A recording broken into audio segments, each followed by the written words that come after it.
Okay, all right.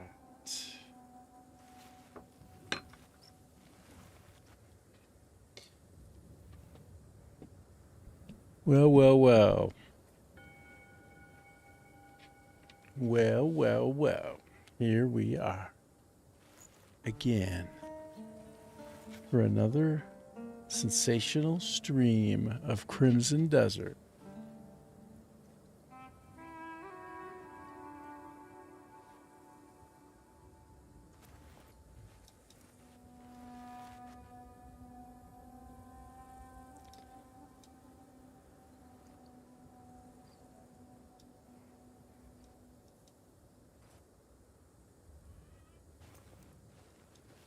Yep, okay, here we go. Last night was a strange one for me. I stayed up very late working on an interesting, separate kind of project, just capturing some interesting experiences in Vietnam and then throwing together a YouTube short on it. I spent all night on it.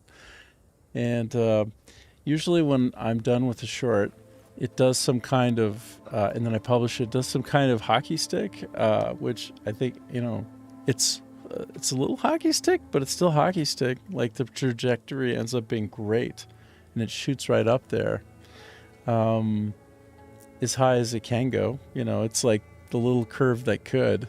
But this one was, hold on, let me just check. This one was not as good. I thought this one would be so great.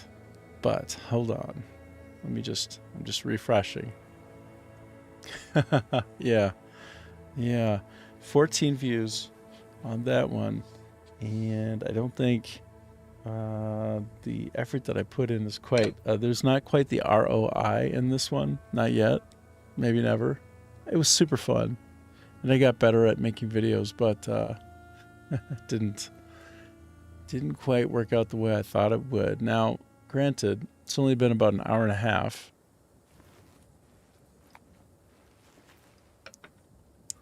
Since I finished working on that. I should tell you that I've not been awake that long. So, darn. Well, that happens. So, that happens. I'm going to switch up my view now to this wonderful game, Crimson Desert. It's on the PC. I'm here in southern Vietnam, and I'm a U.S. kind of guy, but I've been enjoying myself and my time here very much in Vietnam. And while I am normally an executive producer by trade, I have been focusing on live streaming at this time instead, and really enjoying it. This seems like a really bad idea, by the way, if I keep going this way. It seems inadvisable. Yeah, everything is saying don't try it.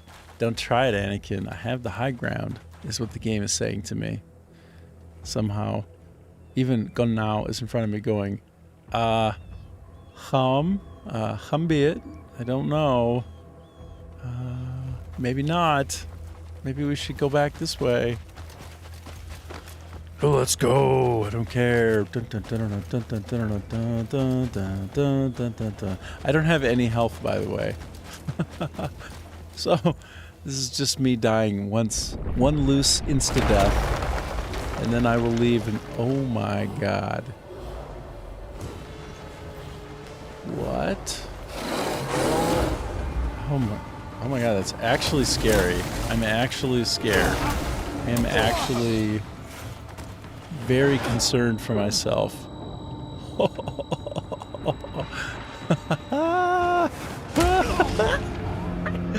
I didn't even get one hit in.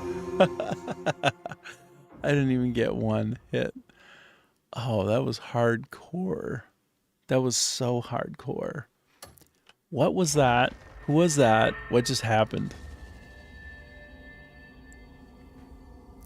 What? What? Dude. Dude. Wow. Okay, well.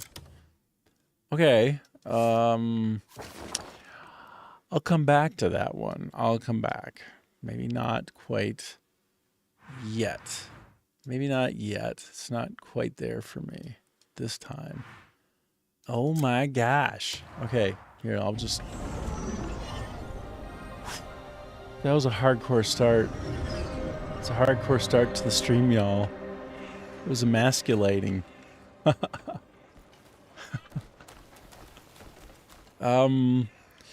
So I have this idea today. It's the new patch, and it's incredible. Love it so much. If I look straight down there, let me just take a peek. This place, the Salt Road Camp. I'm gonna just bop down over there for a minute and see what's going on.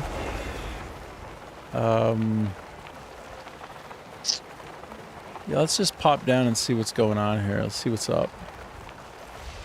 I don't even know. Are they friendly to me? Yeah, they're friendly. Yeah, we get on. Wait, everybody's running? People are freaking out? Is that...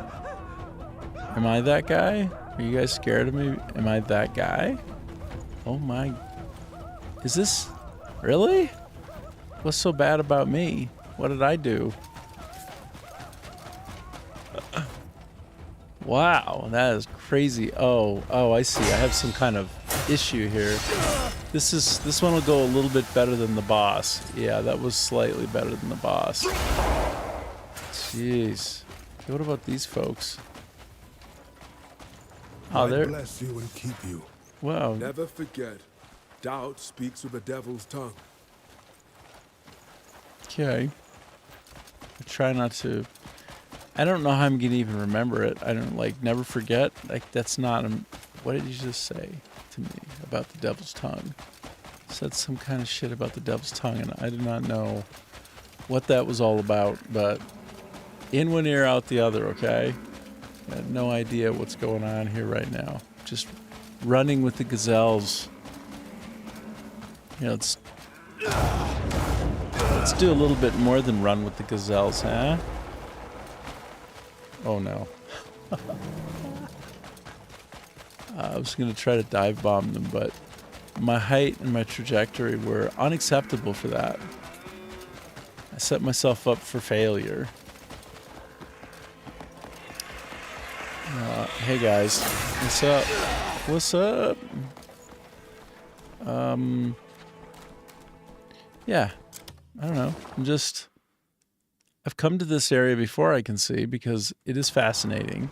I do find it a compelling location to visit. I find it interesting. Yeah, I don't see why not. And let's punch it. Okay, so Muhammad, not yesterday, but the day before when he was online, told me the importance of investing enough in my aerial assault, I think on the spirit line, that I'd be able to just really punch it hard when I'm in the air like that. So basically on PC it's the Alt key plus being in the air, which when you press the Alt key on the PC by default, it puts you into this mode. Jun jun jun jun jun jun wom wom wom wom wom wom wom wom wom. And when you're hoofing it in the air, like some kind of air horse, and you hit that, and then you really bang forward. You go forward real quick. So here, let me just show you. Like, watch. I think most of y'all know this, but I didn't know this. Okay. It's going to be one of those days, I think. Okay, one more time. 1, 2, 3, glide, X. Oh my God. I sincerely don't know why I was not able to do that right. All right, let me go back to my base. Okay, I'll come back here in a minute, but I'm all out of health, And that town seemed very scared of me. I was going to get some kind of help there from somebody, from some vendor, but they were just freaking out. They were like, "Get away from me! I don't know who you are. Don't like you in any way." So let me head back first to the base. I'm gonna go back to the base, and anyway, I'm working on a really great long-term construction project, and I think if it hasn't come due, it's approaching coming due, which means I should go back and see what's going on with that.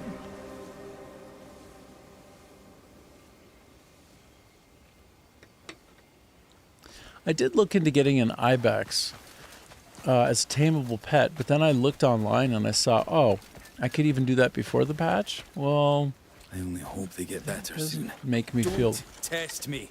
Bruh. I'm trying to talk with him, you know. It's not. I'm pressing the button to talk with him. He's all like, "Don't test me." And then I'm, okay. I got a better chance when I can hand something over to petting my dog. Why can't? Okay, maybe I gotta be facing him just the right way. No? Like this? No? How about like this? No? Like this? No? He's got that exclamation point, and it says something like "no item owned." But what does that mean?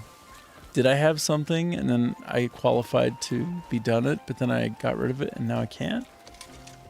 I want to do more with you. Okay, maybe it's because you don't like the lantern being on in your face. And if so, I kind of get it. I do.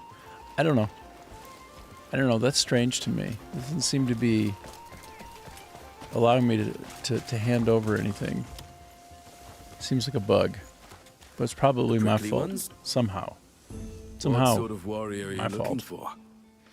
What sort of warrior am I looking for? I'm looking for someone who will do some nice work for me. So let's see. Pyloon, advanced estate. Oh, I am freed up. I'm so freed up right now. You know this? I have a feeling when I look, I'm going to have so many people. Yeah, I'm going to have 11 people total, in fact.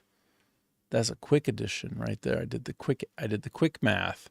That fits 10, and that's one extra. So the screen fits 10 plus 1. See that? Whoa.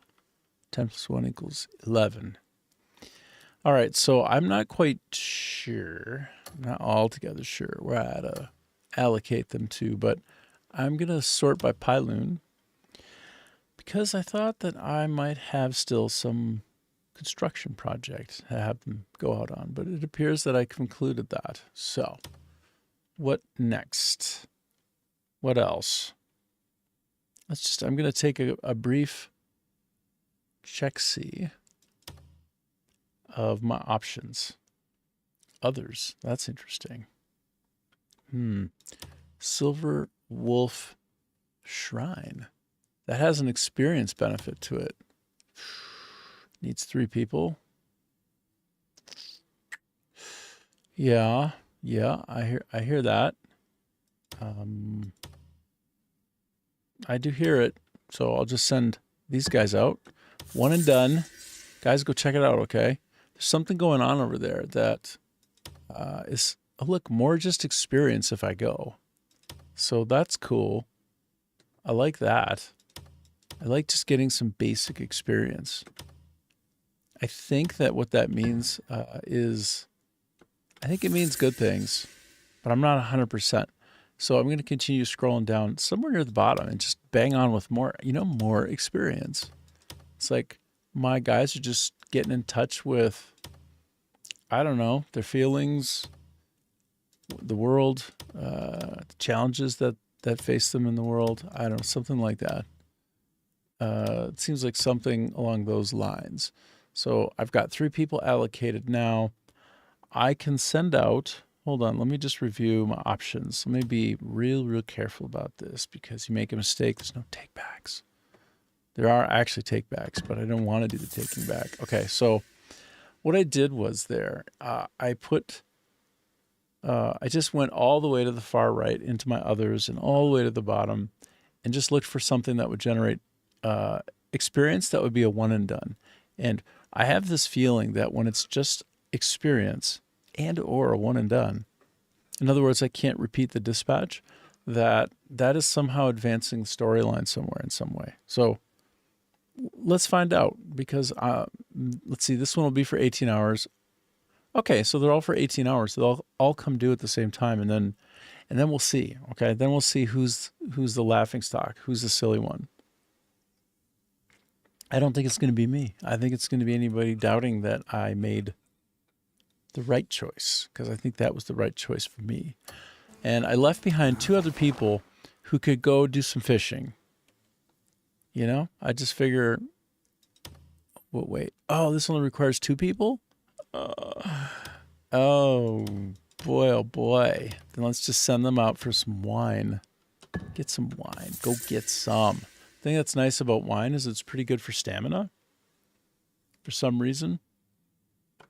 In real life, looking for some. We'll always be ready. It's not the best for stamina. Okay. So there. That part of my effort is concluded. And now, as I said, wait, he doesn't have a sheath. I thought I saw in the patch notes that you could have a sheath. Maybe it's only for the one that fits on your back? Like I was expecting like a scabbard for my sword on my belt, like on my hip. And I don't see that thing in the scabbard. It just looks like it's loose.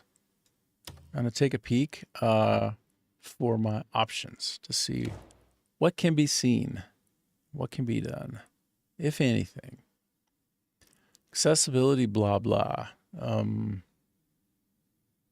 Just checking real quick. Nope.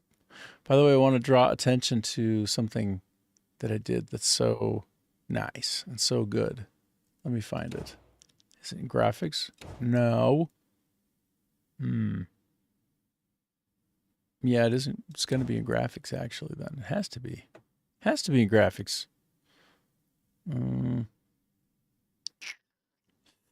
Well, maybe it's gameplay, actually. Yeah, I think... Well, I can't find it right now, so I'm not going to go down that line of thinking anymore. Display Cliff's accessories on his face. Yeah, I think he looks better without showing the earrings and whatnot. That's just me personally. Hide in cutscenes. I'm going to say always hide for now, but I'll probably come right back when it's time to look for something that might be hidden. Because when you have the pirate's hat on, it only is useful if you can see the feathers light up, and which means you need to be able to see your headgear. Otherwise, not too helpful now. Not too helpful at all. Fast forward speed. Display sheath. Always hide. Brah. Okay, so I'll turn that on. That's the craziest patch ad of all time, by the way. Here's a brand new feature for you. It's wonderful. Be proud. It's off by default. Like, what? Are you on crack? What are you talking about? Okay, it looks amazing. Why is that not on by default? It's just, I don't get it. Okay, well, anyway, now he's got his sheath on and it looks sick. Hold on, can I, like, unsheath real quick? No. I don't know why they don't let me show off my shit in camp, like T to unsheath. Like, I don't understand why they don't let me just cut everybody to ribbons in the camp if I decide to. Why can't I just make a slaughter of this place? It's lame. Caught that delicious aroma, did ya? Yeah. Fine nose you've got there. Thanks. You like bragging me up. I noticed that about you, bruh. Okay, these. It's gonna be delicious. So delicious. I could cook something up for you. That's... Jeez. Okay, whenever possible, I like to get some extra water. Right? Caught that delicious... Don't just gulp everything down. You need to savor the flavor. Man, I want to say he's actually a little bit annoying. Oh, the guy who left was one of the fellas who was back from the mission, and I can't finish a thing with him now because I sent him back out on the mission. Not that it was finishing. Decide which scent would be best. Let's listen. Well, do you need help or something? I can help. Oh, this aroma. Aroma. It's just what I imagined. Savor the flavor. Color and fragrance come together. Aroma and the ordinary fragrance. becomes art. My cook and my dye are Thanks both. to you, a masterpiece will be born. With a profitable outcome, too. Is that for real? What do you mean? Medium bag acquired? Okay.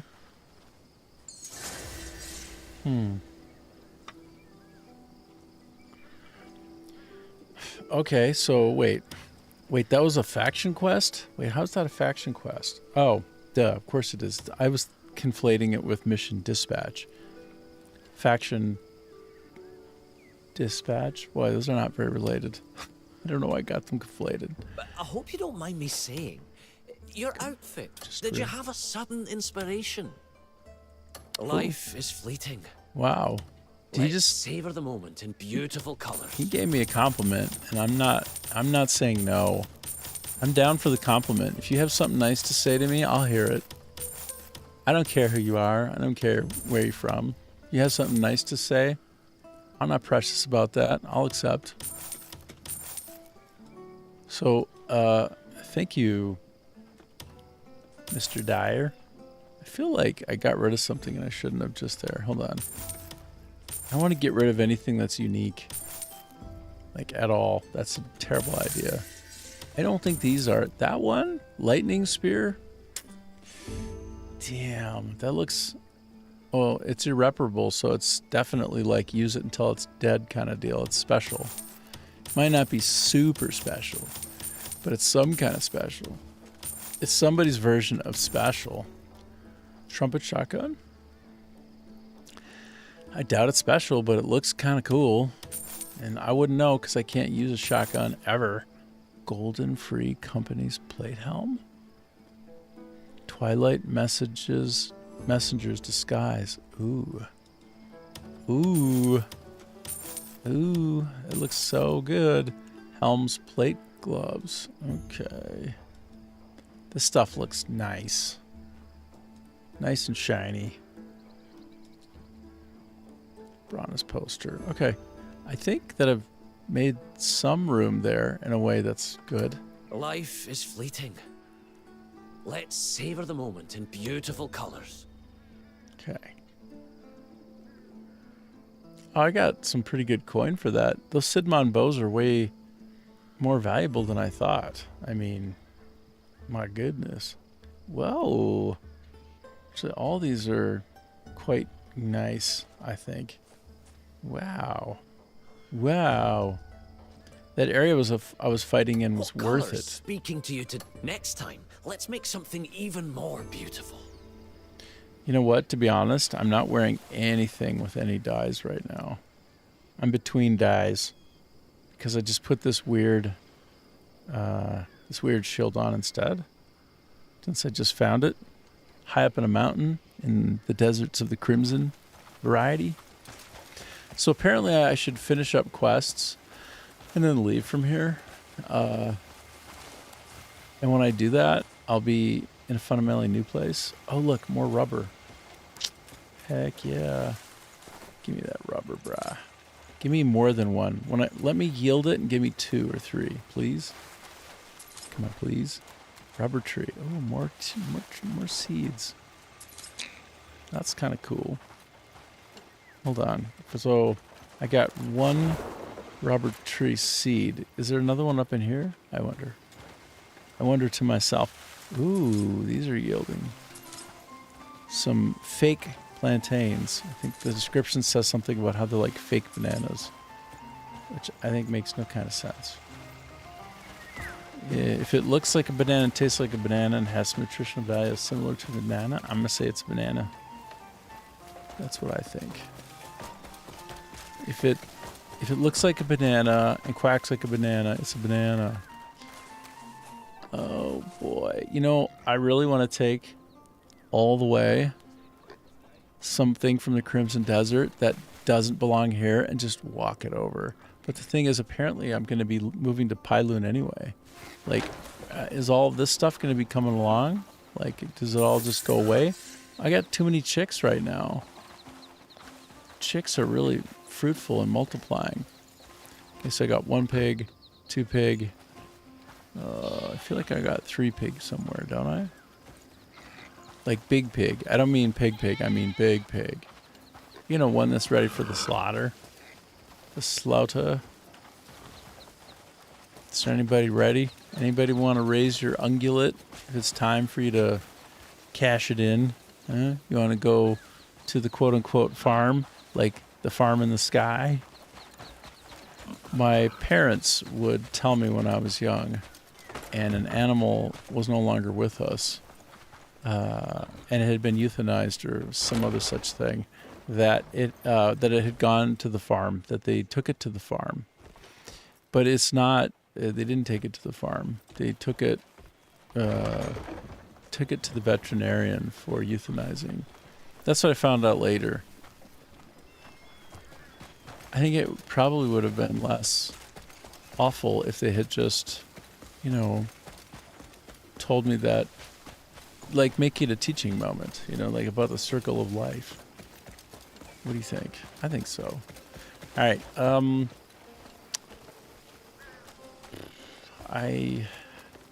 Ever since I got the idea that I could, if I wanted to, randomize myself and switch the camp to Pyloon somewhere, then I got very confused. And I thought to myself, what is it that I need to do before I leave? And I looked at the things that were on the list, and I've already forgot them. And then I think to myself, I should go probably use an LLM to find out what it is that I should be doing to complete everything that I can do here, to get it all resolved. Because apparently, the act of moving a bunch of quests will, if they're dangling, sort of just wither in the vine and never be completable. Well, that just won't do. That just won't do. Especially if there's something special or unique that I would be leaving behind. So you see, this is my quandary. Who dat? Oh, hey there. How you doing? Hi. Nice to see you. Playing some Crimson Desert. Having a good time. Got a job?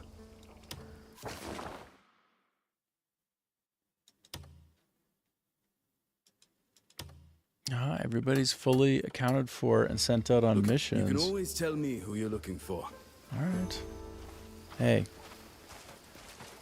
I'm looking for myself. Not funny, mate. That's who I'm looking for. I wonder if I could take just a quick little nap. If I could take a quick little nap, that would be great. Sleeping. I'm going to sleep for 12 whole hours.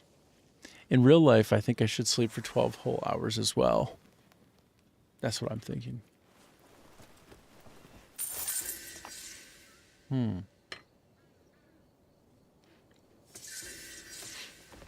All right. All right. Gosh. Oh, gosh. Let me go. I'm still not really proceeding into chapter 10 yet. I'm still right before beginning and pushing into it. I don't know. Apparently I need to try to get all my scattered embers done. Like, this is one of the things that I should finish before leaving here. So I'll tell you what. Let me just go do that. So I need to go to a grocery shop and buy some things. That doesn't seem so hard. I can do that. I could do that. I could do that.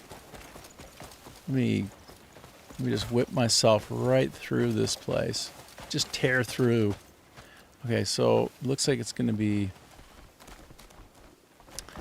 Yeah, I can't do it. I'm just going to fast travel. I feel lazy right now, and that's too far to go. But wait a minute.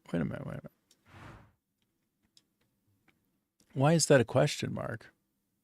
Who is not wondering about that. What is that all about? House Celeste. Oh, I also need to complete House Celeste missions before I move to the new base, as I understand it. So there's that also. But, first things first, really. Where am I, first of all? There I am. I'm going to fast travel to here because I feel very lazy right now. I don't want to actually go. I don't want to go on foot. I don't want to go on horse, and I don't even want to fly. I just want to fast travel. I'm going to fast travel from here to there, and now my there is here. In just a blink of an eye. Whoop-cha. Easy. So easy. Okay. Stranger. I'm doing unintentional parkour right now. So much unintentional parkour.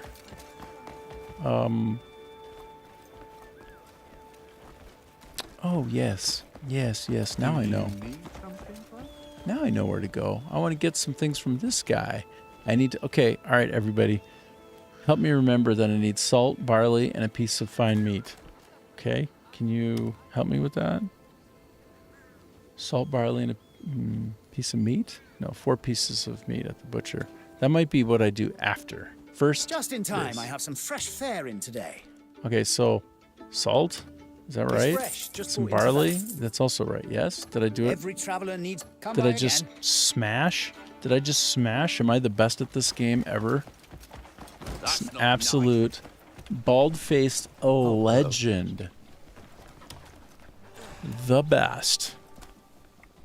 A full belly of meat is an adventurer's dream. I like her. I don't know. I think she does it for me, and I don't know why. Maybe it's the green. Okay, fine meat. I believe I need to get 4 loose pieces of fine meat. I've seen men fare well. You've seen I'll be men? here when your hunger returns. I bet you have. I bet you have. Bet you've seen your fair share. I see like that there's something I could do over here, and I want to just pop by and double check. You see, like, if you look at my mini map in the bottom, warned about folks like When am I going to get that coin? chatterboxes. Yeah, just a big bunch of chatterboxes. But if you look in the lower left corner of the screen, like right there, I have to do the opposite. Believe me, it's not so easy. Okay. You think it's easy what I'm doing here, pointing? It's not. It's unintuitive. It's counterintuitive for sure. I got to listen to her request. There's this lad who stayed for a few nights, but he still hasn't paid his bill. You'd think a person would keep their word, wouldn't you? I heard he works at a nearby stable. If you see him, tell him he has to pay me what he owes. Wow. He's been dodging me, but maybe he'll listen to you. Interesting. I'm kind of I'm into the vendors right now, and I don't understand, like, why am I into the vendors? So she's asking me for some help. Don't you? A bowl of rich broth? Wait, no. Okay, no. All right, I see. I understand what's going on here. It's keeping my last mission instead of randomizing me off of the one that I was just on. So actually, I think that's an improvement in the quest system. The flow of it is better, more resilient. Like when you complete a thing, you continue to like go down the line toward like, say, your hand-ins, etc. That's good. That's really good. So now I'm just going to go back. I'm going to complete this dang quest. So one thing that I said I would do. Wait, that's so blacked out. Oh, I see. I got to switch views so I can then do this. When you see those red like locks in place, it means that the person who would be a part of completing that quest is not available. In other words, I sent them all out on dispatch. Just an FYI. If you were wondering, now you know. If you weren't wondering, I don't care. Now you know anyway. Now you know anyway. We built this ground ourselves. I'll not watch it crumble. Okay. Wait, but who's the saucy one? Who's got the attitude? Wait. I'm trying to figure out, wait, so why can't I actually complete on this? So it's there. Like, I get this one. I get that this one's blocking. I can't. That's Smithy. Wait, why can't I do Smithy, actually? That's kind of weird.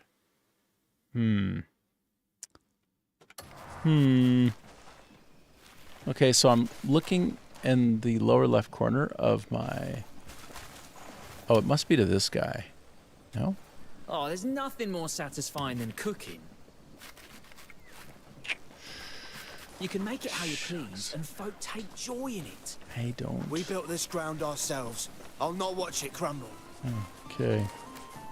So tough. Been aching all morning. All right. Slept funny. I'm just going to talk with each person briefly. Bit of training should loosen me up. Oh, no. I need to actually do cooking, don't I? Oh, my God. Do I need to cook something for somebody? Are you kidding me right now? Is that... I don't remember what I'm supposed to cook, though, if anything. I think... Am I supposed to cook something? It's cook meat soup. Oh, yes, I am. Oh, my God. Look at all these potatoes that dude was sitting on. It's just a shitload of them. And yeah, thanks. That's great. I really appreciate when I had all those potatoes that I could pick up, that instead you let me just pick that thing up, which is completely useless. Okay, so, all right, I'm going to do cooking now. I'm going to cook something called a meat soup. That would be in Vietnamese, Ting Viet, Zup Deep. Zup Deep. Zup Deep. That means meat soup. That's what that means. Of course that's what it means. Okay, I'm trying to switch up my views so that I can find that sweet, sweet meat soup. Oh yeah, I can make so much. I can make 14 pieces of that meat soup. And some of it will be for a party tonight or something. I don't know, I forget.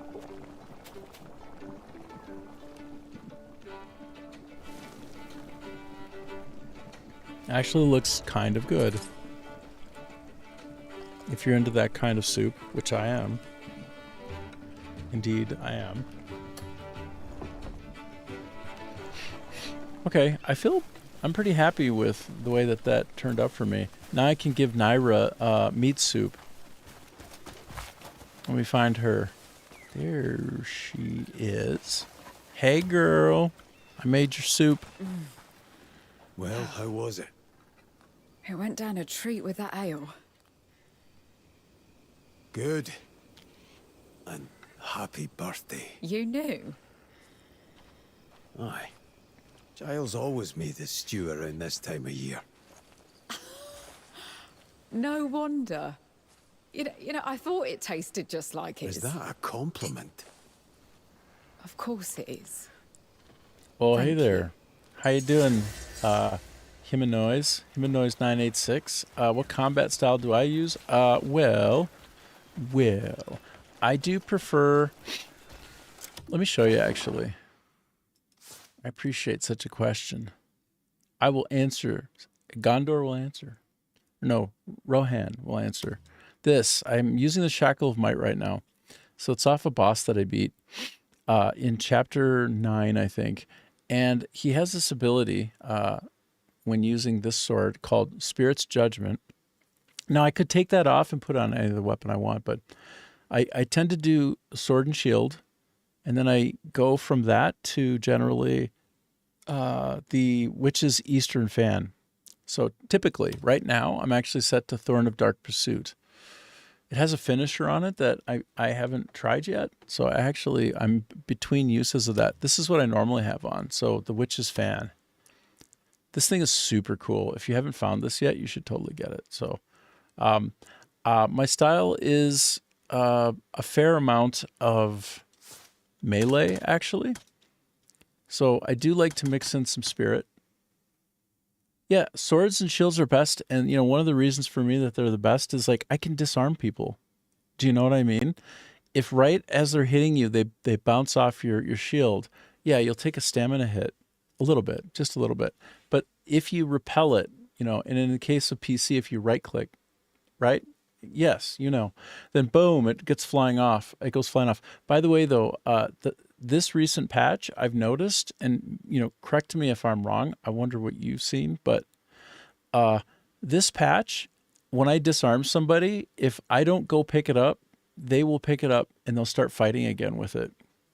That's brand new. Like, it didn't do that before. So basically, there's some farming locations where you could just like boom, boom, boom, disarm everybody and just like boom, Bob's your uncle, and like the dog, your pet is picking everything up. No, not anymore.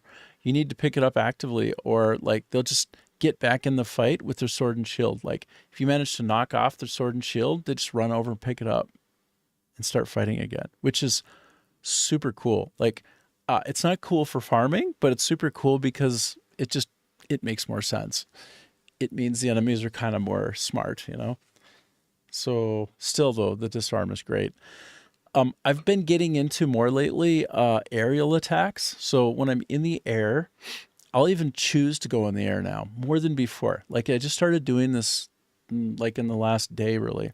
Jump, like boom, boom. You know what it is. You like jump and press space bar. If again, you're on PC. I don't know if you're on PC, but then you press and hold the F button. Oh, how many hours have I done in the game? Oh my gosh, too many, bro. Let me see if I can get an approximate idea here by going into my save file, my load file. Let's see. Let's find the most recent one. Pardon me, I got a yawn. Unmuted myself. Okay, so this would suggest, actually it doesn't really indicate it. I thought it would indicate it in the save file. If you look at my world game time, I'm on day 166. And I think it's like a half day every... Is it a half day every 2 hours or a half day every hour? So that gives you an idea. I think you just take 166 and multiply by 2. Oh my God. Can't be that much time, can it? Oh my God. That's a lot of time. But it probably counts also when I just sit there like this. Like here, I'll do this kind of thing. I'll do this right here. I'll be like this. I'll be back.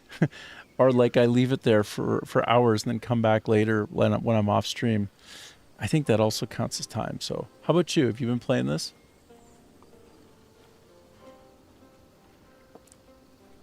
Aw, thanks, dude. Thanks. I'm giving you thanks on all platforms, not just Kick. That's like a bit of a bug in my streaming software, but that's okay. But yeah, thanks, man. Yeah, ask me questions more. And if you play this, I don't know, tell me what's your fighting style, man? I don't want it to all be about me. What's your fighting style? And how long have you been playing for? And what do you like about this game the most? I'm on just at the beginning of chapter 10 myself. Oh, look, he's trying to get something out of the ground. I like that boarhound. One of my 3 first dog pets.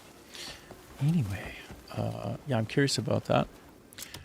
And I'm just kind of, I'm in a bit of a, I'm a little bit slow today, so I'm just kind of doing some basic finish up actions here. You haven't played it yet, to be honest. Planning to start if it's worth money. It's super worth the money. Of all the games that you could buy in right now, or that you could have even bought in the last few years, this is the one. Like this is that game. I think it's my favorite game of all time. I mean, I'm not going to be streaming and only playing this game forever, right? Like I'll migrate and then I'll leave and come back, that kind of thing. But the developers Pearl Abyss out of South Korea, they have made a very special game. And the rate at which they provide support in the form of patches and updates, new features, it's at a blistering pace. It's absolutely incredible. Like they just added a bunch of tameable mounts like yesterday. This is patch 1.06, and a bunch of other features, including like the ability to take something that you've been refining, like in a piece of equipment or like a weapon, and you can strip the stuff out of it, and you could take away basically the refinement element. My stream got off? Oh, did I have a problem? Oh, do you mean because I'm stuck right now? Yeah, that could be. I just focused on chatting with you, but if I'm following you, man. Oh, I can continue a particular quest line just by going right over here. It's interesting. It's good now? Oh, okay. You know what? I'm in South Vietnam, so it's possible that sometimes. Oh, it went blank? Now. Oh. There you go, making a scene again. You know, it could be that You really this I was petty, running into a eh? little problem there because I'm in Fine, South go on Vietnam. then. Wherever you are, Shove maybe your luck up your arse. we had a little delay. I am 1 gigabit up and down, though. I should be quite fast in general. Okay, let's see what's going on with Yan. Yan is persona non grata. He's a tough one. I Oi! mostly don't like the Where guy. the fuck have you been all day? Eh? I've got a proposition for you, so pay attention, right? Word is, Anand Castle's paying top coin for all sorts of goods, right? Andrew, what's going on? There's no way I'm doing it. It's nonsense. You'll be kicking yourself for years It's for a good missing question. You care to explain? I'm just going to wait for them to finish chatting. 1 sec. this. Aye, I'll explain while we ride. Come on, let's get the wagon loaded. We're Oh, wasting no. time. Not again. Stop all this fucking about. He is the biggest swear mouth of all time. Oh, okay. So right now I'm in a royal trading mini game apparently. But yeah, so I usually stream starting about now and then I go for about 6 more hours. So I do 6 hours every day, 7 days a week. If you can believe that. Until the wheels come off. And then I'm also making YouTube shorts and kind of features that I publish at night. My night, which is the opposite side of the planet from, say, Canada or from, say, the United States. Like I'm on literally the other side of the planet here in Vietnam. So, you know, my nighttime might be your daytime and vice versa. I can't. Do you sleep whole day? Well, I mean, so I'm in +7 GMT, which that may not mean much to you, but like right now in, let's see, in California right now, it would be, hold on, let's see, what are we at? We're like 12:30 or so. Let's see, is that, no, we're almost at 1 p.m. My time, which would mean it's about 11 p.m. No. Yes, about 11 p.m. over in California. So my time zones are totally almost the opposite for a lot of folks who would be watching the stream, honestly. What about you? What time zone you in? That's what I'm wondering. Him noise 986. Okay. My stream is lagging again, huh? Well, that's too bad. Well, I don't know what to do about that. For what it's worth, I'm looking at the vitals. Let me take a look at my vitals. Give me 1 sec, hey? Let me take a look at my vitals and let you know. So I'm showing that I have 0 packet loss and that my bit rate is crazy high. Like I'm at about 40,000 kilobytes per second. That's really high. If you're wondering, that's super high. I mean, it can be higher, but that's more than enough for an upload rate. Like I'm uploading quite a lot, and it's been very, very stable here. No, actually, you know what? No, I'm looking at it more closely. I do have a couple of leg spikes. Yep, I have a couple of leg spikes right now. So, yeah, you might be right, man. Like, you might be right that it's a problem on my end. But you never know. The internet can just be weird and wonky. Just depends. You know? I'm not sure. Not always sure. But I'll tell you what. I'm going to do this quest now and see how that goes. I believe in fate. We all walk the path set before us. Tell me anything you need. Hopefully it stays better for you. Hopefully. But who knows? Alright, so... about... How's it doing now, man? How we If looking? you've got sturdy yet light materials, bring them my way. So the rebroadcasters that First, we're work paying the gold should lease be visit. doing a decent job, but maybe not always. So I'm actually multi-streaming to 4 different places at once, if you can believe that. I got Discord. Yeah, I got Discord. We've got to grab whatever stock My they've got. Discord is available in a link. What's this all about? Ernan Castle's chucking around daft You amounts can of coin for goods. Click it No on one's got a my clue why. channel. So if you go to my Could be channel, war, big feast, or just stroking the merchants. up near the top, you can just click. Don't matter why. We've just got to be the first and there click to my take Discord advantage of link. it. Get to the guild, buy up every drop of honey they've got. All of it. I'll go nose around a few more places. You ride straight to Hernan Castle and flog the lot.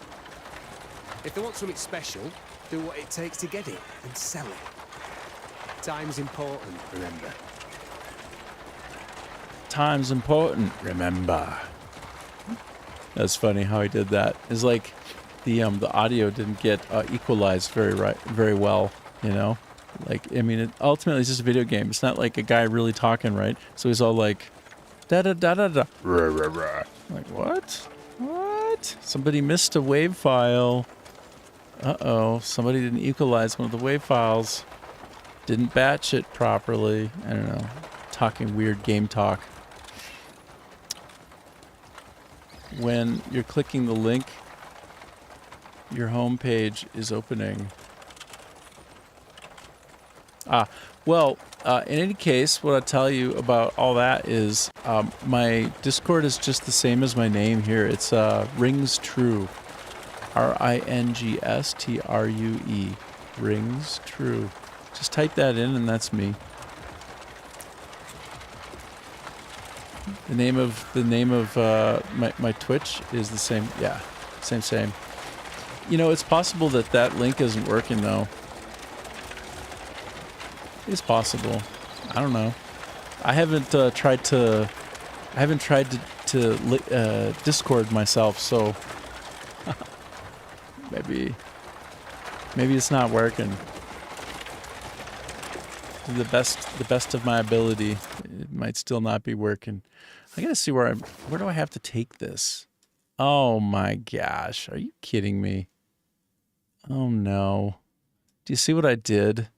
I need to get to where X marks the spot, and I crossed the river in the worst way.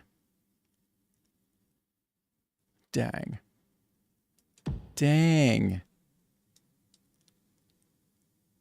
Quest area. Okay, that's my quest area. Okay. Okay, I just have to turn this boat right around. I'm gonna turn this around.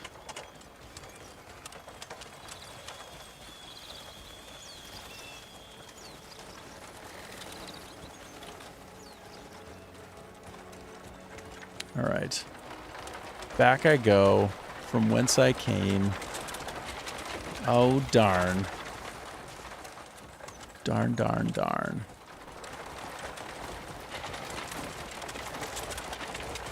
Okay, well, I'm on the Chuck Wagon gravy train here. We're doing it. Going right back where we came from. Mistakes were made in the realm of high fantasy. All right, let me see. What am I supposed to do in here? Yeah. Like that? Is that what? Is that the truth? Okay, so I'll take a left. I'll turn here, and then I take a left when I can. When the road splits, I take a left. That's what we do. That's exactly what we do. Chugga chugga chugga chugga chugga chugga chugga chugga.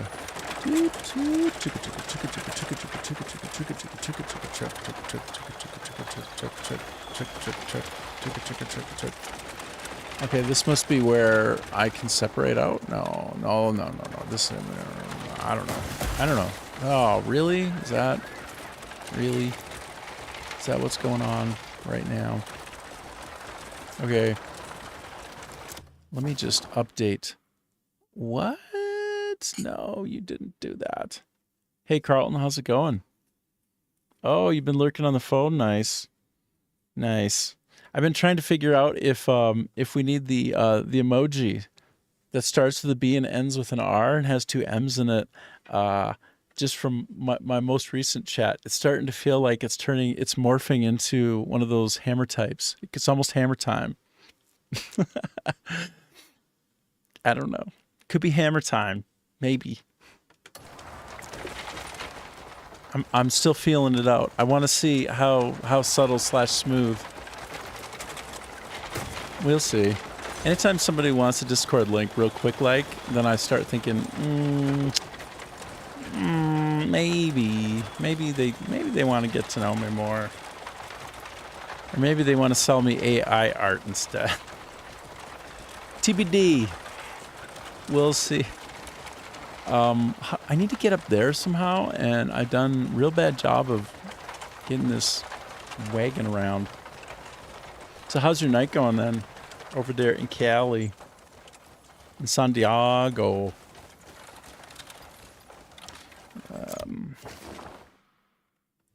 Okay. I go like that way. Man. This is me basically very much demonstrating my map stupidity. Like, very map stupid. I don't know if I'm fully stupid, but I'm partly stupid. And it's definitely map stupid. I have a real problem with directions.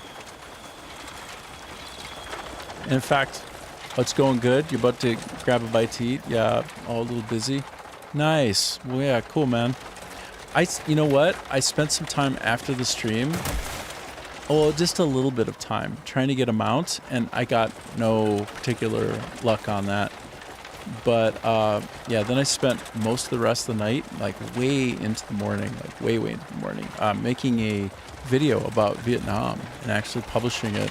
And I woke up after sleeping for a couple of hours, and I thought to myself, oh, this is going to be good. This is going to be real good. This is going to have a lot of reach. And I'm like 16 views. It's like I spent all night working on that for 16 views, and like, oh my god. And it's really quite good. But them's the breaks, man. I don't get to determine what others like. They determine what they like, and that's it. That's actually how reality works. Okay, so anyway. Good though. You gonna go get some you can get some Mexican? What you thinking tonight? We were talking about that last night, so I don't know. I don't know if you hit the breaking point. Now you need to go get Mexican or what. Okay, so I come up here and I take a left. I take a left at this point. Dude, you got a lion? Oh my god. Do you know, I was targeting the lion in Crimson Desert. Like, I wanted to go there near that trader's caravan or whatever. I couldn't figure it out. We're losing coin, eh? So you got the bear. And the bear fights for you, right? Like, he just wallops. Like, you hop off and he starts wailing. Like the Revenant style.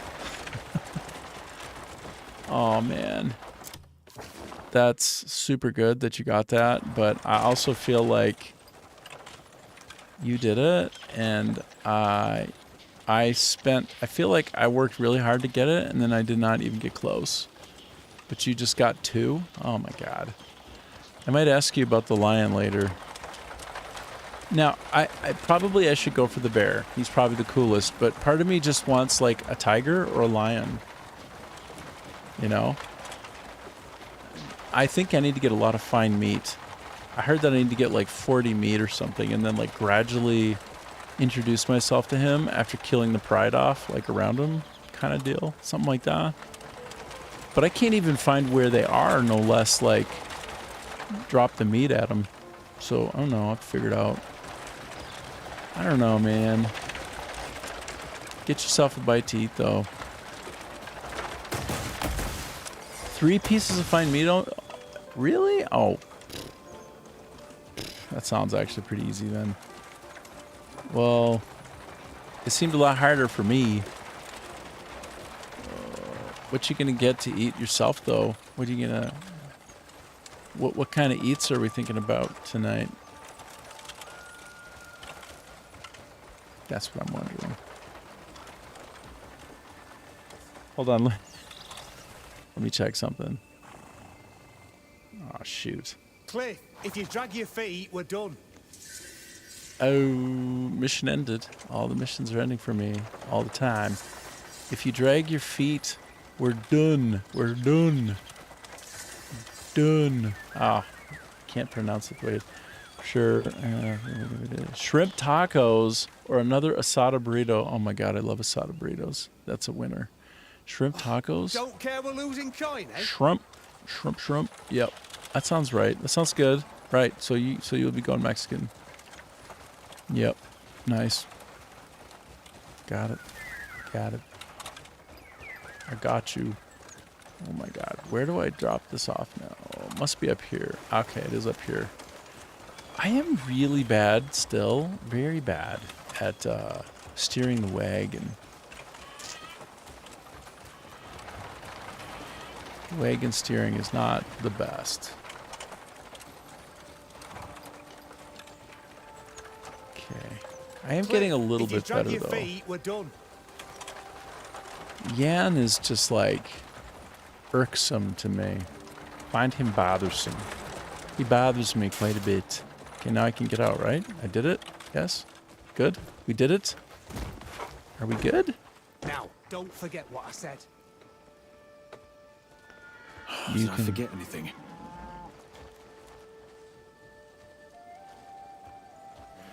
Oh my goodness. Okay.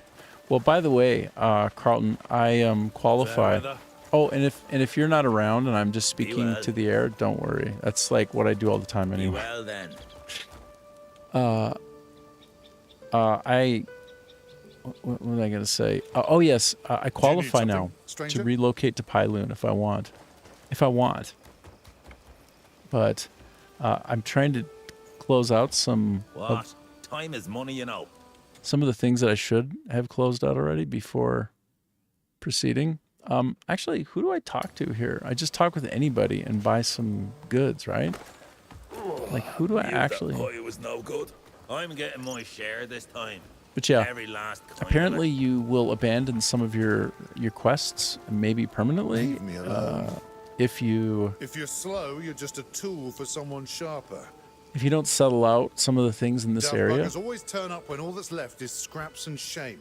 Yeah, before you leave the area. So I think I need to just look for anything that needs to be resolved around here. Yeah, it's a thing apparently. Which it makes a kind of If you're sense. slow, you're just a tool for someone sharper. So I saw it pop Buggers up. always turn up when all that's left is scraps and shame. They love to talk so much. So actually, I'm supposed to buy honey, but I don't. Is he just following me? Like, I don't think. Oh, sorry. I need to go where Do you X need marks the something, spot. stranger? Oh man, I can't follow basic directions sometimes. Anyway, I'm just rambling over here. Get yourself what's coming today. Get yourself some tacos, etc. Enjoy. Have some for me. Okay, so I need to buy 100 packaged honey. Oh my gosh. Ooh, and I actually have enough money. A satisfactory deal. Ish. Satisfactory-ish. Looks like Take a look at what's coming today. Okay. I hope today marks the beginning of a new partnership. Check which goods are accepted by selecting the capital on the map and pressing the details button. Wait, what? You can deliver purchased goods to the Royal Trading Merchant in each region's capital. Okay. So check which goods are accepted by selecting the capital on the map and pressing details. Oh. Hey, what's up? Wow. So it really is possible to lose your stuff if you get damaged on the way. Oh, that's scary. Oh my gosh, that's actually kind of terrifying for me. No.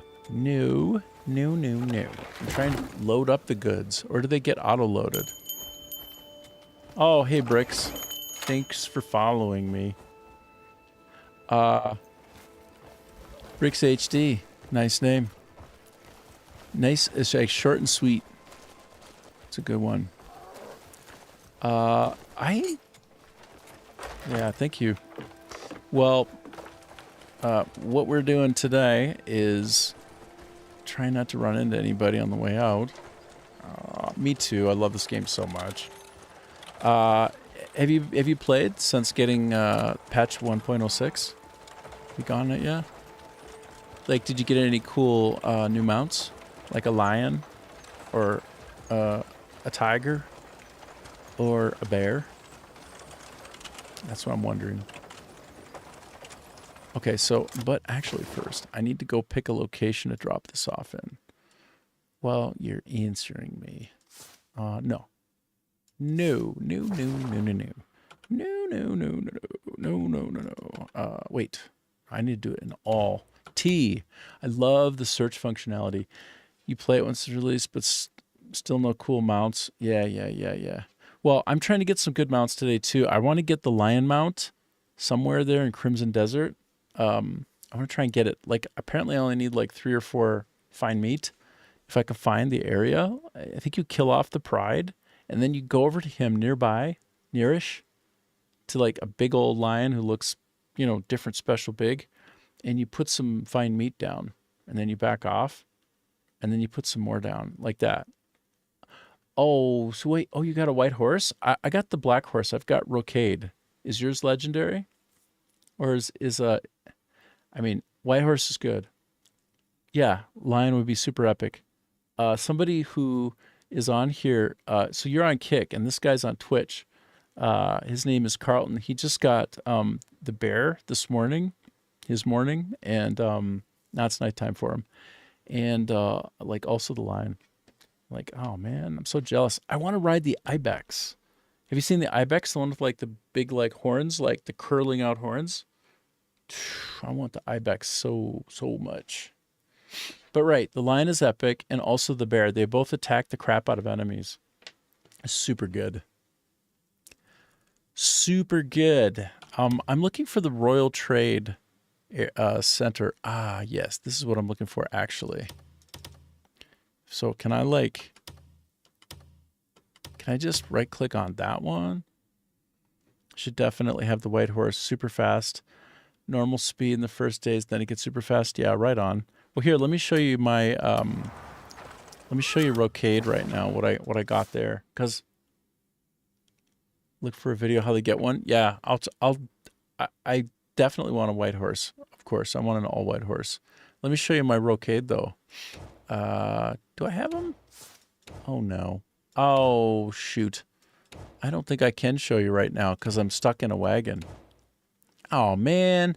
Anyway, my Rocade, the black, let me show you. I'll show you where I got mine, okay? Like, look. We go down in this area here. We go in this area. No. Where do we go? We go in this area. No. Okay. I know I can. There, this one. If you haven't been here, if you go here, he runs around the lake, really. It's near the Spire of Insight, and it's near, like Ruin Chapel, somewhere here. If you get that, and like, look, this is the pirate ship. I would assume you got the pirate like hat from here, because when you have it on, you can see like hidden treasure, like your cap, like your feather in your cap lights up like white. But anyway, it's in this area. If you don't have that yet, go get that. The black one is good for battle, but 99% of the time the white one because of speed. Really?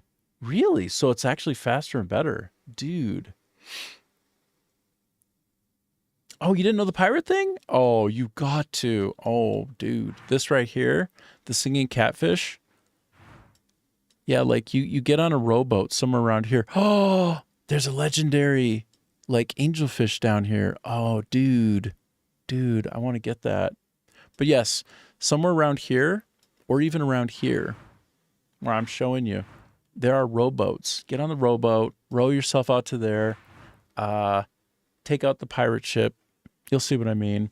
And then go down to the bottom of the ship, and you'll find yourself a nice treasure there. Remember, put that on your head.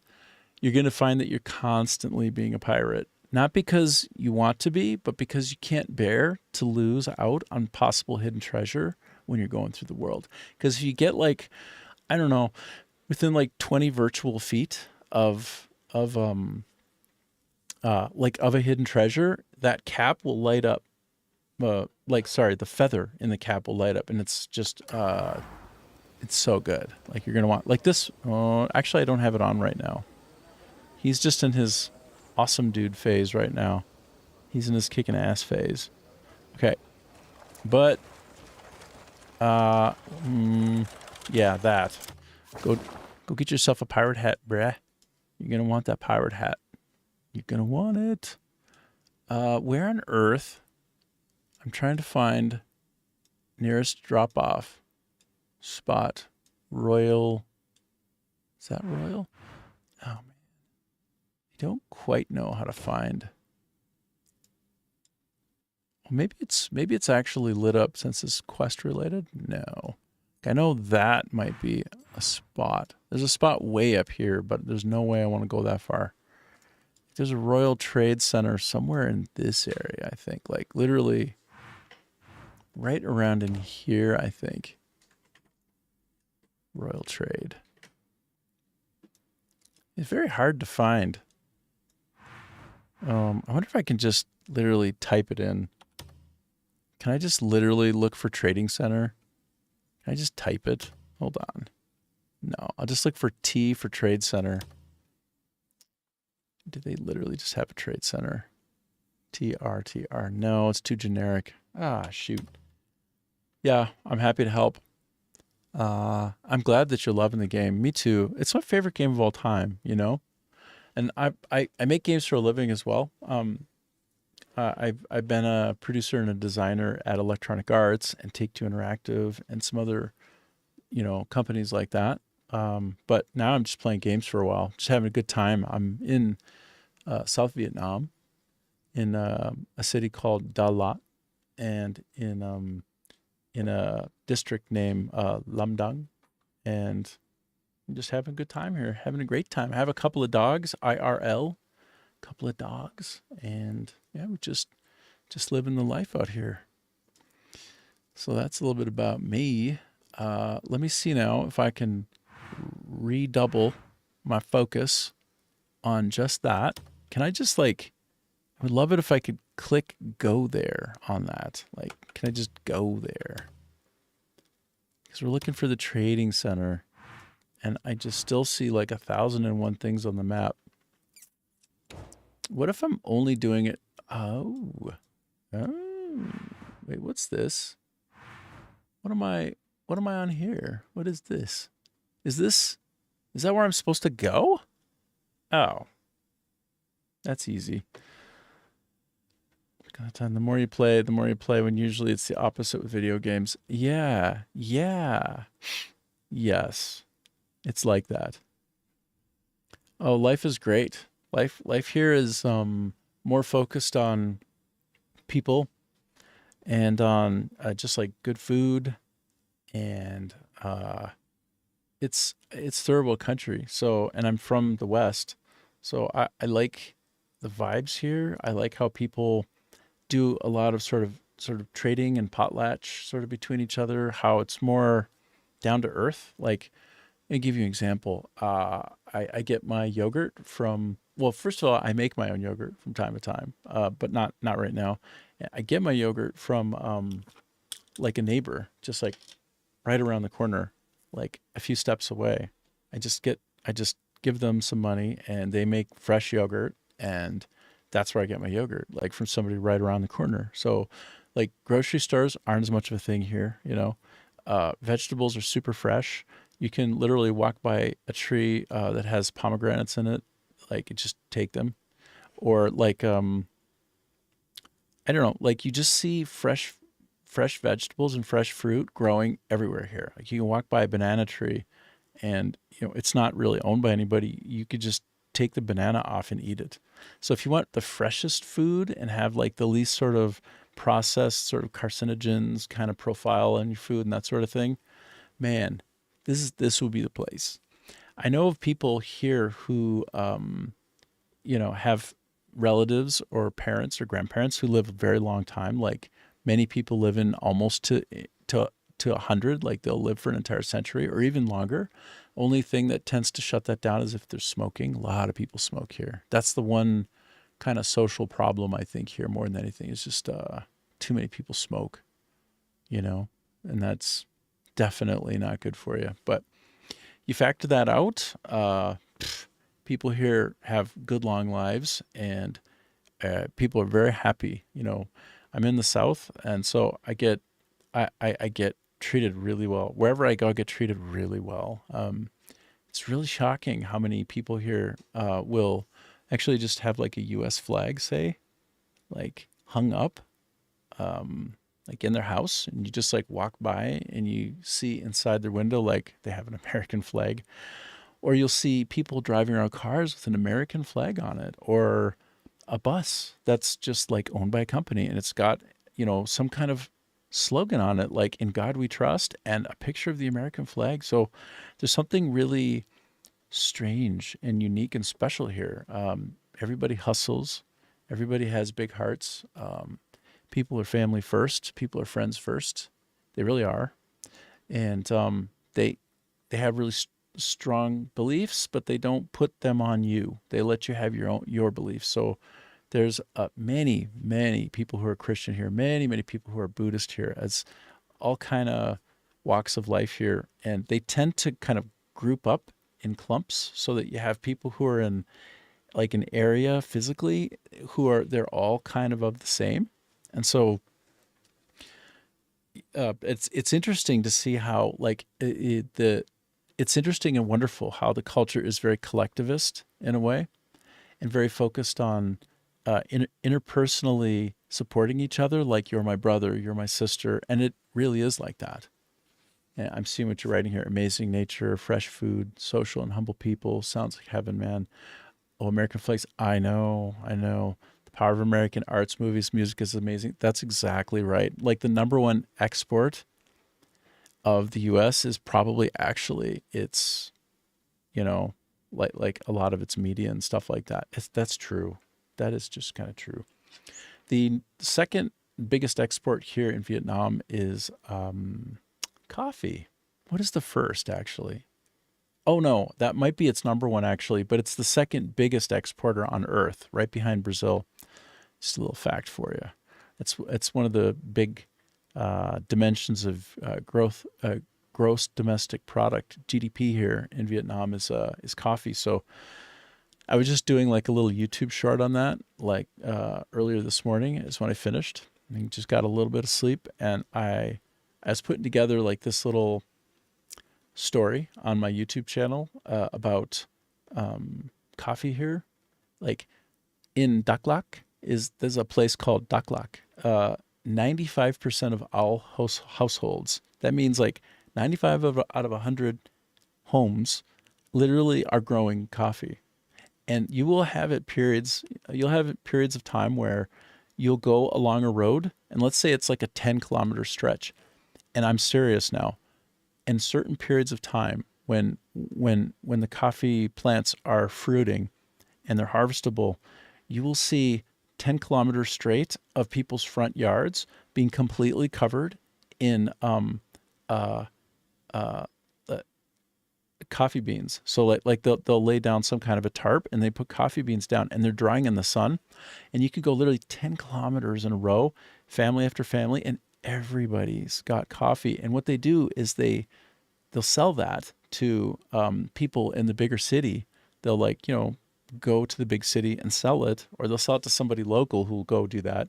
And all that gets rolled up into export out to the rest of the world. So tons of people here, just their cash crop and what they do in their spare time, and everybody has like a couple of jobs here.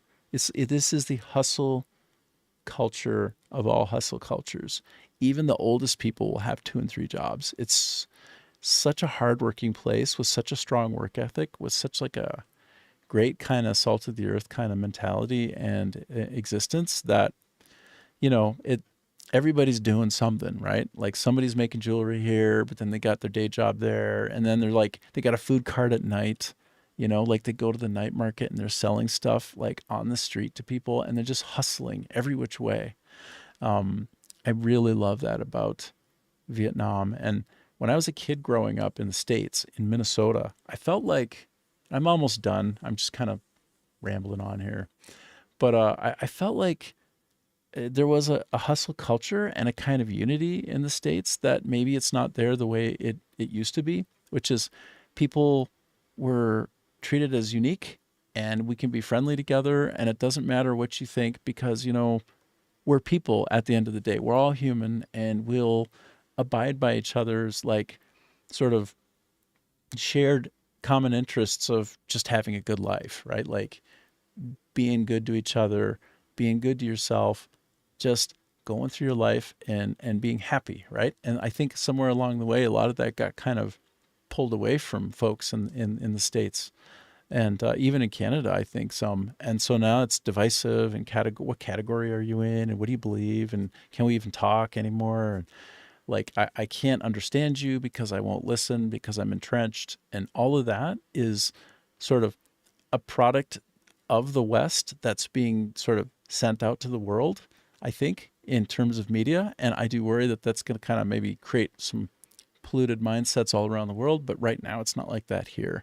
Right now, everybody is just a brother and a sister here. And it's this, if you want a country that's united, like, you know, United States of America, you know, like USA versus DSA, Divided States of America, this would be like the united Phuong of Vietnam. Like the unity here is really beautiful. And it's not like people walk around with their politics, you know, dripping out of their mouth or on their chest or anything like that. Like we're just people living our lives, you know, and you're an individual, I'm an individual, and together we are a people. And so I really love that about Vietnam. And that's what I want to say to you about Vietnam. So if you ever get a chance to come visit, it's third world, right? Like you'll drop down and you'll be like, where am I? What is this?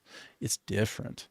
It's like, it's just different, you know, but you come visit it and see what you think and get some shots first before you come. Like twice a year, people here will actually take like dewormers, like almost everybody since being, you know, like raised as a child, like you'll take like a little pill, like twice a year that deworms you. So that, because it's a jungle biome, right? You're going to run into some stuff out here because it's the jungle biome. Like it can have some hardcore tropical diseases for you.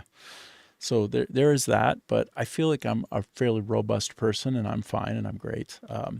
I boil my water and that's about it, you know. Other than that, I just eat the food and just live my life and try to stay healthy and physically active and all that. So, boom, Vietnam, Somot #1. All right, let me go to where X marks the spot. I'm just yammering on today. I find, ironically, that I tend to talk a little bit more when I'm tired. The more tired I am, almost the more energy I display. That's weird. I don't know why that is. But I'm going to say it's true. Say that's true. Okay, so now I have to go. All right, I did what I did there. I did the drop off. Now I got to go all the way here. You would absolutely love to come, especially with amazing humble people. Yeah. Just the smell of that fresh coffee, dude. So true. So true. Of course. Yeah, of course. Thanks, Bricks.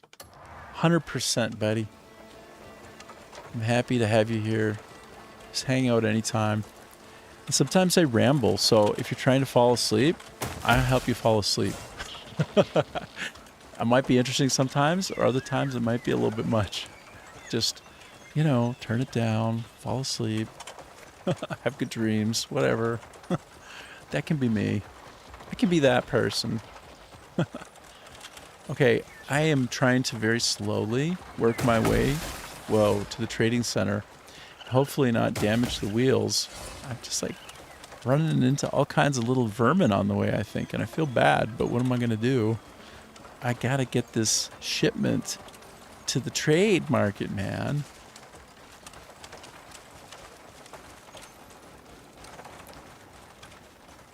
Oh, if you're still there, Bricks, by the way. So much attention to the talk opposite is interesting for me. Nice. Okay. So, and you too. God bless you too.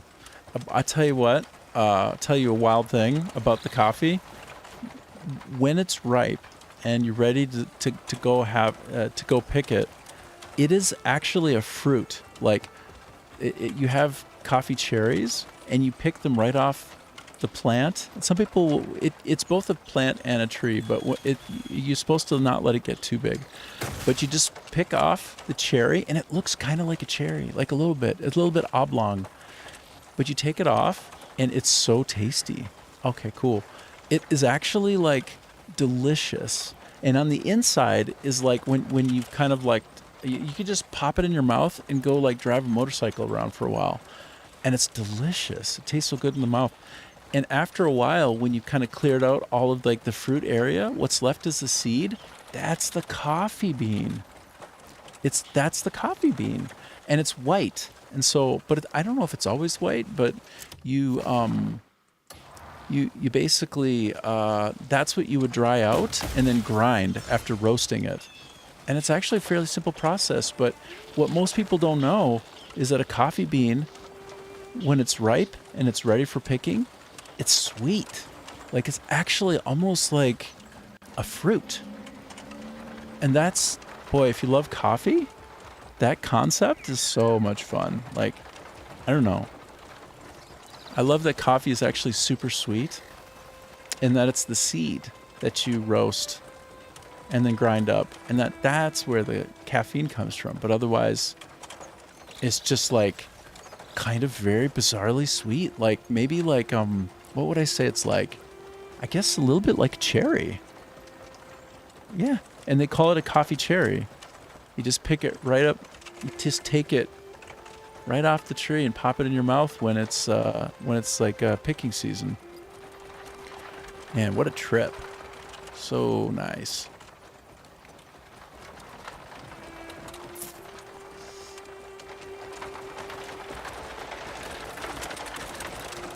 All right.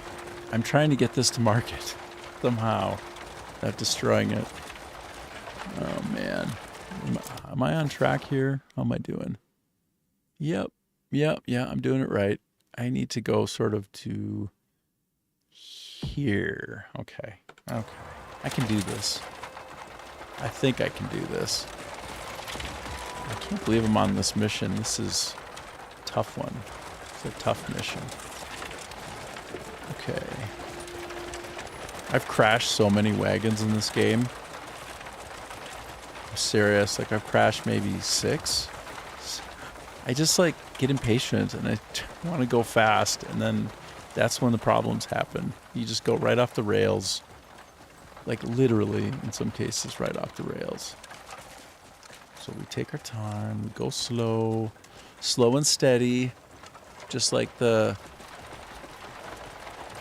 It's like, is it the turtle and the hare? No. Yeah, I guess so. I gotta be a little bit like the turtle. The turtle.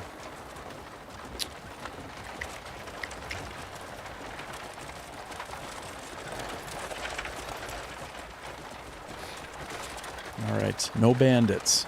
I don't want any bandits coming after me now. We're doing a good job so far. No whammies, no bandits.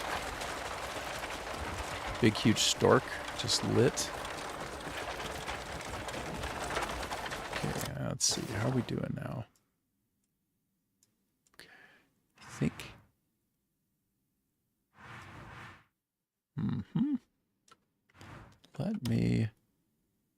Let me refine. Yeah, this. Yes. So trading center. Or do I need to do the royal? Oh no. Is it trading or royal post? I don't even know. Coffee cherry. Yep. Oh yeah.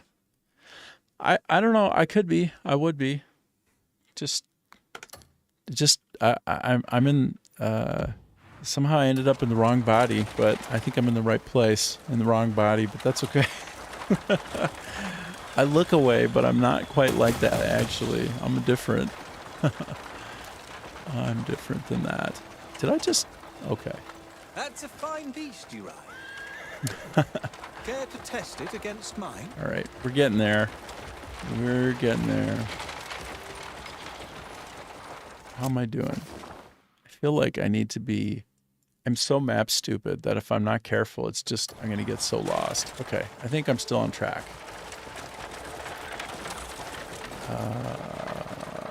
Am I? I think I'm maybe it's... Oh, no. I am really map stupid. Genuinely. It's so simple, right? But it isn't. Not for me. It might be simple for you. It's not simple for me. You just see me in a car in real life. It's also a problem. It's also a real problem. I need a good co-pilot. In my life, I need a co-pilot. And then they help me get there. That's important for my success in life. Okay. Oh, I know where to go. Hold on. I know exactly where this is. Okay, I got it. I got it. All right, I know how to do this now. Okay. I think so. I just go through the city carefully. I have to be as careful as possible to get there. I end up running over somebody. I absolutely will run over somebody. Or crash into some gate and then suddenly it's a misdemeanor and a crime. Like, look, they're terrified about me. Like, and that's because I'm awful. Look at this.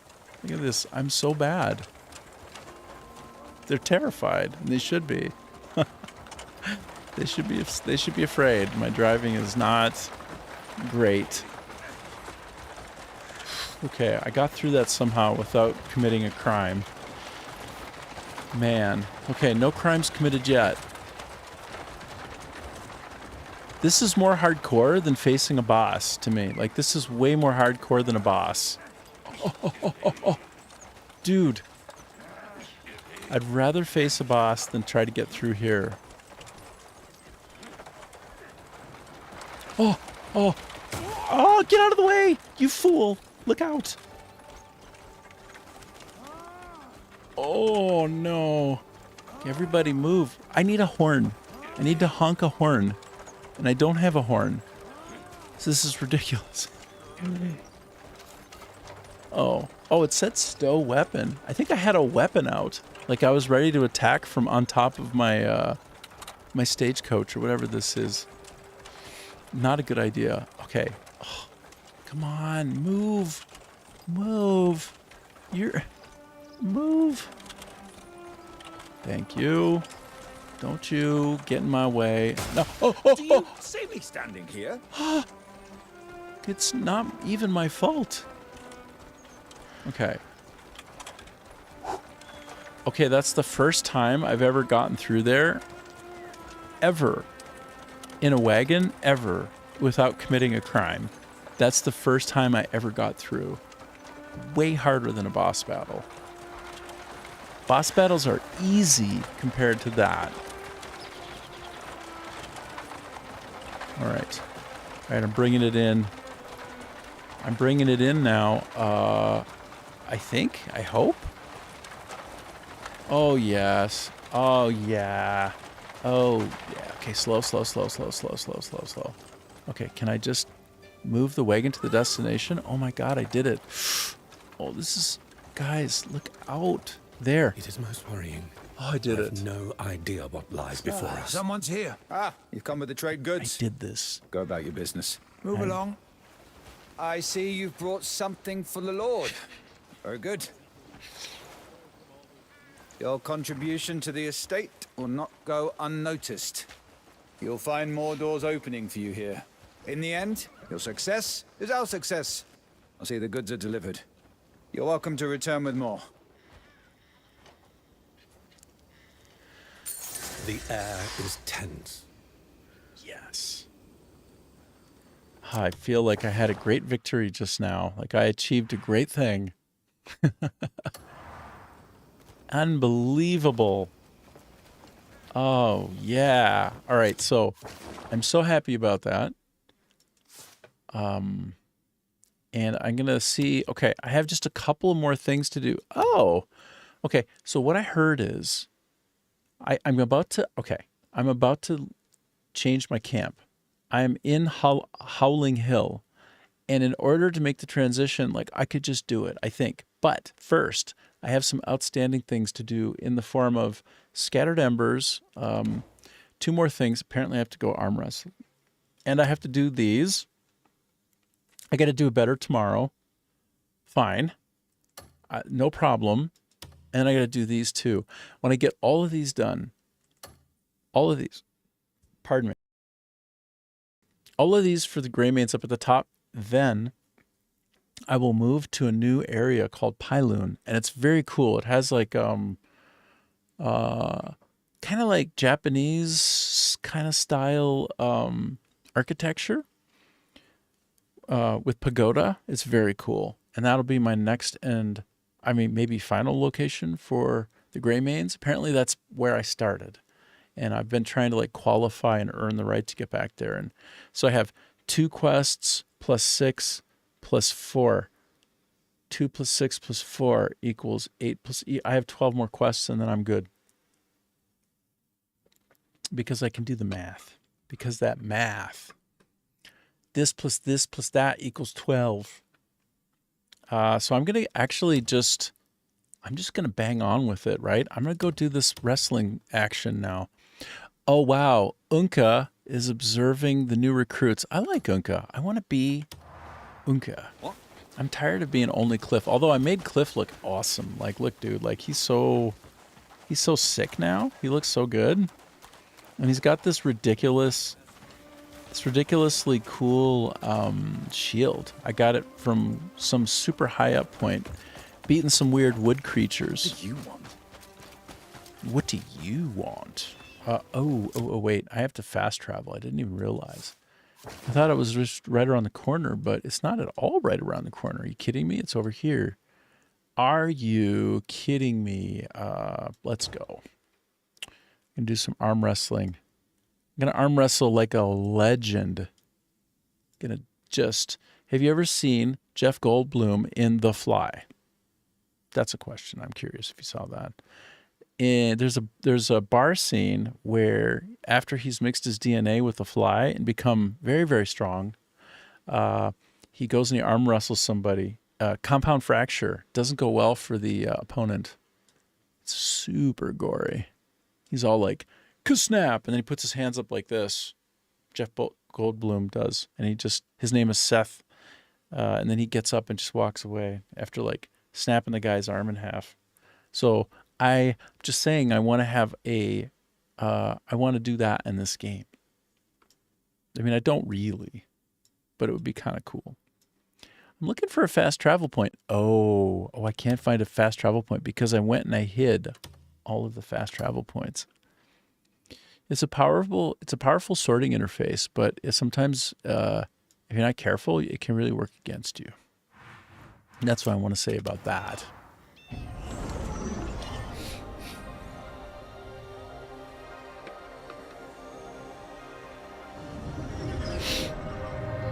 So I give you one other story about Vietnam and how welcome I feel in general. So this is how welcome I feel. I was walking around the lake in the downtown area of Dalat, and French colonization had happened there prior. So when you look around, you see all kinds of interesting old French architecture. Also, banh mi is sort of inspired from baguettes. Yeah. And I think some of that came about from that interaction with France. But anyway, I'm walking around an area that the governor was sort of overlooking back, the French governor back in the day. I don't know if this is like 100 years ago or what have you. But I'm walking around the lake, and it's nighttime. It's dark. It's actually like maybe 11 p.m. And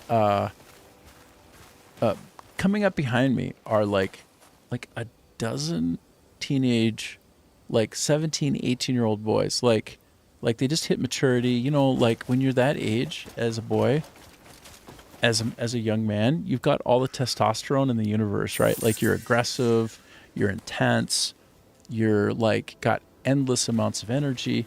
And so they're like running up behind me. They're coming up behind me, running. And I can see them coming, and I move aside just a little bit.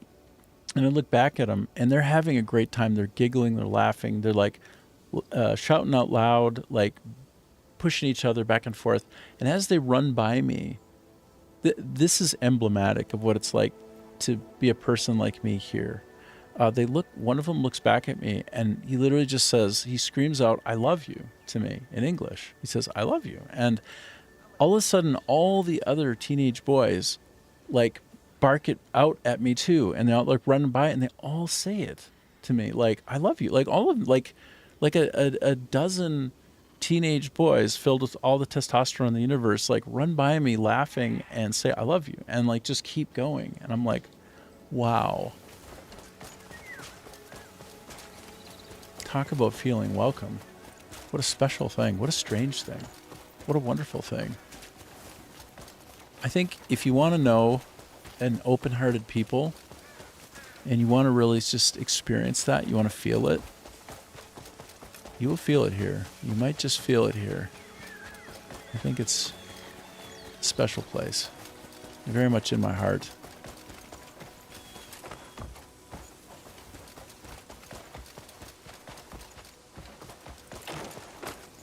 Okay, I'm headed over to the arm wrestling competition. I'm trying. That was the best fast travel point I could come up with, so yeah, here we go. They're not fighting me. I've got a clear point of entry. Great. There's arm wrestling right over here. Oh, look at this guy stretch. Look at him stretch with his pole. Look at him stretch. He's like trying to get that stretch in, brah. Okay, so apparently... A man with arms like iron has turned up round here.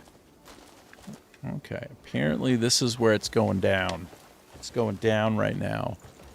It's going down. Man, I am so needing coffee, I'll tell you what. More coffee for me. What? Okay, I'm trying to go where X marks the spot. Can I just like open these? Well, I bet you if I open those, I get in trouble. It's like the jailers would be like, "What do you think you're doing?" Who can I talk to about wrestling? Oh, it's Unka. I see him. He's up there. He's all just hello. He's in lurk mode up here. Unka, what are you doing, brah? There you are. Just watching the new recruits. Any show promise? A few. I'm arm wrestling them. Arm wrestling? Loosens them up. Lets me test their strength. That takes me back. You should join us. Let's go then. This gives me a story about my stepdad, who mostly raised me in my life. A full-blooded Finn. He arm wrestled me once, and I had gotten strong, right? I'd gotten my version of strong. So my biological father, actually a world champion bodybuilder, like not a super big guy, you wouldn't think it, and he didn't show his muscles. He like would wear like loose-fitting stuff. But the man was Mr. Minnesota in 1980, and also he started his own bodybuilding competition, like North Country, I think it was called, out of Minnesota, and then also went to some national competitions, I think in Las Vegas, and he was standing up there with some of the biggest, best. But he looked good, and come along now. He like had small bones, like I have small bones. But man, the meat that he was packing on him, it was crazy. He's a super big guy. So this is my story. I wanted to be like my biological father as a young teen. Unka's going to tell me to come along incessantly, so I have to cut this story short. Go ahead. I'm waiting. Come along now. Come along now. That means I have about 10 loose seconds before he says it again. But he's going to say it again, and now it's all I can think of is him saying, "Come along now." So I was strong, and I thought I was super strong.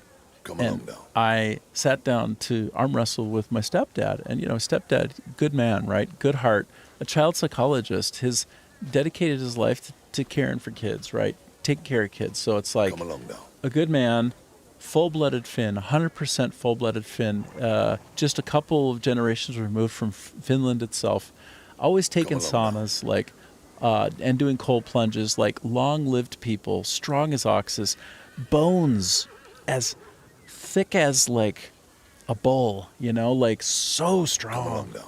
The bones are just like, they're just massive, tanky people, you know. A lot of the Finns are, and so I sat down and I was going to wrestle him, and we're about the same height, and he's got bigger bones, and he's got natural like kind of strength in him, and man, he just, I mean, he wouldn't never hurt me. Very gentle, kind, good man, strong man though, and he just would just work me over. It was just like a joke. He was holding it for a while, and I'm putting everything I have into it. And again, like my dad, my biological father, champion bodybuilder, and I was lifting weights trying to get strong. Like I never took steroids, but I was naturally, you know, I could naturally put on muscle because of my dad, just something in the genetic line, and so I was actually super strong, right? Like I had the high school bench press record. I did it for like 17 reps, not even 1 rep of the record. I did the record 17 times, and I just didn't even increase the weight. And so, strong guy, but I sit there and I go across. I'm going to say it's going to be like Unka. Like my stepdad was like Unka, but didn't look quite like half man, half whatever Unka is. And man, it was just like absurd. Like some people are just built different, is what I'm saying. And so apparently I'm going to get on a horse and ride with Unka. I thought we were going to do arm wrestling around here. Well, we're going to go to the arm wrestling site. All right, man, let's go. Enough storytelling. I hear too much come along now. It's not the right time for a story. Yourself. See what they're made of. Okay, I will. I'd rather not break their arms. I'd rather not break their arms, like point. Jeff Goldblum, You the didn't Fly. really Snap Jan's arm that time. Snap it. You should have snapped his arm. Aye. He kept howling about how he needed that arm to lift a pint to his lips. Said a roguish knave was nothing without his arm. You think he'd worry more about holding a blade? No one dared say that to his face. He's been practicing every night since, you know. Shame it won't do him much good. Why's that? There's more to arm wrestling than brute strength. You need to pace yourself. Yeah. Conserve your strength. Yeah. And know when to use it. That's why Jan will never beat me. Like Kenny Rogers. I'll always have the upper hand over him. You got to know when to hold. Say that to his face. Know He'll when to challenge you on the fold. spot. Anyway. He's welcome to try. Over the top. The soldiers of the Tavern are nothing like Jan. With Sylvester Stallone. A wrestling movie. Just muscle. I'll need to find an opening then. Oh, I got to do the arm wrestling? Oh, One boy. good push is all it takes. Oh, boy. One good push is all for the insanity advice. takes. That's what the Joker taught us in the second Batman movie with Christian Bale and Heath Ledger. I told the recruits to wait inside. So random today. I'm off to oversee another training now.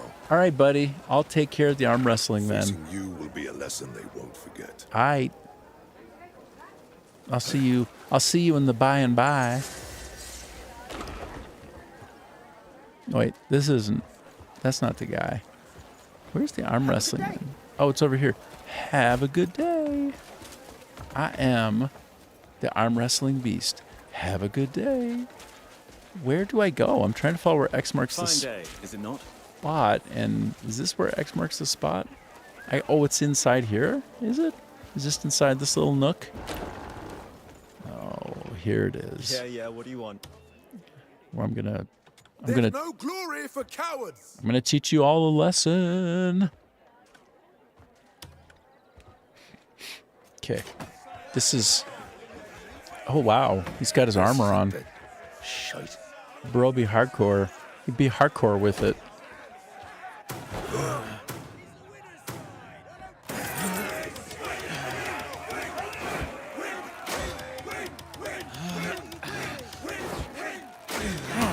Oh, I did that.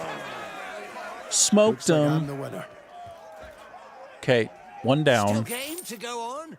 Hell yes. Hell yeah. Let's go. Let's do it. Again. Again. You two look awful. Y'all but wearing that armor, bro. It's not going to get that intense up in here. 1, 2.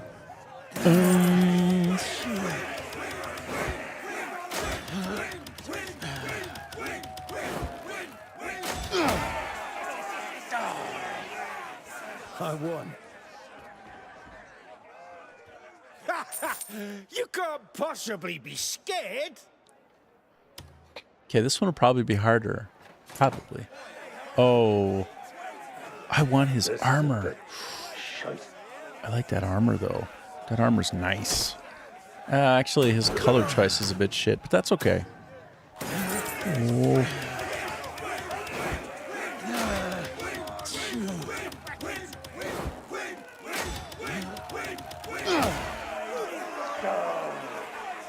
Victory is all about momentum. Planning to join the next batch? Huh.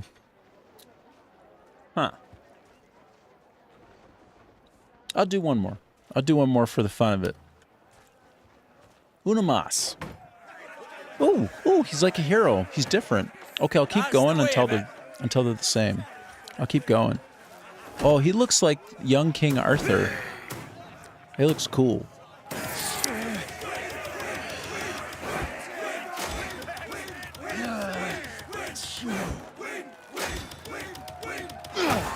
But in the end, he goes down just the same as the Nice others. to win. Still game to go on? Sure. If it's the same guy, then I stop. Ah, okay, same guy. I think I'm done now. Well, fuck me. Whoa. Language. Language, sir.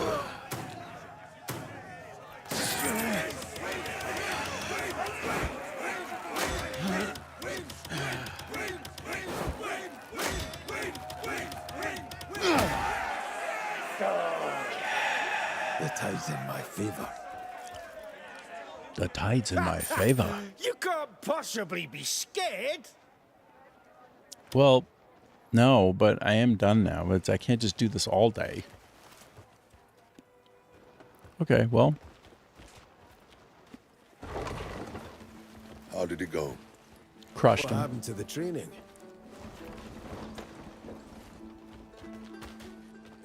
Not many showed up to begin with.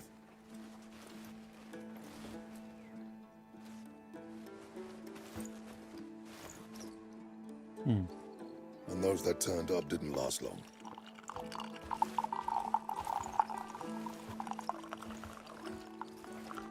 Shame they lack the tenacity. I might join in for an arm wrestle. That's your ASMR moment. Test everyone's strength here. Uncle's joining. Let's get the fuck out of here. You do that and the tavern might have to close for the day. We best leave them be. How disappointing. How disappointing. I'll just stay and watch then. Okay. Okay. So it's funny. Unka ends up being unavailable for use. Like I cannot play as him until I solve like an important quest, because he's always on an important quest. And the first quest that was really important when he was blocked and I could never play as him was fishing. He was fishing. That's the first time it's like, okay, I'm on a very important quest and I cannot be bothered to do anything because I'm tied up. This is mission critical. I'm fishing. And then this time it's like, I'm breaking people's arms and wrestling.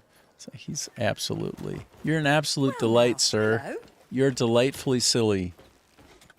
Welcome. Looks like you've had a long day. Yeah, Matilda, I have. What are you selling? Any time's right for a fresh pint. She looks a little sozzled. The fancy British word for being a little bit tipsy after having a tipple is being sozzled. I just demonstrated a little bit of British acumen A little bit of the stylings of the Brits there. I had 2 managers in a row who were British. First one, then the other, and then all along the way, people who were associated with Britain or some of the things Britain. And the reason that was because I was connected to FIFA. I made FIFA for a few years at Electronic Arts. So, you know, it will not surprise you that some of those folks there are passionate folks from the UK area. Oh, such good coffee. So happy. So if I get to full trust with her, that's a good thing. Because she has a food supply contract, which means one of these things that I don't have now, she'll give over to my in-camp cook. That's what I was trying to say. First of all, I always buy the water. I'm sure you'll like it. Because you need that. I need a lot of that for things like Palmer pills, etc. You just always need some water. Steamed eggs. Have you ever had steamed eggs? Like in real life. These are kind of something that, speaking of, you know, Britain or England or the UK area there, steamed eggs are a big deal. It's like there's like a royal method of making an egg. Oh, steamed eggs done right. Oh, that's special. Have that with some beans and toast. My favorite British food, though, if you could call it like a food, well, dang, you know what? Fish and chips. I have to avoid gluten, and I don't know why, but I have to avoid it. But fish and chips is a big deal. We all know that, right? Get a splash of lemon on that. Ooh. Get some vinegar oil on that. Splash some of that on there. Oh boy. Oh boy. With some crisps. Or no, I guess chips, not crisps. Chips. Crisps are like the potato chips that you'd speak of in the United States. But probably bangers and mash. Okay, like a real nice sausage with some potato that's been all kind of, you know, whipped up like crazy with absolutely no lumps in it. That's a good time. With some mustard. Get some mustard on there. So I'm really thinking about food right now. I must be hungry.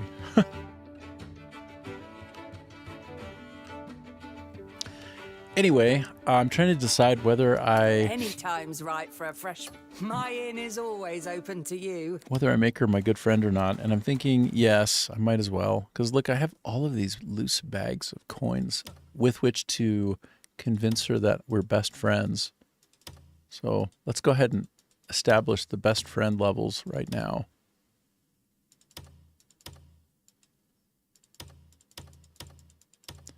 The thing is, I have other people who are more important to establish trust with, so I feel kind of bad that I did this, but Here you are.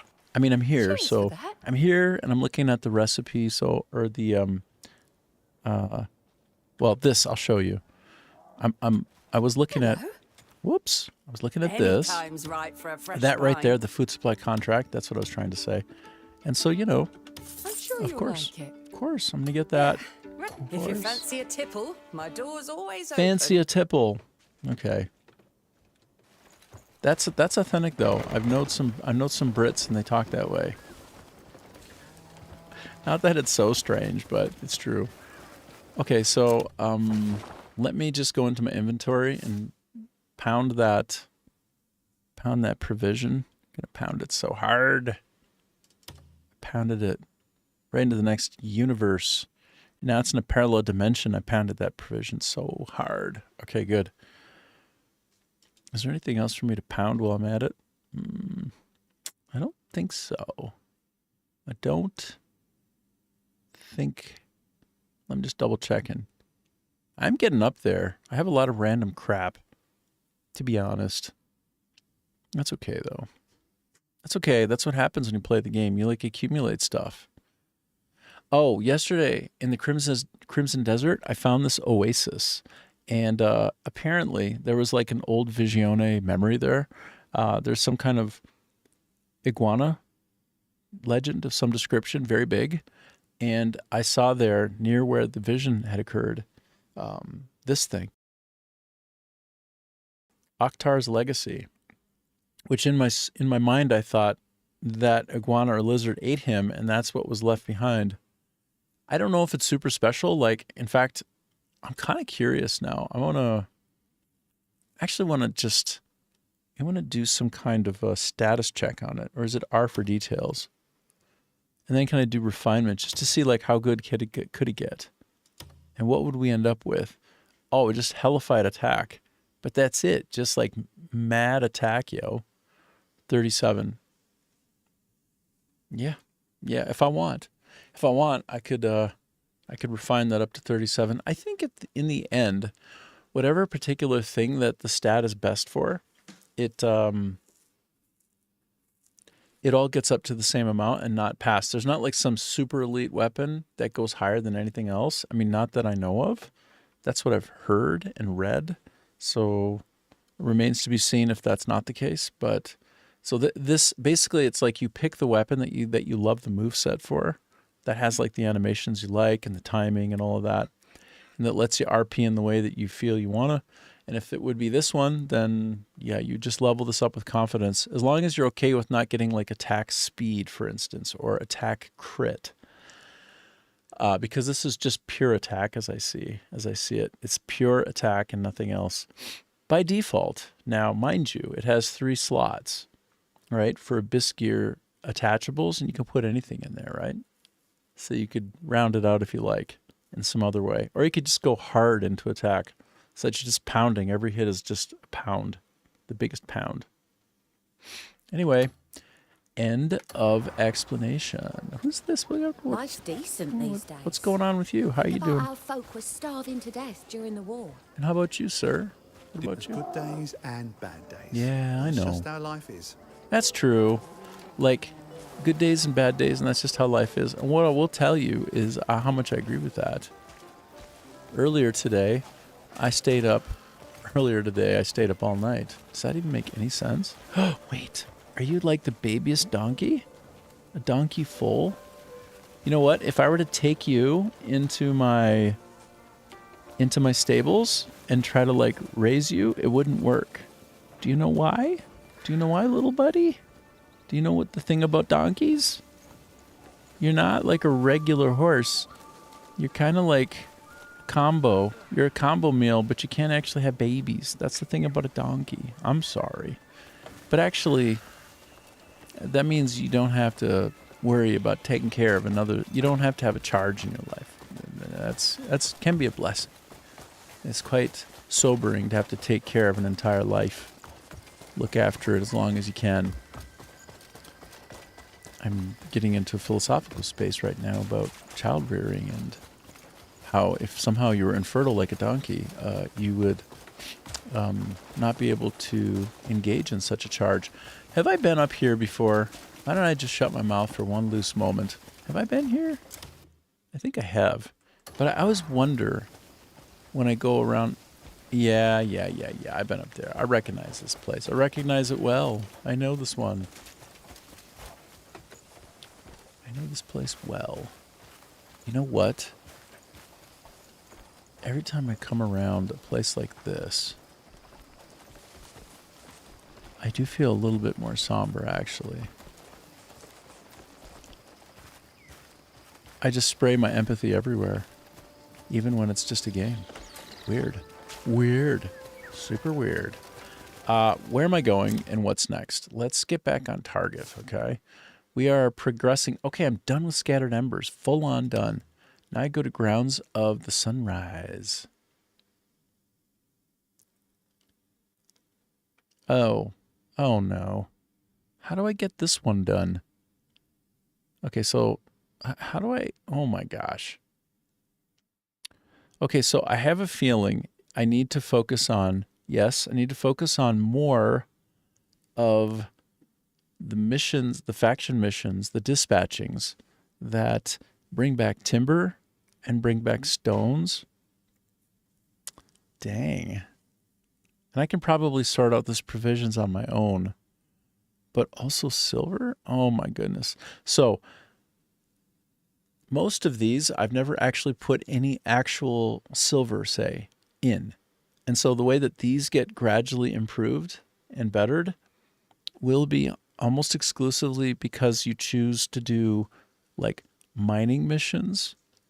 And so mining mission, food mission, timber, and that's more mining. So basically, I need to do mining and timber at an outsized amount. I need to focus on those to complete those. And there's nothing I can do but just burn through those and, like sleep for 12 hours whenever I can to get those done. It's interesting. I worry that if I leave and I don't get Grounds of the Sunrise done, that I never will. I wonder if that's true. For a better tomorrow, I could look into that, because that might be one that when I go to the new place, well, the old place, new again, that might be one that actually carries across. I think Scattered Embers does not carry across, and you would strand missions. So, it could actually be that I'm confused and that I actually can't migrate to Pyloon until.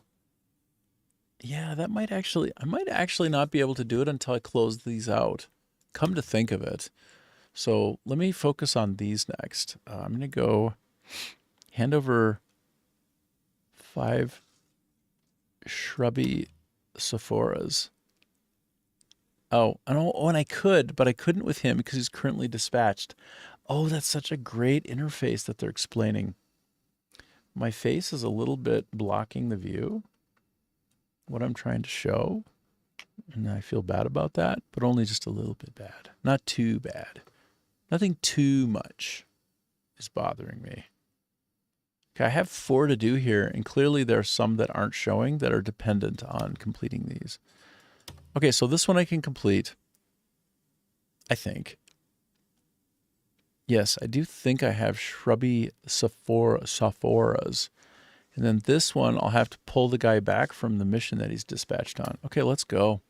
Let's go back and try to sort out my my situation back at home at the camp. Where would that be? That would be over here. Okay, got you. I got you. I got you, boo.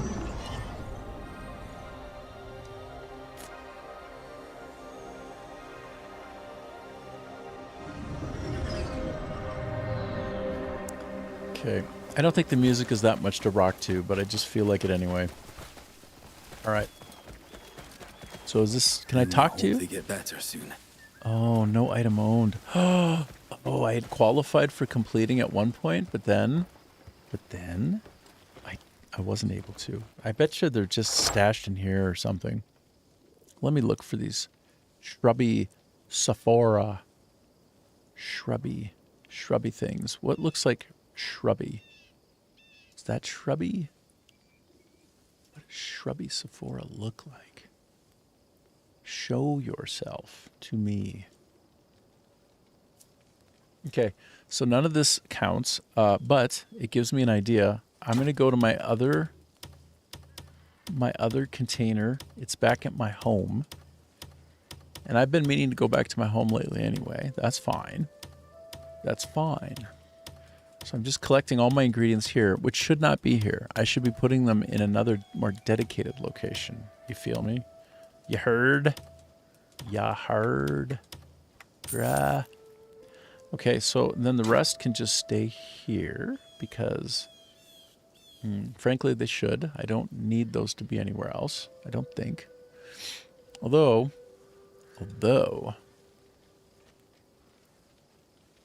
now's a good time to park some of these things that I want to keep long term because they look kind of cool, and I'm not sure. I think I want them. I think I want them. I'm just going to put some of these things away for now. You go away. You go away. That one I'll keep. You go away. And this one's quite wonderful, but interesting. You go away too. Most of these things can go away for the time being. Actually, Movement speed level 2? That's got more movement speed than most. Ooh. Ooh, I see. Oh, so it's imbued with movement speed.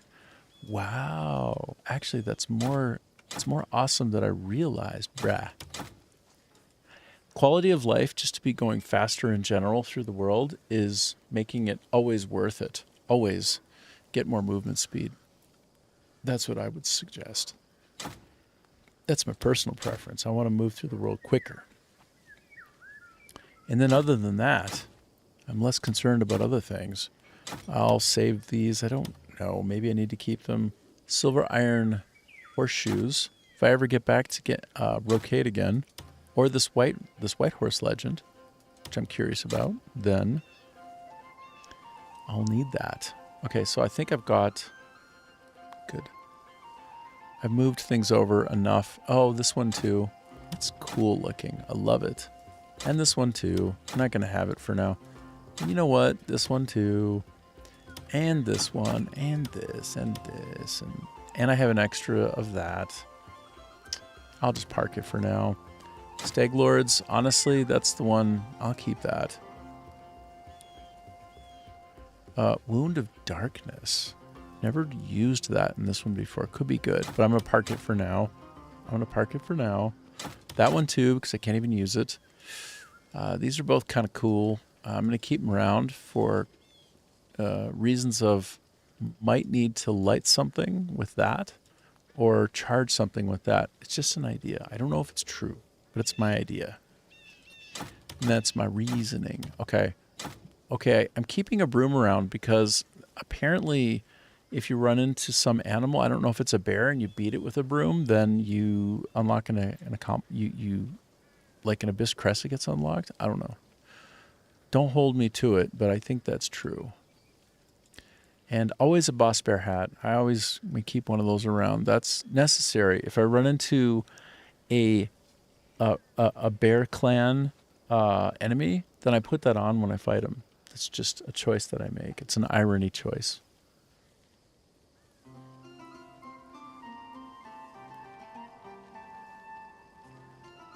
Yeah.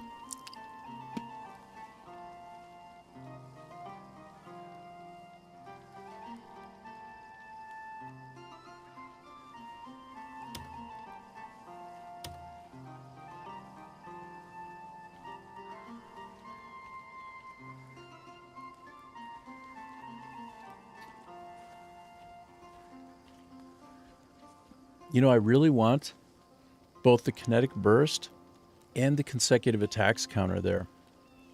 I know you can get 3 consecutive attack counters and put them all on the same character.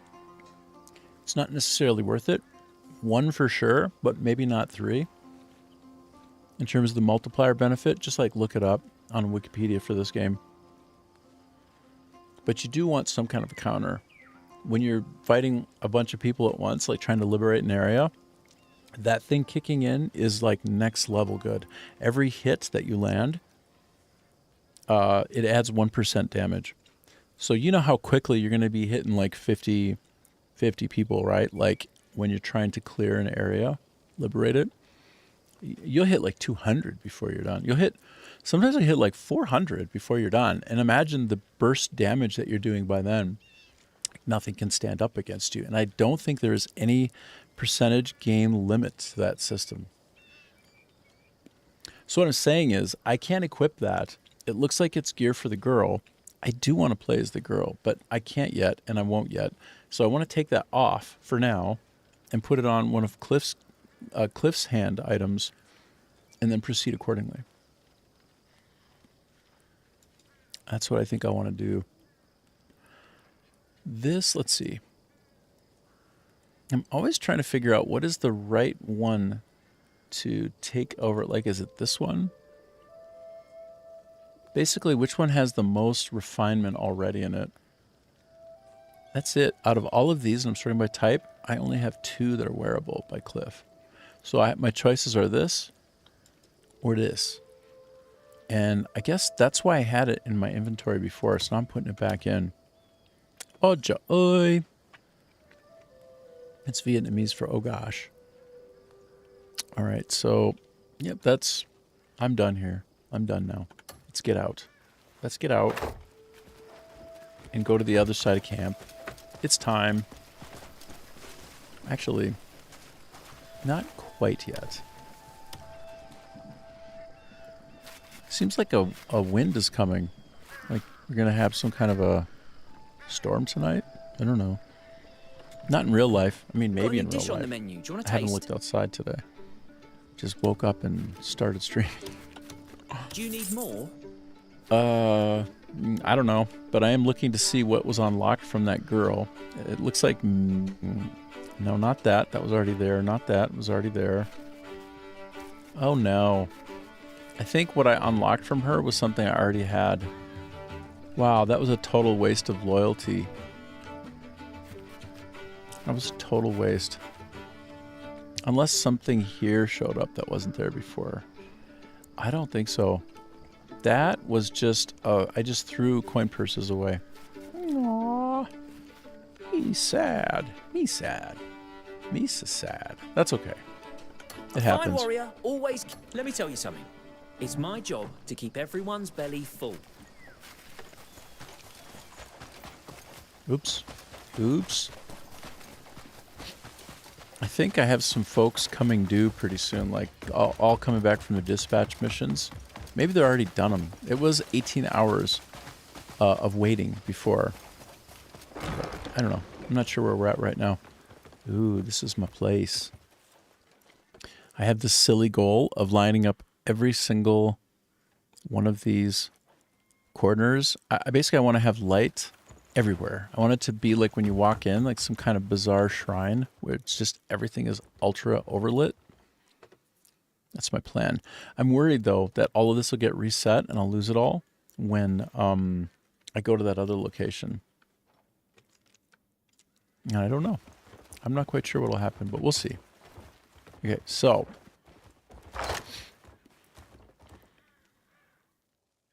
I want to end set. Ingredients. I'm just going to put all the ingredients in here first. I'm just going to throw everything in, and I'll look at it after everything's been combined into one location.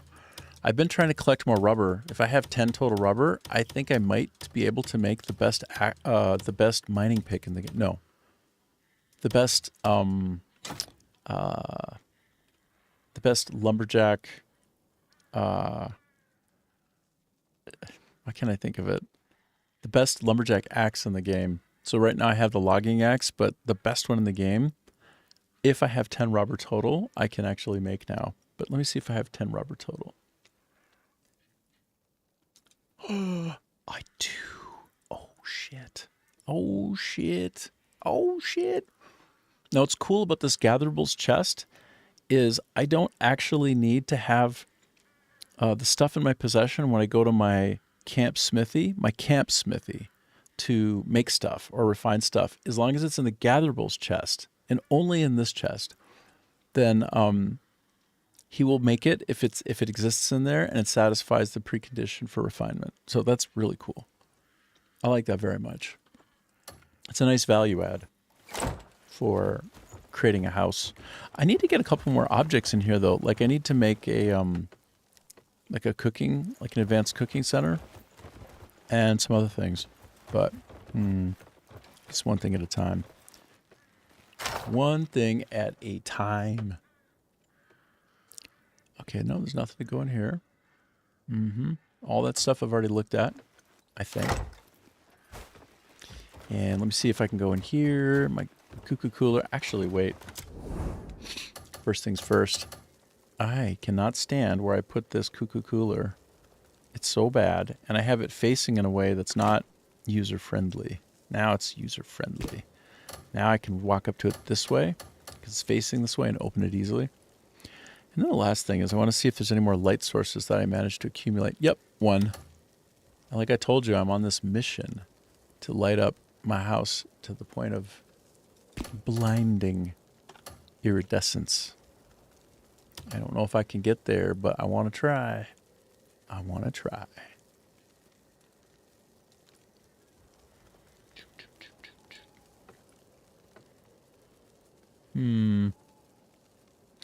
Maybe the bedroom is not the best place for that. I'm going to face this around. I don't think it makes a difference for lighting, but...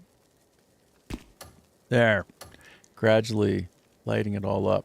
So bright. So bright. Imagine this has, like, literally floor to floor, like flush light sources everywhere.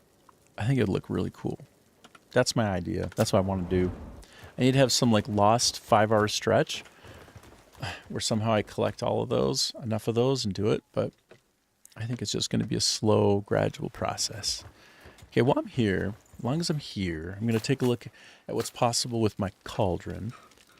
I don't even think I have an advanced cauldron yet. I'm pretty far off from awesome so far. Pretty far off from it.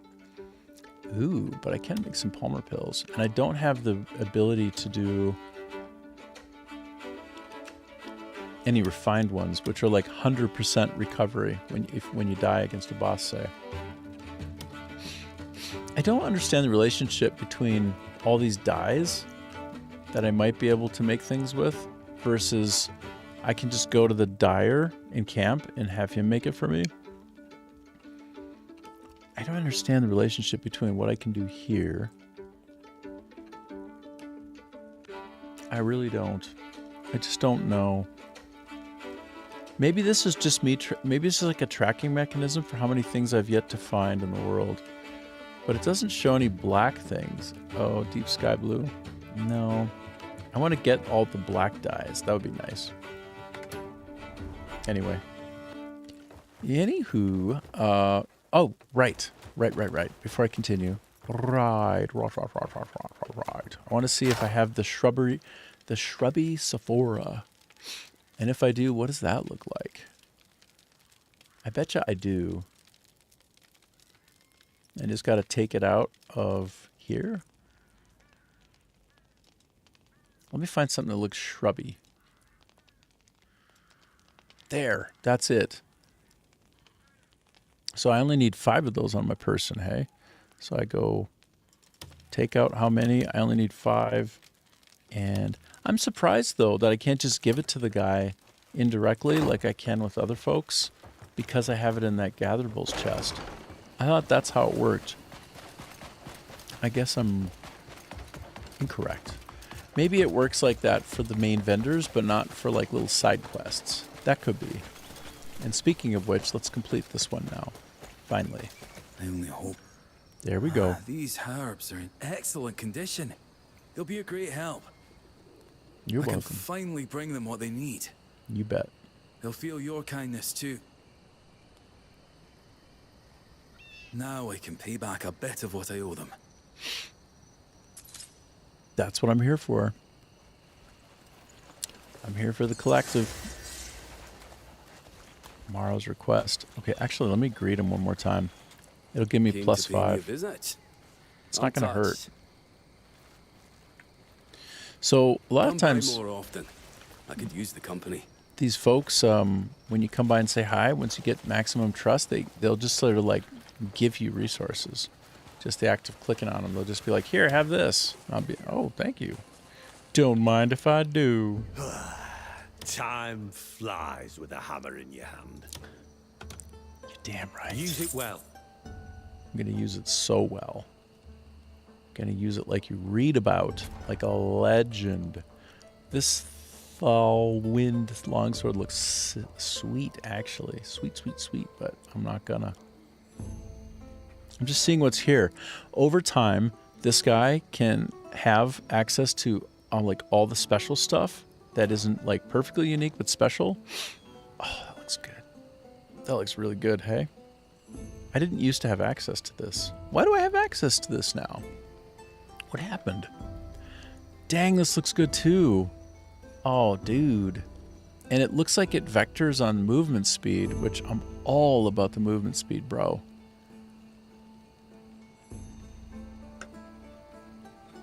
I'm just about to pull the trigger. Unyielding. He looks cool too. He looks real cool. Whoops. Ah. Oh. How do I move? Ah. Wow. Man, he looks like a legend. Okay, defense. So this movement speed action is great. Let me just see what else. Like, it looks like some things have been unlocked for me. Wait, Oktar's Legacy. I already have Oktar's. Oh, it's not as special as I thought. Unless it is kind of, and I found the one in the Oasis, and I can combine it with this to like save a refinement step. I don't know. Could be. Maybe. Shaman Staff. That's for Unka. He's just gonna smash down on fools with that thing. Smash down so hard. Fine work, wouldn't you agree? Heck yeah, I'd agree all the way. Okay, I'm gonna run out of coin, but I want to just grab it. I want to grab it and not feel bad about it. I don't want to feel bad about it. Ooh, Furman. Okay, I'm just scroll down and look at the rest. Oh, there's so many. Ooh, there's so many things that can eventually get gotten. Get gotten. Get gotten. All right, so if there's anything you need. I've just come due on a number of items there, so that's good. Okay. If you're in a bind, you know So, where to find me. Hold on. Where are we at here? Hand over 4 thin hides. Yeah. Well, wait. How would I do that?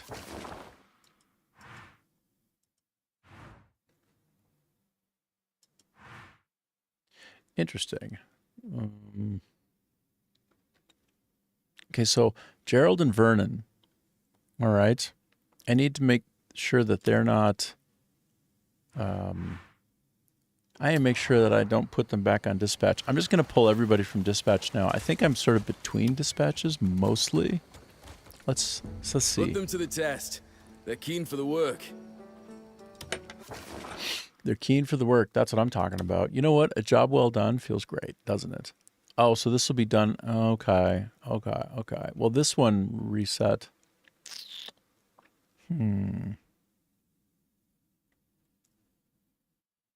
Well, I think I do actually remember who I need to pull off, so let's just start there.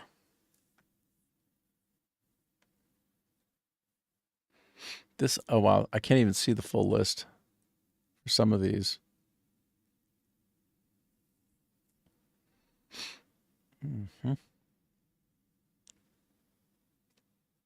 Yep.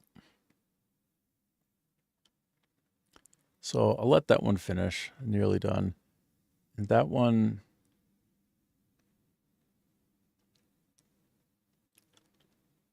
Okay, so that one will resolve as well. That one should just about finish. Ooh, nice. And not that one. Okay, so... Looking for anyone specific? What makes the most sense Talk when to me I'm whenever you need to. min-maxing my camp will be to... wait. Hold. You know my quest. You know the thing that I do now, right? I get these every chance I get. And it's not stealing, so I just take it. It's not stealing what's yours isn't stealing. That's my story. Sticking to it. Oh my gosh. So I take those light sources wherever I can each day before going to sleep, and then I gradually use those to light up my house to the point of absurdity. That's the goal. Yeah, and I can get most of these. Like, this is... it's honestly effective, and it's not stealing, so it's honestly quite effective. Did I get all of them? I'm just checking. I never looked in all the places before. I only looked in a few. So let's see. Any over here? Any? Oh yeah. Oh I like the purple action. The lilac, that suits this guy for sure. The dyer. Clothed dyer. Oh, and that one? Wow, there are actually so many that I can get each day. and they just come back magically. Yes. Yes. Yes. Oh, another one there too. Really. After a certain point, it's like too much work to go out of the way and get them each, but I'll do it this time because I'm sort of taking an inventory of which ones there are actually that permit me to do that and where they are by default. When I move to the new capital, I'll be in a new location. Everything will be changed up. All right. All right. All right. Oh. I wonder... Oh my gosh, those two big pigs are hanging out. The procreation part of this game where like they have the babies, it stalls a bit if you don't keep this filled. And I never ever will use bread, right? That's a total waste. And same with the jerky. This is like throwaway food, you know what I'm saying? This doesn't matter. This stuff can be throwaway food, but I use it for stamina when I'm in the air trying to make it from one place to another. So that's also quite valuable. This as well, nobody needs this. That's just not enough to even bother with. For real, for real. And honestly, same with these. Really, it's almost worth it, but not quite. And the rest are chunkier health, you know? Not great health, actually, but better than a stick in the eye. And that's as good as I got right now. So there you have it. And then I can also just take some of this stuff, right? Like hellified potatoes. Like, how about I just take... Oh, man, they're going to grow now. I'll take half these potatoes is what I'll do. Half those potatoes. What about this barley? I'll put a chunk of that in there too. I'm gonna load up my extras right now. How about some cabbage? Put it in there. Put it in there. Get it in there. This is gonna be good. Get it all up in there. Go. Wow, there's so much room for just jamming thing. Is it? Oh, it's water. No, I better keep the water, hey. Milk?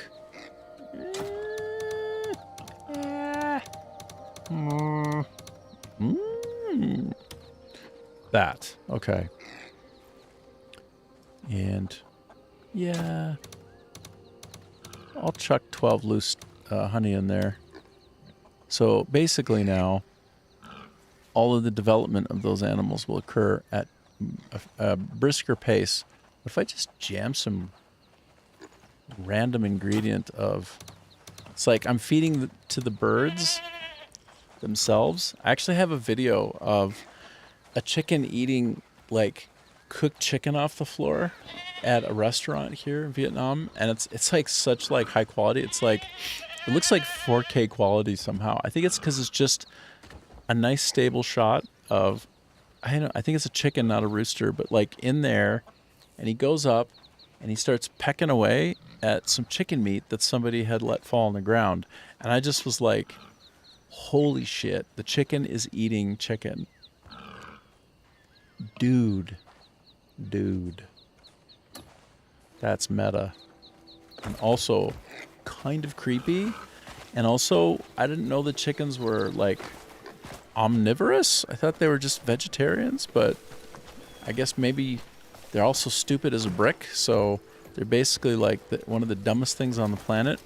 You know, I grew up on a farm in Minnesota, and I didn't fully grow up on a farm, but I spent some time on a farm. Like I planted potatoes, and like I literally would plant them and harvest them, right? I was part of that actual yield. It's like it's a great finish crop, so that was part of that side of things. But also, I spent some time with a friend, kind of like a family friend, and I really liked the boy. Like we would hang out, like we were good buddies on their farm, and they had like goats, and they had like all kinds of maple trees. So I'd go out and do like collect the sap with them. But I would also, and I did it more than once, participate in the butchery of chickens. And I'm just saying, like, how dumb they are. When you chop their heads off, and it's, like, not something I'm, like, super proud of, but, like, to be honest, people aren't as connected to the food they eat as they should be. So like people go to the grocery store and they think like pork is pork. Like pork isn't like a pig. And pigs are actually as smart as like an 8-year-old child or something like that. But, you know, whatever. Chickens are so dumb that when you chop their heads off, they go running around and continue like before they bleed out. And sometimes they don't bleed out. Like if you screwed up or they're like built weird, like they can survive for a while without a head, and they'll continue doing like pecking moves. Like they're pecking at something, but they don't even have a head anymore. And I'm like, oh, you are the dumbest creature on the planet. You don't even know that your head is off. Like you are pure instinct. Like there's nothing about you that I can determine that has any sentience whatsoever. You're the closest thing to a biological robot on the planet. That's what I think about chickens. That might not be true, but it seems true. Like when you see that they don't even need a head to survive, and by the way, some of them can live for like without a head. Is somehow like I think that it gets weird on a farm, right? There's lots of ways in which it gets weird on a farm. Look up DSM-5 and farm and animals, and you'll know what I'm talking about. How weird it can get. And it's still considered quote unquote normal, like within the parameters of being a human being. But you get to doing weird stuff, right? Like when you're involved in husbandry and you're taking care of livestock, and you need to butcher those and feed the family with those. Then it takes on a different kind of tone, right? You're not personifying those animals anymore. That those animals are being harvested as food, so you do not treat them as people, right? So like a chicken is very hard to treat as a person anyway, though. Like a pig, it's another story because they're smarter than a dog, right? So that's awkward and complicated, isn't it? I would say that's awkward and complicated for sure. So, but there are cases of like, I don't know, like a kid feeding a chicken for 2-3 months after its head's come off because it didn't die. Somehow its neck, it didn't bleed out all the way, and it was being fed through its like esophagus, like that was open. Like there's like an opening there, and literally like the kid would drop food into the damn esophagus. I think about that, how disgusting and weird that is. But again, when you're on a farm, what you gonna do? So this game doesn't like shy from that, and so when you're handling livestock, it treats it like what it is. And I kind of honor the reality that comes out through this game in a way that in some ways people aren't even exposed to in real life, that they could get exposed to in this game and have a better grip on what the world actually is on a couple of dimensions, like what I just described. Like personifying animals that, are used for food and that help sustain, that are important sources of protein that help people live healthier lives. I mean, sure, you could try to be full vegan. There's some research showing that That's a fine beast you ride. some of the things in red meat are life extending, not like the super fat stuff, not the fatty fat stuff, but some good lean meat is actually, by all accounts, life sustaining and life extending. There's some research on some of that, and I know the research comes and goes and changes over time, but the point is there is some wiggle room there for the idea that meat, even if you're vegetarian, we might be a little bit built. We might be built for meat to like have more survivability and health at large. But I know that there's debate there, but something to be said for that, and there's something to be said for being more connected to the food that you eat, regardless of whether you're vegetarian or, omnivorous like most human beings. There's the opportunity to better appreciate the food that we have, and in a very real sense. And it's strange when you think about it, if you don't typically think about it. But all things living that we know of, all things that are alive are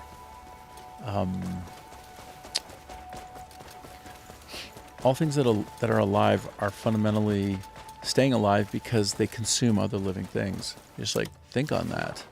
Think on what that means. It's weird. It's weird, right? I think we get too separated from the world and the way things really work.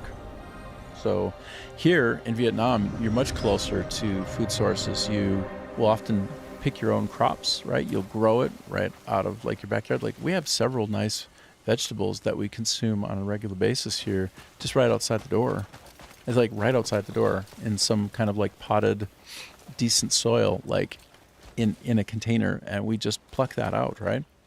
People here in Vietnam regularly take flowers and vegetables and fruits and they interchange them. Like it's like, oh, that's beautiful. And it's like, yeah, it's also edible. Like, wait, really? I thought flowers for pretty and vegetables were for eating. Like, well, not when you're being really pragmatic about it. Then what you do is you're mixing your herbs or your herbs with other things, and you're trying to like plant vertically, like have one of those vertical farm systems where if you're building it right, something's always harvestable, and like the nitrogen in the soil is maintained and cared for because you have an interaction between the things you're planting that are planted together, sometimes stratified by levels, but other times just literally planted in the same soil so that there's a beautiful nitrogen interaction there. Just saying, like, some folks are closer to nature than others, and some folks just get all their food from a grocery store, and that's it. That's how they live their life, from a grocery store. That's it. That is how they eat, and without a grocery store, they die. That's a lot of the West, actually, and I think one of the fun things about being here is that I get closer to being human, and I get closer to being self-aware of what it means to exist in a world where I have to consume living things to stay alive. And when you're closer to the food, you think in a more holistic sense, and you also care more about the food that you eat. You regard it more. You have more reverence just for like the everyday minutia, and that includes care for animals and for vegetables and all of that, fruit. Yeah.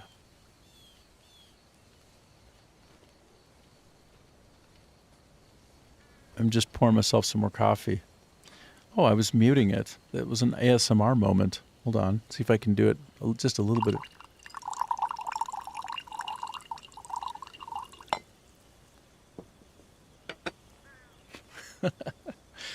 Yeah, that. Now I'm going to sleep because I have certain things that are coming completed in the mission dispatch realm that I'm trying to progress on. Anytime I can sleep, I go maximum right now because I need those dispatches to come through. They're like time gated, and I'm trying to complete all those that I can so that I can leave this place for the new one, which is in Pylon. Make sense? That's what we're up to. That's what's up. All right, so let's see how we're doing with these dispatches. Most of them are probably... What sort of warrior are you looking for? Somebody who'll do stuff that's warrior-like in a good way. Okay, so that one's done in 40 minutes. That one's done in 24. Okay, so this one now we're done. Oh, but it's mining. Oh, I don't want to pull back mining. Mining is the one thing I don't want to pull back, shoot. But is there somebody in here who I need?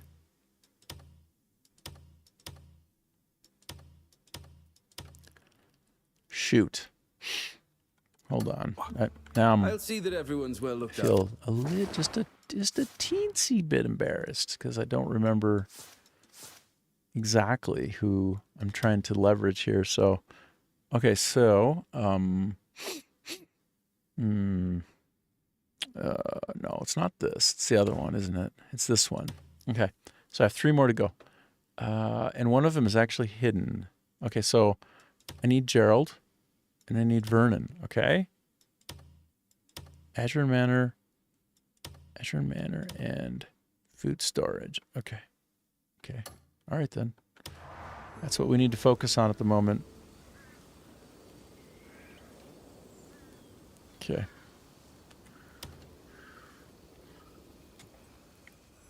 Got a job? Okay, so nope.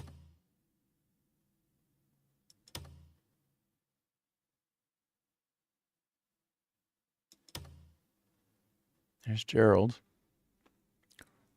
And yeah, this one's freshly. Okay, I'll cancel this mission. All right, let's just sort him out right now. Whoever you need, just tell me the name. Let's just sort out Vernon right now, and then we'll continue. Hey, buddy. What you doing? Oh, this is Niall. Do Different. me a favor and keep an eye on Jan. God. I wish I didn't have to, but all right. Okay, so he's not the one. Hold on.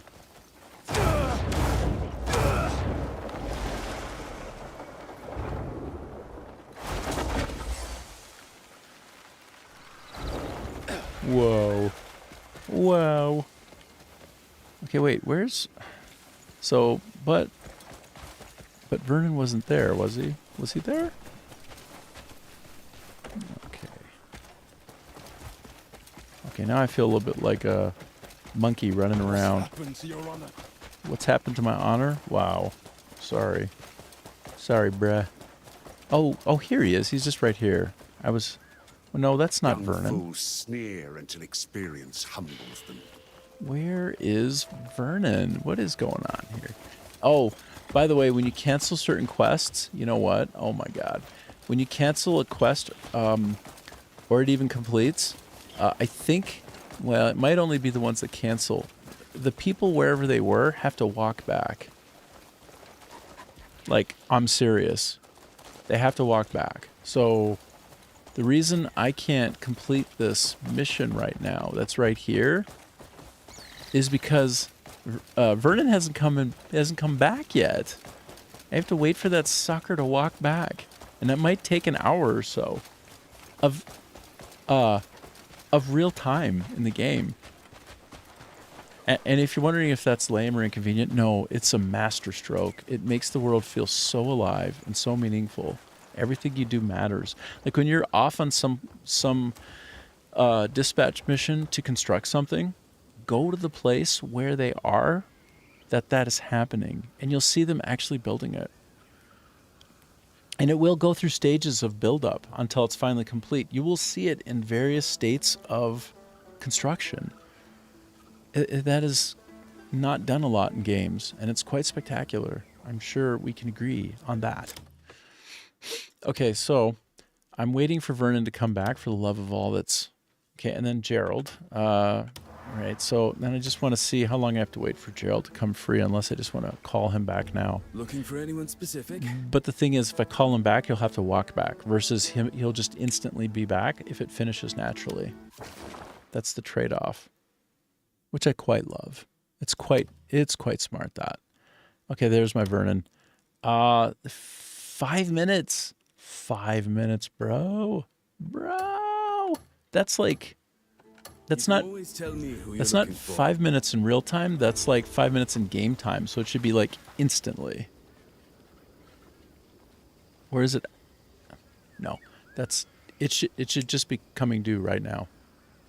Like there must be some like time tick that we're waiting to hit. Okay, and speaking of which, the time tick, I'm gonna do two things while we wait. Okay, I'm gonna move my picture back up into the corner because I think it's better there. Generally. And I'm going to take a quick break, okay? Because I've been online for 3 hours now. I see that it's been 3 hours. Ah, there it came due. So we'll talk with him shortly. But you know what? Before I do that, I need to test my theory. Forget that. All right, so my theory is of Gerald. Where's Gerald? Where's Gerald? So did he just magically appear? Is he magically delicious and just there as my... It is. It is. There. There. So this is what I want to tell you. This is what we learned. Just now, we learned it. If a dispatch mission finishes naturally, the person will be in camp right away. It's part of the process of the mission ending is that they will have ended it and come back and returned and become available in the camp right on completion, which we just saw. When it's the case that somebody is pulled off a mission from a place and it's canceled, there's a built-in designer punishment, which is the most delicious design decision ever, and I fully endorse it and strongly approve and give you the clap for that. They walk back. I have a feeling, and I've seen this before, the reason this isn't speculation, I've canceled it, I'm like, what the hell, where's my guy? And I go figure out where he was when I canceled. I go there, and I see him walking back. He's walking back from where I canceled the mission. It's a great punishment system. So anyway, that's what we learned. It's incredibly cool. And I'm gonna take a 3 or 5 minute break now, and I'll be back. Okay, so just give me a minute or two. I'll set a timer, but I'll probably go over this. But yeah, I need a little break. Okay, so I'll be back. Hang in there.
Well, well, well.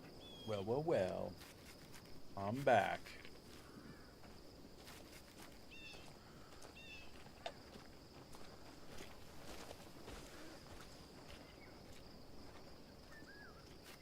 Mm-hmm. Mm-hmm. Mm-hmm.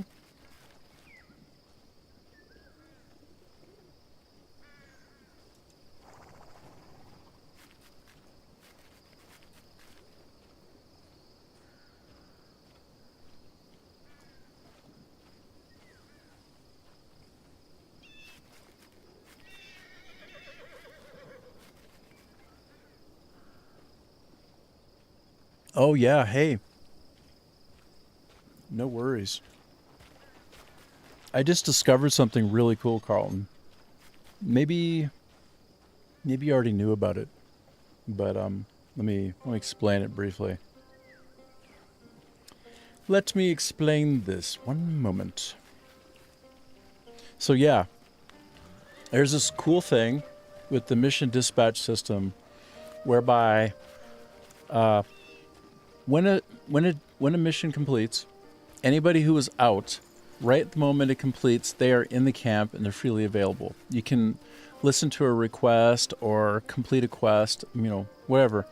But they're freely available. When the time is up, they show up right away. If you cancel it, and I've seen this twice now, I've seen it on one end and I've seen it on the other. They walk back from wherever that you canceled. Or maybe they run back or horse. I don't know.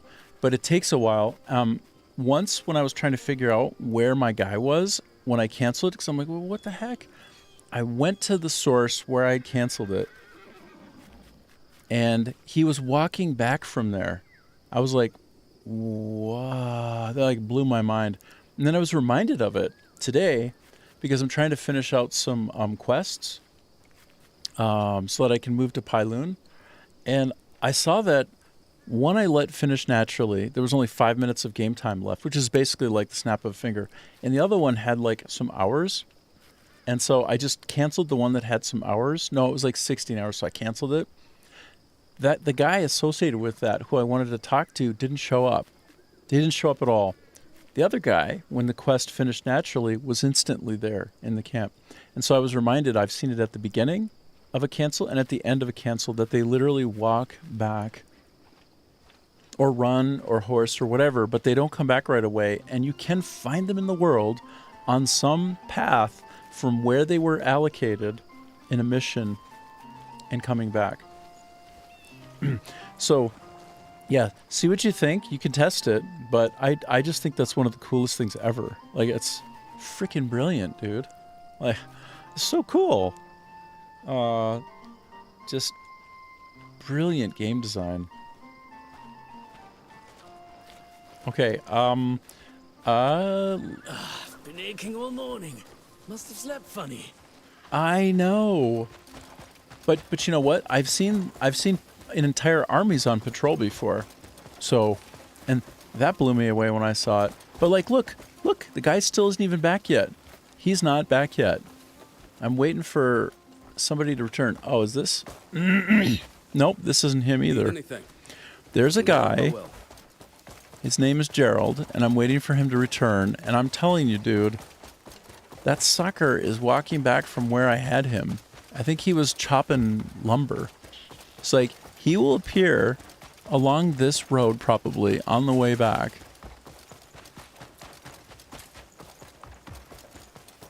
It's... If it weren't already absurd enough how wonderful the game is, that one detail...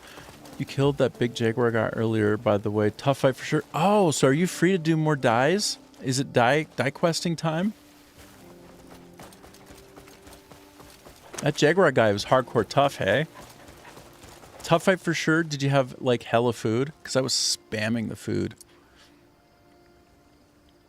Like, with that guy, I was thinking it would make a funny video for me when I was defeating him.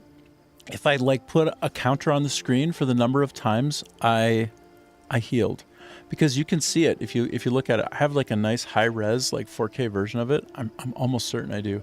And you look at the rate at which the health bar goes up. It's like Okay. Okay. Yeah. Keep going. You are close. I think you're quite close now. That's great, dude.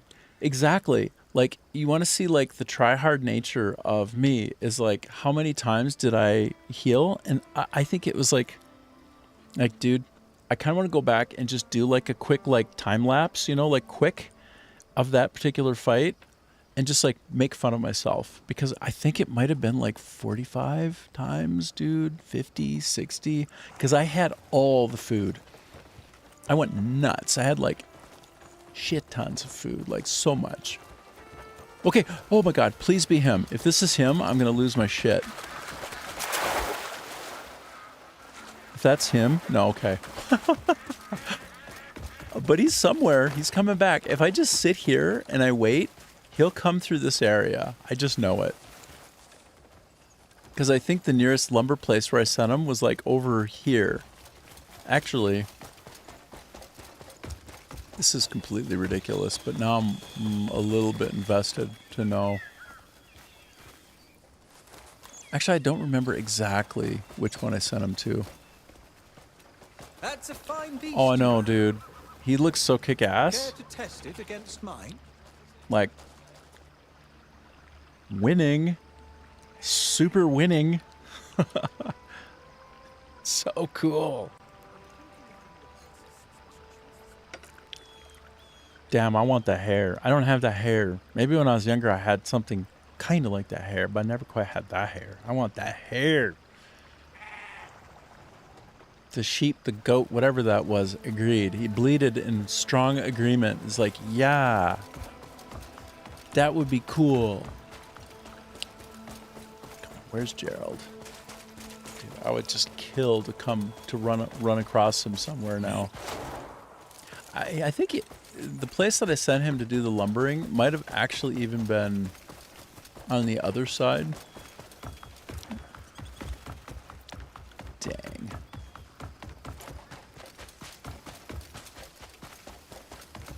If I fast travel, though, it might skip it. And he might just sort of, like, show up. Like, that might be the way to solve for it, is just, like, fast travel to the camp. Yeah. I'm going to give it a shot. Give it a quick shot. Because I really would like to close those out and go to the new Pyloon. Like, I'm quite excited. It'll be over here. This will be the new spot.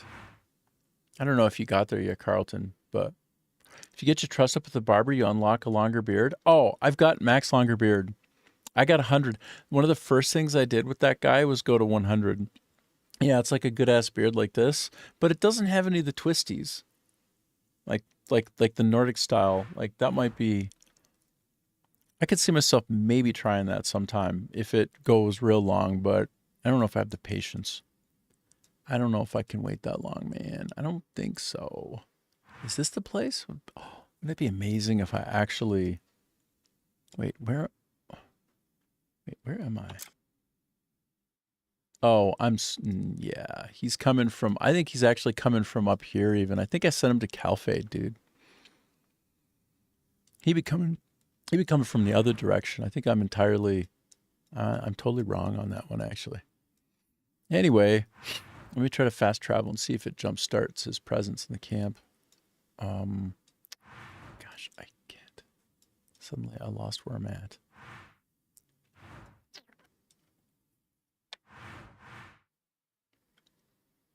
There we go. All right. Yeah, more options would be good. But the thing is, like, don't put it past them to add more. Like... Give it 3 to 6 months when more people are like where you and I are at in the game. Then maybe they'll actually add more. It wouldn't even surprise me, man. It wouldn't surprise me at all. Hair, brows. Tell me what you want to style. A little bit of this, a little bit of that, a little bit of this, a little bit of that. There's the hella beard. That's the hella beard. Hella. Whoa, whoa, whoa. Yap, yap, yap, yap, yap, yap, yap. It's a wavy. Rub.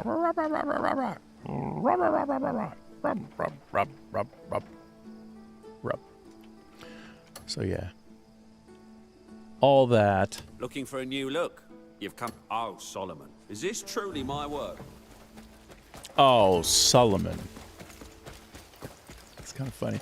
Is this him? Is that him? Greymane. Oh. Wait a minute. I didn't even talk with this guy yet. Oh, okay. I'm all out of sorts. I was supposed to listen to this guy. Get myself.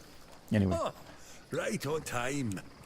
Getting close to completing all of these main Greymanes.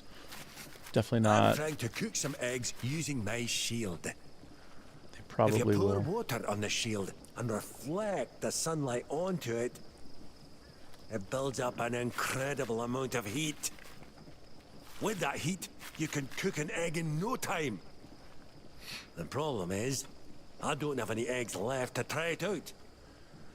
So, I was wondering if you could get me some eggs. If it works, I'll share this sunlight shield roast with you. Yeah, I hear you. Like Red Dead Redemption 2, just like throw them on the back. Because, you know, like when you try to do like a charge, when you're trying to charge with your horse and you just like, he like flies off, or other ways. Yeah. It'd be more authentic, right? Like it's a little bit crazy to like have him on your shoulder. I mean, I get it. Cliff's a hero and all. He's a hero and all. Oh, look Still. at that glossy shell. Perfect for the challenge. Perfect Right for the then. challenge. Water on the shield. Water. Focus the light. Focus. This time, it's gonna work. Today's gonna be one for the history books. History books. Even if it flops, it's still another good find.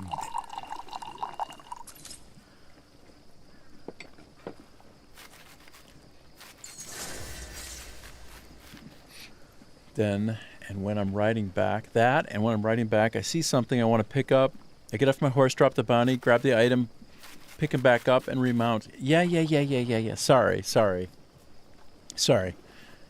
That is the user case. You came up with the right use case right there. I hadn't thought that far. You're 100% right. Yeah, of course. I find that really annoying too. Also, I feel like, I wonder what you think, but I feel like the system itself would be more robust. Like, I end up losing my guy. Like, I fail the quest if I, like, talk to somebody. And in other ways, I'll, like, fail the quest. Like, if I go a little bit too far away from him. Whereas, if I could anchor him to my horse, in the world, the horse never really gets lost, right? He'll stay there. And it's no problem. Like, the game code is good with the horse being anywhere. So if I could attach and hold, right? You got it. So like I have a feeling they'd actually fix some of these, like the bugginess of the bounty system if they did it the way that you just said. I bet you that. Like fine, let it also be on the shoulder, yes. But when I get on the horse, like I can kind of like put him on there, like almost stash him. Like you know how the back of the horse has 2 slots to hold like market goods? Why can't it have a third slot, sort of, so to speak, that goes character on the back? I mean, bounty on the back, yes. Dude, that's such a good idea. That's such a good idea. You're so right. You'd probably make a good designer. If you were to get into the game industry, you'd probably make a good designer. You got creativity and also pragmatics. Like, you're sensible. So sometimes you don't get all of that rolled up into the same person as a designer. A lot of times you get a designer who's almost like a savant with detail, like can think about a system in a way that's so intricate and special that they catch all the edge cases and they're like indispensably valuable to a project. But often they don't have a sense of what good looks like. They don't know when they got something good, and they get over-indexed on having a complete system that is capable of all the things like a Swiss Army knife. A special designer is one who has a little bit of that producer mentality in them as well, which is the pragmatics, which is the sense of prioritizing what matters most. A good sense of how to trade off systems to get the best for the most in a way that makes people the most happy most often. Like the happy path of the product is maximized. instead of just the perfection of the filigreed layout of all the pattern of the system around the edges. But you need a designer who can do that last thing I said, but also another kind of designer who can do the first thing that I said, which is kind of like understand priorities and balance trade-offs properly. And the problem is those types are extremely rare. They're the hardest to find. They're the most special. They're basically like unicorns. I came into the industry as a producer first, and I became responsible for wearing multiple hats at once. They are doing that. Pearl Abyss is doing great with that, and they will fix a lot of it. Sometimes, though, I feel like the game is so big and that some people were focused so much on their area. This is just me guessing. I'm not there, I don't know. But I've been on teams and I've seen how it goes for like a couple decades. Like, I really know. I know this shit. People get siloed a lot of times. They get responsible for one area and they focus on what they got to do. And that's great. You can't get a game this big done if you don't do that. But that siloing means that you have funny things like game control collisions, right? Where you've got 3 ways to steal something, and a couple of them are a nightmare. Like if you bump into somebody, you instantly pickpocket them while holding the E button because you're running around trying to pick stuff up in a hurry. But then you pickpocket somebody and you create a nightmare scenario. But then somebody adds something on top of it, which is like, well, you have to have a mask on. Otherwise, you're safe and you're good. So it's your fault because you didn't put the mask on. I'm like, well, but I'm trying to min-max the world, and I don't want to take this on and off all day. Anyway, that's the kind of conversation that people on a healthy team will have, and somebody who's more responsible for what good looks like, WGLL, like the producer mentality, will help kind of rein in designers who are otherwise like a bit on the savant side, right? Like great with numbers, ridiculously good at finding the nuances and the particulars, and like I said before, like the filigreed, build out of all the systems so that all the edge cases are caught. Those people are godsends, and they're special, and I love them. But they're also sometimes absolute idiots when it comes to prioritizing what matters most and how to do a good trade-off. So you kind of need a special team of people who all come together and like kind of interlock in a way that, with respect, the people who got to mind the priorities can do so, and the people who got to mind all the crazy system intricacies do that, and aren't actually stopped from doing that. But that they're somewhere in the middle, there's a good conversation where you don't end up going out the door with stupid stuff. And this game has an outsized number of like core designer decisions that I've seen being made at a disservice to good trade-off prioritization. And that's okay, but that means that like the designers are kind of ruling the roost at Pearl Abyss. I have to say, if anybody's going to rule the roost, it should be the designers. But it comes with some pain, like, basically catching up after a release and adding things like keyboard control, like being able to change out your keyboard controls. That's how they didn't ship with that on a PC title when they're a PC first company, and they are, right? They made an MMO on PC, so its code base was first and foremost for an MMO on PCs. That it's just mystifying to me, other than if you explain it that the designers are large and in charge. They must be very persuasive. They must be very cute and very funny and very trusted and loved. And they must be very savant-like, because you have to be great to get away with that shit, where you like throw priorities out the door and do, brilliant system work at the sacrifice of good balance. And this game has lacked good balance almost from the start in many, many dimensions. But of course, I'm a designer at heart, so I just love all of the quirkiness of this. All right, that's the end of my rant. Sorry. Just ranting the hell out of it today.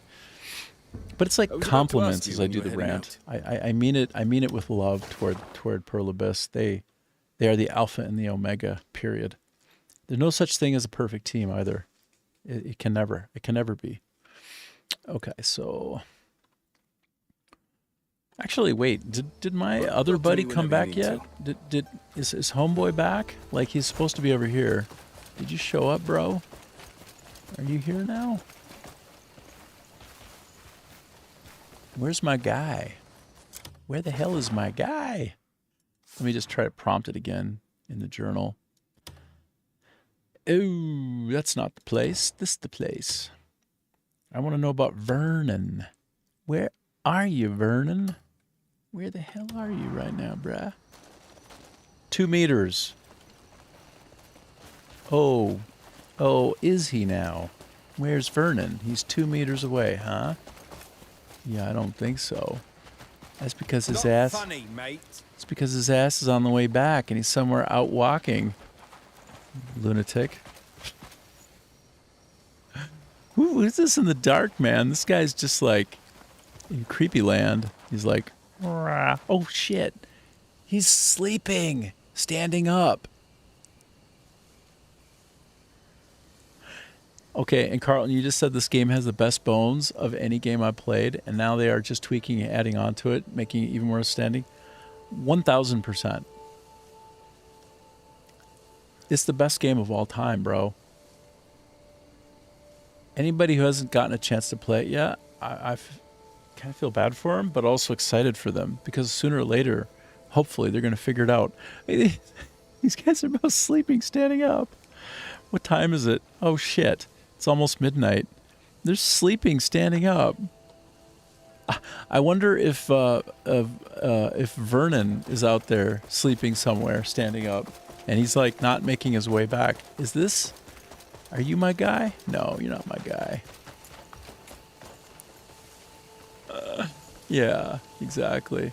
But I am so excited to see this guy Vernon come back. Like, where is you? Are you coming back yet? Where you be, bro?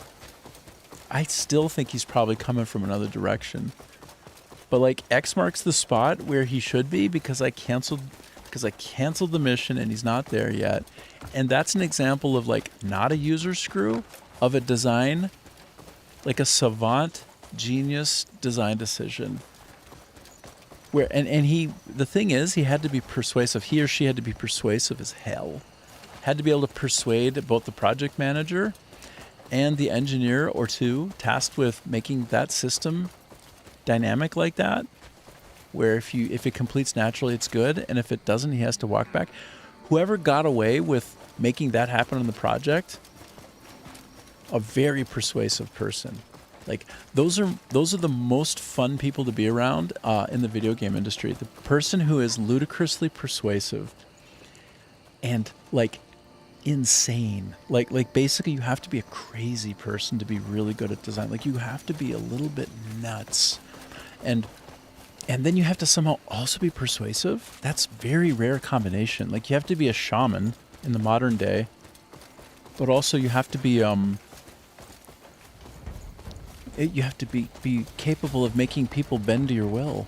Like in a good way. I don't mean it in a bad way. Or else you have to be working with like a hyper capita level of geniuses who when you explain it, they get it. They get it because they're so damn smart. They don't even have to be a system nerd. They just get the idea that that's the way it should be done. And when you explained it to them, they saw it. They could see it with you. Man, those are good. Those are fun people to work with. And they're out there. They're all over the place. In the video game industry, I think that they're probably quite rare, actually, in technology sector. Like, we're talking about unicorns, and there's an outsized number of unicorns in the game industry. Absolutely outsized. No question. Anyway, I said I'd stop. Now let me try and stop. What is this? Is it a peony? Oh, I get some timber. I get some red ginseng. Oh, I like the ginseng. Oh, this is a nice little stash here, brah. Okay. Okay. I really just keep waiting for homeboy to start, like, walk up to me on a path somewhere. Just keep waiting for it. And I can't sleep while waiting for him right now, to be honest. Can't do it. Oh, are these guys my enemy? Are you guys cool? You guys cool with it? Oh, cool. Cool. Made it back alive. Hey, dude. Wish I felt good about it. Think I'll head to the tavern to drown my thoughts in ale. I heard that before. I've been there in my life a couple of times. Made it back alive. Try to only Wish I felt good about do it. those things when I'm happy now, not to avoid the pain. Don't numb the world.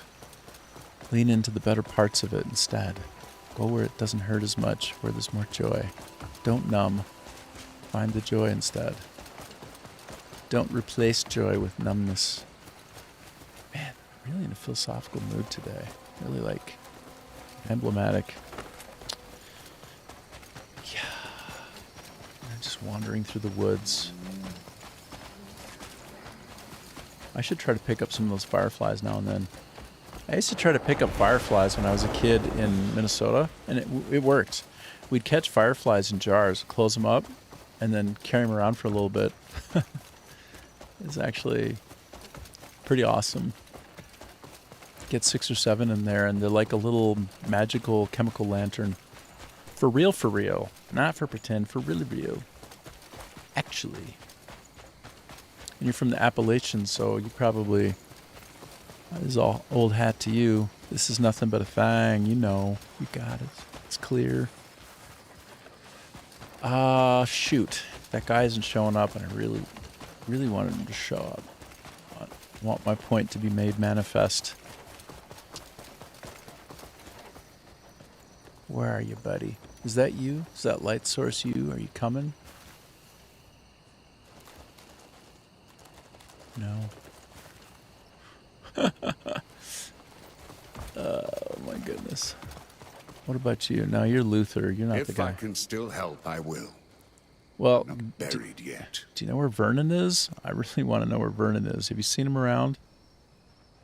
This guy is just like freaking nowhere to be found. Is he at a bar drinking? Oh, dude. Oh my God.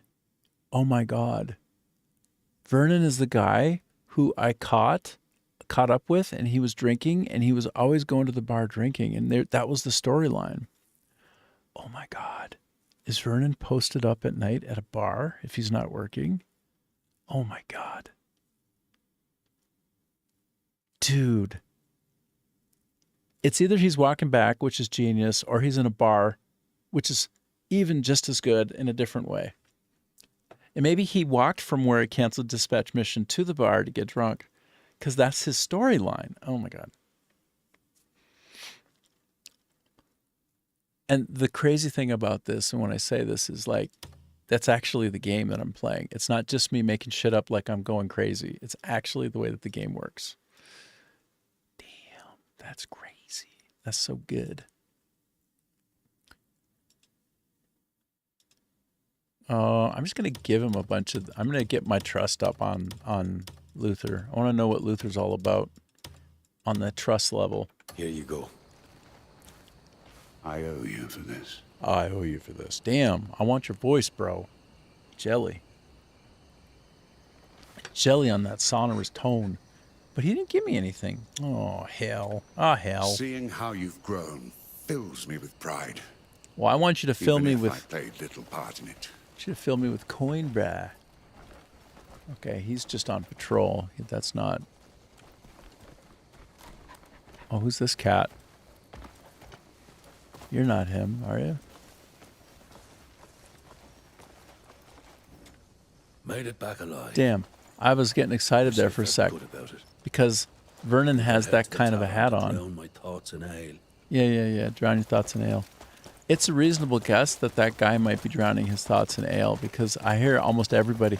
It's a tough life, and how do I say this? Like Payun? No.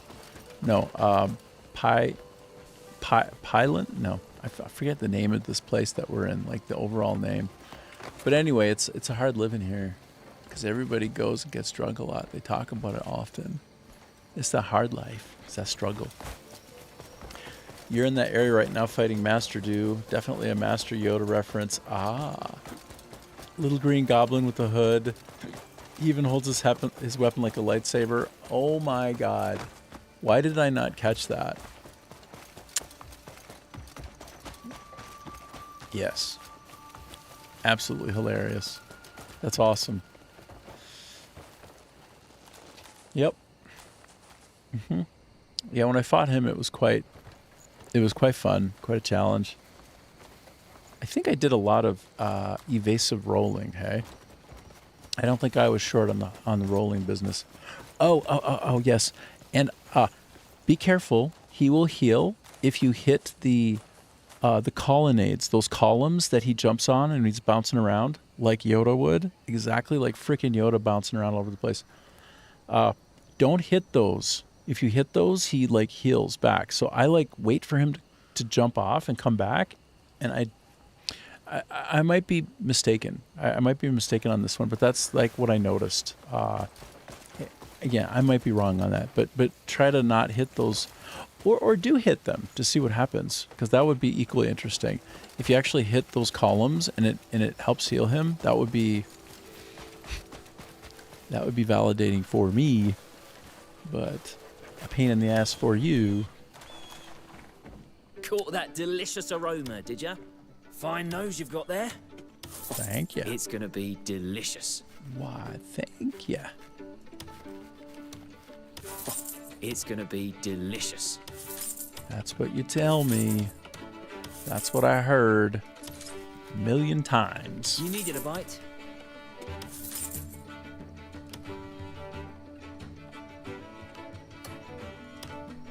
Oh, that one. I could cook something up for you. I feel like these should sort from best to... No, from worst to You'll be too weak best. to swing you. I tell you, someday Top to we'll sneak bottom. into a famous restaurant and pinch their best recipe. Yep, that's your idea of high adventure. Okay, talk to the person.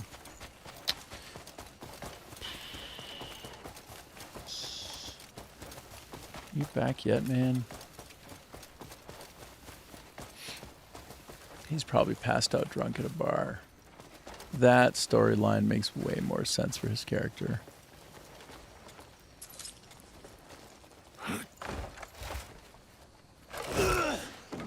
I think this is like a freebie place where they help you get some good stuff for not much trouble. I wonder if it's true.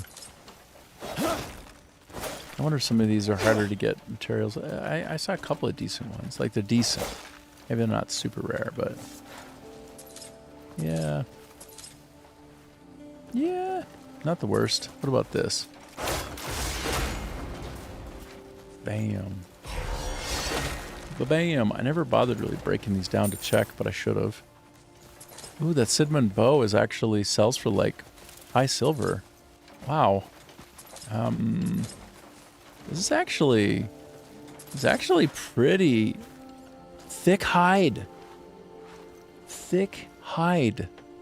Just right outside the camp when you break that. Oh my god. Thick hide is really hard to get.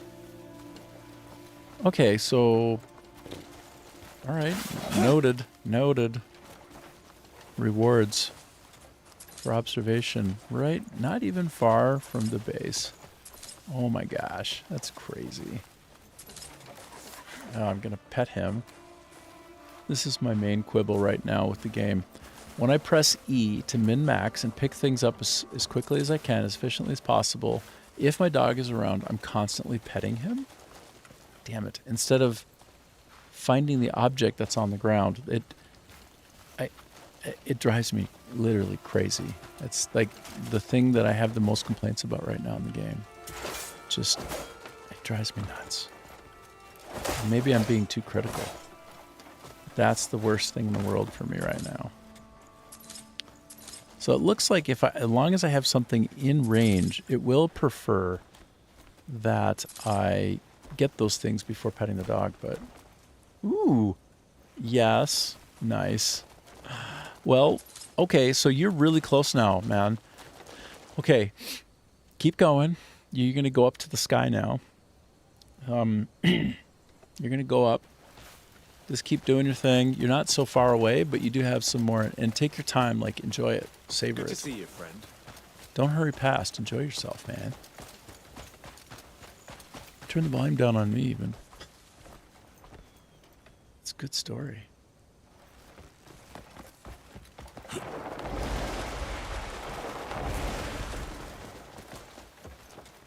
A fine harvest. Worth the sweat. Been aching all morning. Must have slept funny. Darn it. Where's my guy? Glad you're here. Good job beating him.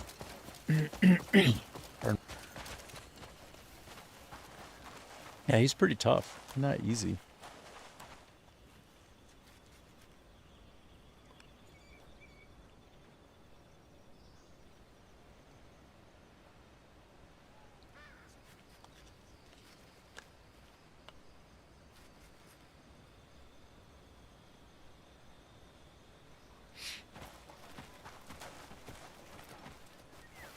Oh my gosh, the Jaguar guy was insane.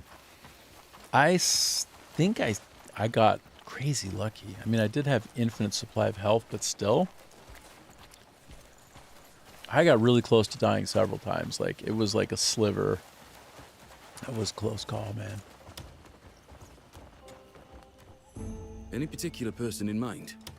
I would say the Jaguar guy has been the hardest yet of them all. Hardest? Well, no. No, the hardest one is that guy in the snow. He's absurd. He's like one hit killing me. I'm getting one shotted with that dude. I have to learn his moveset and get really good at always evading. Like, he is out there, man. That's going to be a minute before I beat him. I'm going to have to finally get my gear good. My gear sucks. Like, I barely have anything past 4, you know? Because I want to spend Abyss artifacts. Like, that would be crazy, right? I want to do that. But actually, now that you can take refinement off them, it makes sense that you could... Oh, I wonder if I get Abyss artifacts back. Ooh.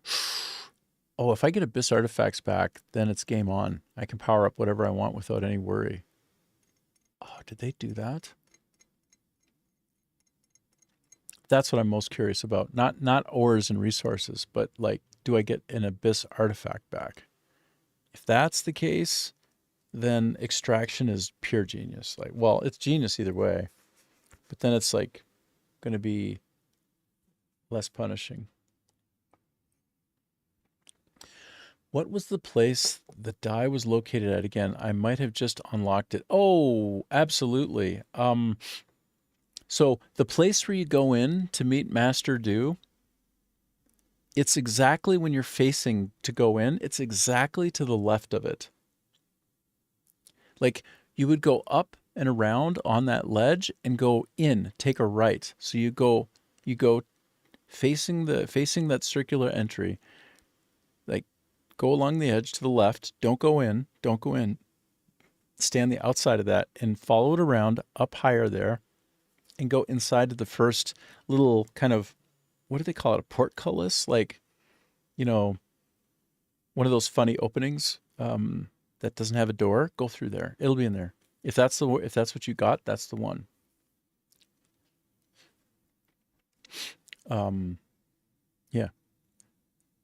I'm gonna send some of my folks out real quick on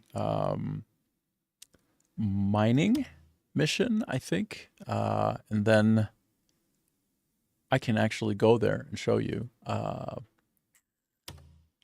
mining 5 to 7. No, I need to do better. I could do better than that. I'm going to go to the end and find ultra mining with lots of people. Where's ultra mining? Give me the mega mining opportunities. Mega. Don Mega. Some random song from a million years ago. Let's see. I'm looking, not finding. Wait, I have more Pyloon camp to do? Oh, really? Oh, damn. Whoa, okay. I didn't know.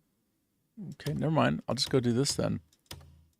And make sure that I don't randomize. I don't want to send out Mr. AWOL guy. Where's Mr. AWOL? Where's that cat?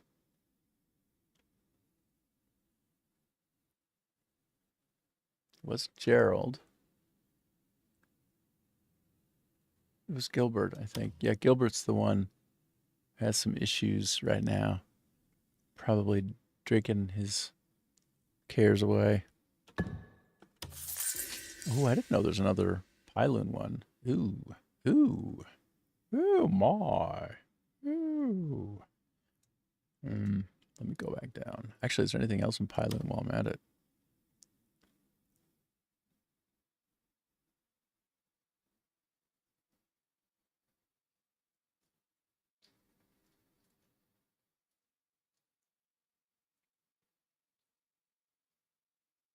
I hope that made sense what I was describing.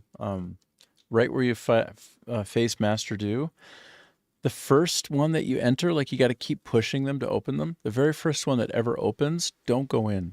But that's where you go. Pretend you're pushing it. Go left along the edge of that area. And then take the very first possible right as you do that. And it's just like maybe 25 feet away from that entrance. Maybe 30, 35, something like that. Not far. Okay.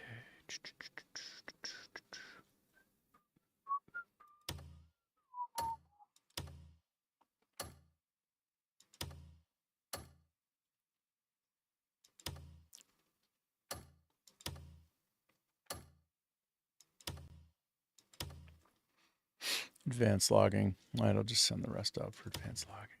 But not Gilbert. Oh, I'll focus on people who've got those skills. Yeah.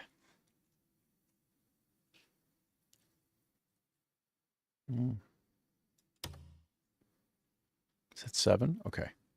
And do repeat mission. All right, go, go, go. Goo, goo, goo. And then also fishing. Just do it with 2 folks. 2 guys going out. Not Gilbert. I'm still waiting for you, Gilbert. Where are you, man? Come on, dude. Dude. Where are you? Dude. Take care now. Okay. And let me just go out here. Is he there yet? Oh, brah. Oh, brah.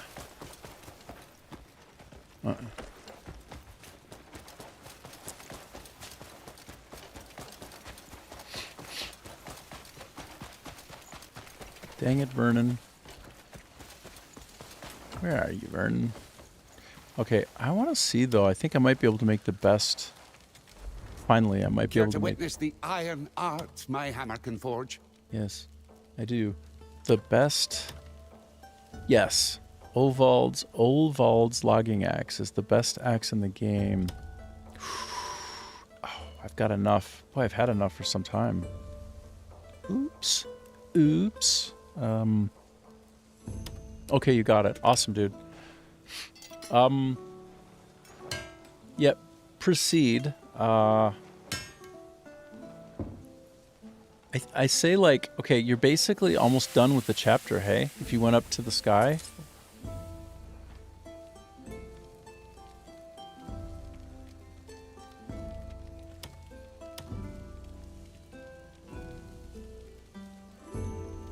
By the way, I just got Olvald's axe. So happy with that now.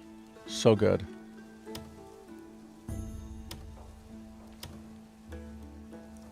Care to witness the iron art my hammer can forge? Okay, so I think now I can... There are no items available for this item is locked. Okay, so if it's locked, I can't do it. Blazing fire is... I'd love to hear about your adventures Keep next doing time you're story here. quest. Okay. All right, then. All right. Then...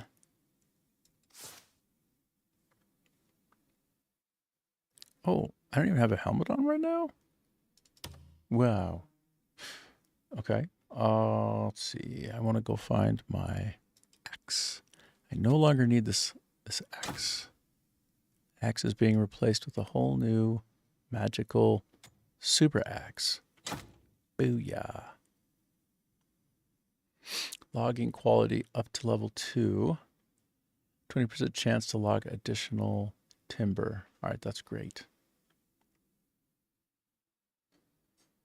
Okay, what if I do 5 for status? No, that's not. I mean, What if I look up details of this? How far can it get? Oh my. So if I get all the way to the end, it actually gives me a 30% chance. I mean, that's a lot to spend for an extra 10%, but anyway, good to know. All right. I'm about to do extraction for the first time as well. Like, I'm ready to try. Super cool. I'm going to do extraction on this logging axe that I don't care about anymore.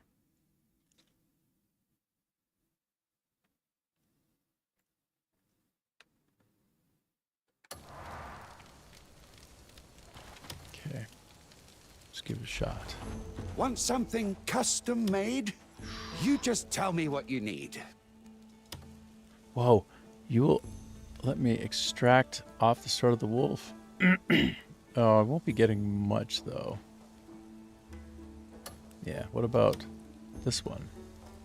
Okay, so I get to see what I actually get as a result. Okay, that's awesome.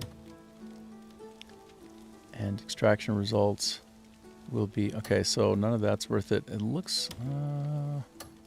trying to determine if I would get an Abyss artifact back. I think probably not. It's good to know. Oh my god. Dude. Oh my god, dude. Oh my god. Do you see this? This is amazing. This is amazing. I can get Abyss artifacts back. Okay. They completely solved the problem of wasting Abyss artifacts. There's no more waste. There's no longer any more waste. What a masterclass. Now that right there, isn't that like, nah, that's the stuff. That's it right there. I don't even think I'm using my Kairos plate boots anymore, so I can just straight up extract and get 2 Abyss artifacts back. This is the best.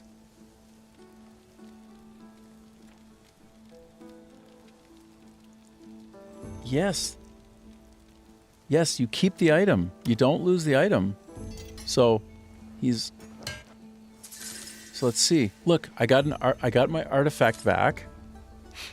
And yeah, the quality went down, which is fine, and I got the materials out for the trouble. So basically these boots. Okay, no, wait, was it these? No. And now this logging axe, I can just get rid of this because I don't need it anymore at all. So I think I actually got 2 Abyss artifacts because you can extract from the top all of it, or you can extract. It's amazing. It's absolutely amazing. This was the thing that made it the most painful for me to invest in equipment, because I always felt like I should wait to get the thing that I'm happiest with, that's like my final weapon, and now I don't have to make that decision anymore. I don't have to make that sacrifice and then stick with something that I'm not happy with to justify, right? Like throwing good money after bad. It's done. We're solved.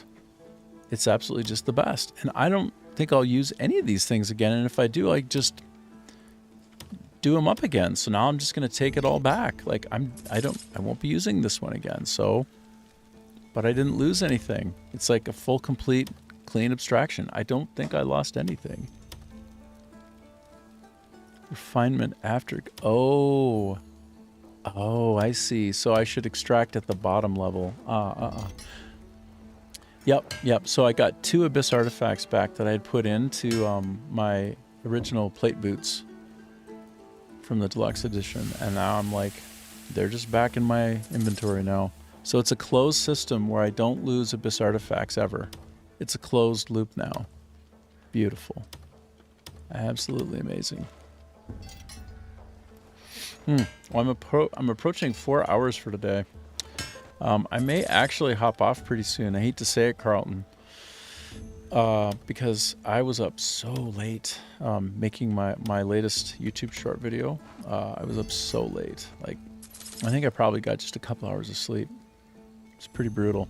I shouldn't do that to myself, but sometimes you just kind of get in the zone and you just keep going, man. Okay. All right, right on.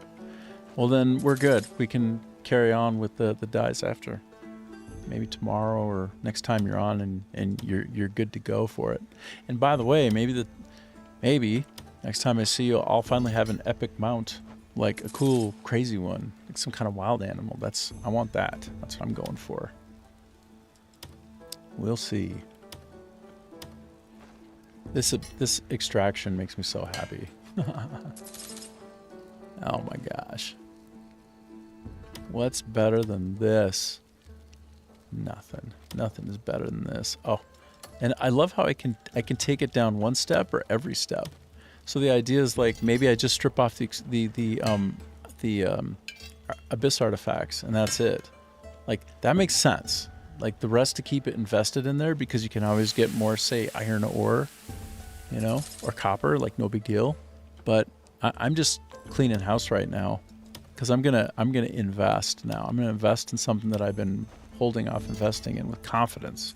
I'm gonna make that witch's fan batshit crazy. I'm gonna make it as good as I can. Yeah, I think so, and we'll see how that works. I think so.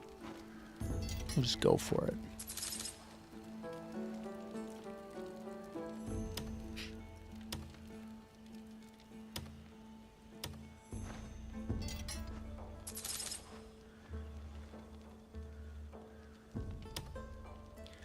Okay, so these are all my items, carried items. Everything has been reduced down. You've found take good care of your gear. Wow. Okay, so then if I go and You've found the finest blacksmith in Pywell. I mean, you know, like it's gonna be pure joy. Like there's no sadness in the waste of an abyss artifact because there is no waste now. It's like if I decide that it wasn't good for me or I want to reallocate some of that into my skills. Okay, just go to the smithy. 2 minutes later, I've got my new skill. So good. Oh my god, that's so good. Let's see, refinement. Shackle of Might is quite lovely too. I'm a big fan. Wait, can I make my... Wait, I didn't know I could make my pirate's hat a little more defensive. Well, obviously, I'm constantly using that thing. I have to find the hidden stuff. So, might as well power that thing up. Of course, why wouldn't I? Happy days are here.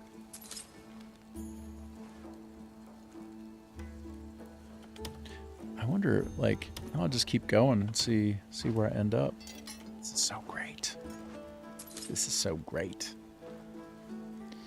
Oh, yeah. Believe it.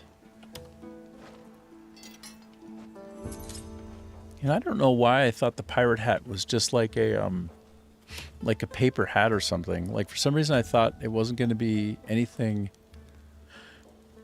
to invest in. There's like no reason. So now, geez, I'm going to back out. Stop by if ever you miss the ringing of my hammer. All right.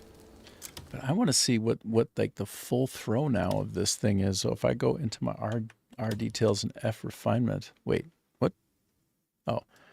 If I go into my R details and F refinement, what do we get at the very bottom? Oh, nothing. Just more defense. More. Just more of the good stuff. Yeah, the stepwise progression is okay. It's literally just 1 point at a time. No. Well, from 9 to 10, it's going to be worth it, but otherwise, not so much. Okay. All right. Well, personally, I'd rather invest in other things that I haven't put into much yet. So let's do that. Blackwing leather armor. I always love that stuff.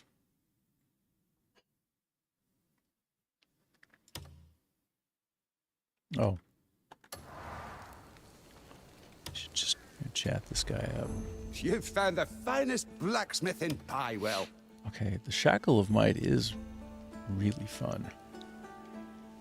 Although I feel like I'd like to take the Spirit's Judgment that makes it what it is, the Shackle of Might, and put it on some other weapon that I might love more in terms of the look. I don't know. The world's my oyster. I can do it if I want. But let's see. I did equip this. Defense. Hearing. Dark Repose is quite interesting. Oh, that's right. Oh, this one. Stardust Necklace. Pretty big fan of Spirit lately, and I feel like I'm always running out of it. Wonder if I should lean into that more. Or I should, for once, try to do more critical rate. I've always avoided critical rate, not because I think it's bad, far from it. But I'm more excited by attack speed. Because of my try-hard nature. I want to try to, beat the guy in number of attacks. But enough of that. Let me focus instead entirely on powering up this one. I have 11 spare Abyss artifacts now. Jeez. What?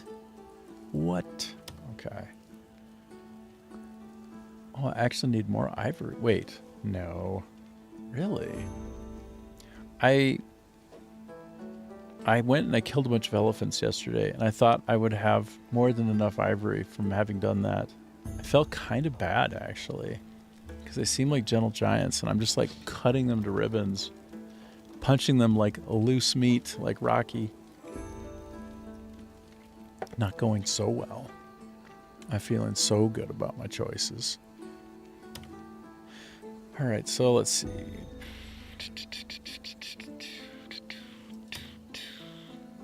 Interesting, I can actually make the helm knowledge better too. I can make the Visione better also, but who would be running around fighting with that on?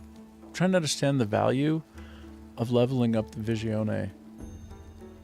Maybe there's something I don't understand yet. That seems kind of low-key crazy. I saw them putting a reference to that in the patch notes, so... And they're not crazy people. There must be a reason. Maybe you at some point do battle with that helmet on. It must be. Actually, it must be. Actually, that makes perfect sense. The final boss is done in... Because apparently, the whole high concept of this, the big through line about this experience, the game, the entire big picture is... They're alternate timelines, and they're getting fused together by these witches and sorcerers, and they're helping Will achieve the ultimate victory against the big villain. But the way that they do it is they keep threading timelines together that are disparate and shouldn't be crossable. They shouldn't be threadable. Which makes sense because he did die. The big bear guy, and that's probably the final boss. I don't even know. No, probably not. Unless he's got a final form or something that's different, but I guess that kind of makes sense. So I'm just thinking, though, out loud, maybe what would the use of making the Visione more defensive? Because, I would think that I never get attacked with that on, but I must be wrong. There must be a use for it. Okay, I know I've put into the Stag Lord's shield, and I do love that thing, so I'm going to be going hard into that, I think. Going hard. Going in. I'm going in. And I need to finally go and kind of color code the rest of my gear, whatever it is I sell on. I think so.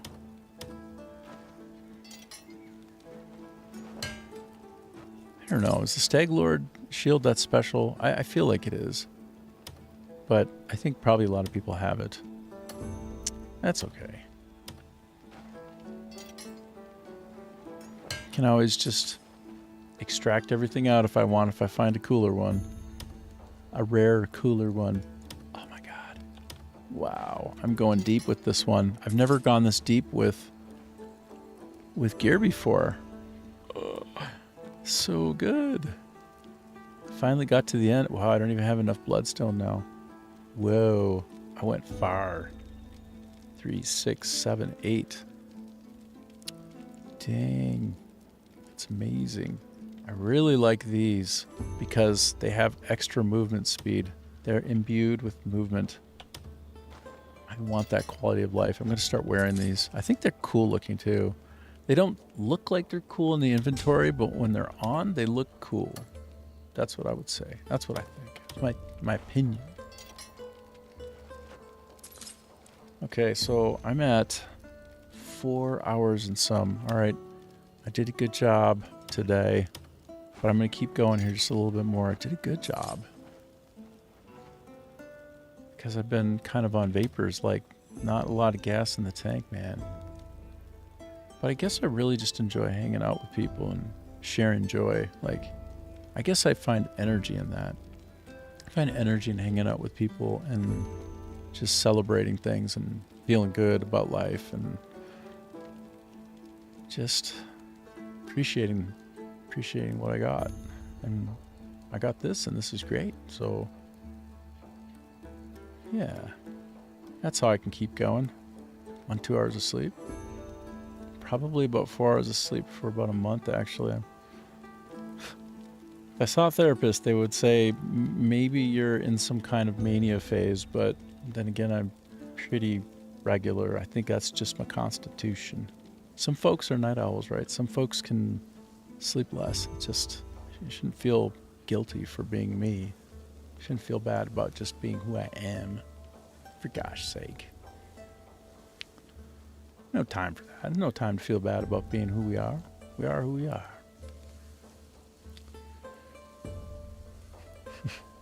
Okay. Yep. Thank you. It was super W to have you here.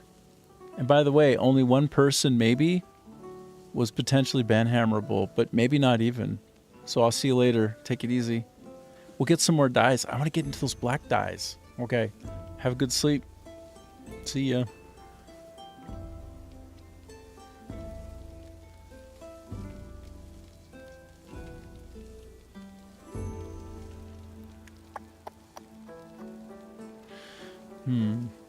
Do I power up my broom? I make my broom epic. I wonder if I make my logging axe just a dominant force of nature, just because maybe I can't be bothered to switch weapons out. Well, let me get it right up to the precipice and then I'll decide. I'll get up to the point of our abyss artifact and then I'll stare at it and think. I'll have a little think. What do we do? What do we do?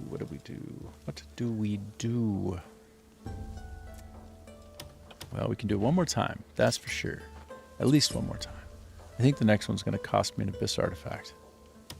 Yeah, that's probably where I stop. Let's see. That's actually only at 4. Okay. All right. That's okay. We'll leave it at that. Call it there. I'm going to switch off my inventory. And now I'm going to think about... I will almost always have my pirate hat on. But it's only +1 at a time. Let me go further down and just think about... You know what? Now that I can do it... Come see me if you need something repaired. I will. First I'm going to see if this cat has finally shown up. You finally there, brah? Wow, this guy is just a no-show. He's a no-show. I bet you I have to sleep. I'm going to have to sleep to find him again. That's... Wait, who dat? Oh. Oh, long night. Feel like I've got anvils for eyelids. My horse has been strangely sluggish these days. I've been aching all morning. Must have slept funny. These boots have seen better days.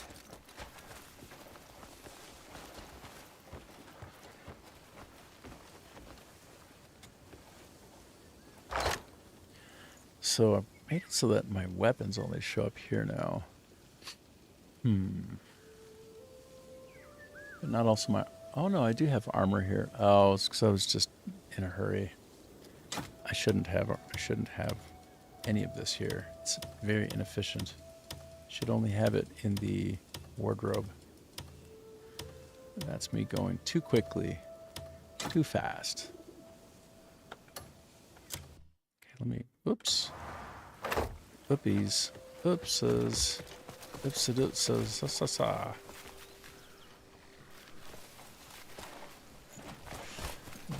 What?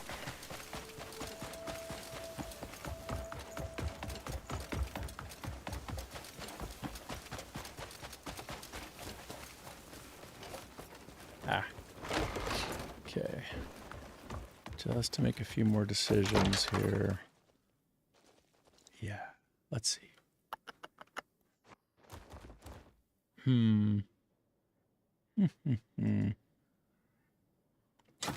Defense. Okay.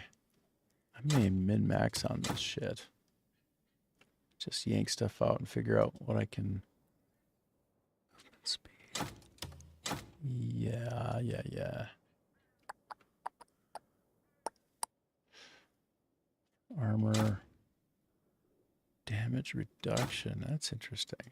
I don't think so, though. Tell you what.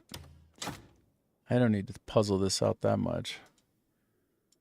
All of these can take +3. So if I found something that I really like the look of and I color treated it, and it has movement speed, above all, movement speed or attack speed.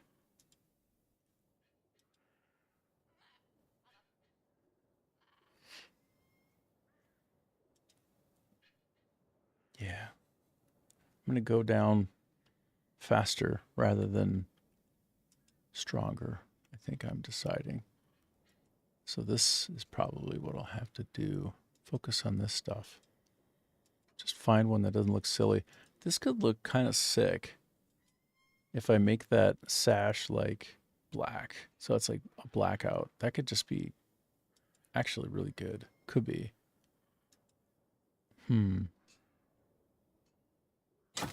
+1 pet trust gain. It's very cute. Wait. Oh, wait a minute. Pet trust. Oh, shit. It will increase my ability to tame animals. Whoa, I just reevaluated the... Okay, what I should... Okay. Thinking better now about this. Okay. That's wild. Okay, so there's maybe even another benefit here of pet training. Of course. Think about the pet training.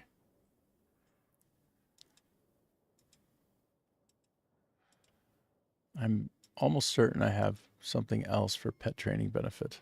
Almost certain.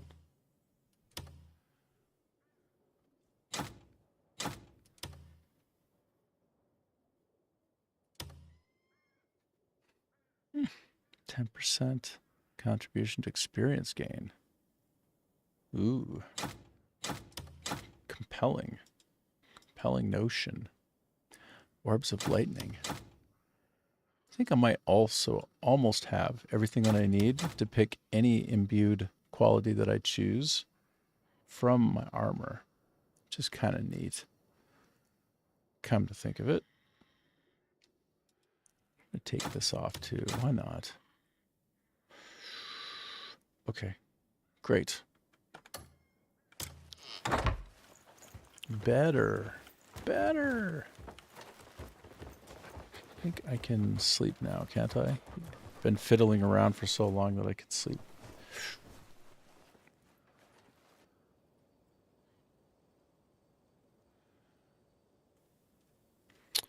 All right, so Let's see here.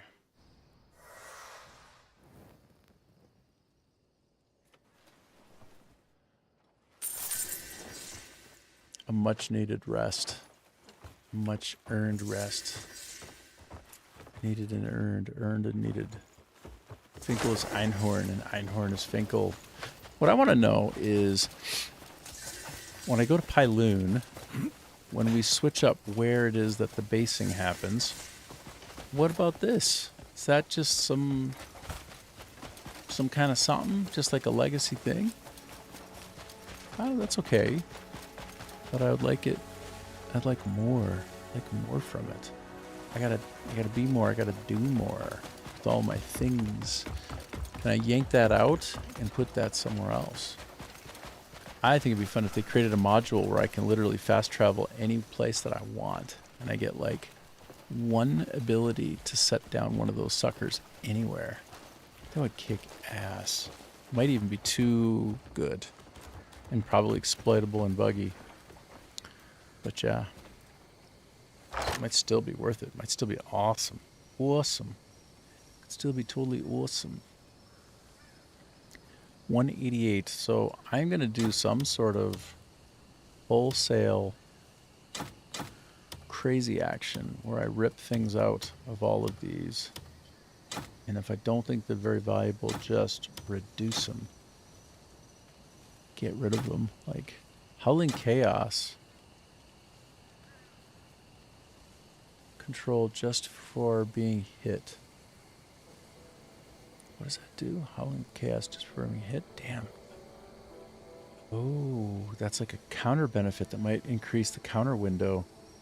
That, I never read that before. That could be clutch. Actually, that could be super clutch. Curious about that one. Anything with attack speed. Oh my god, and movement speed? Brah. Brah. Actually, does my Stag Lord have...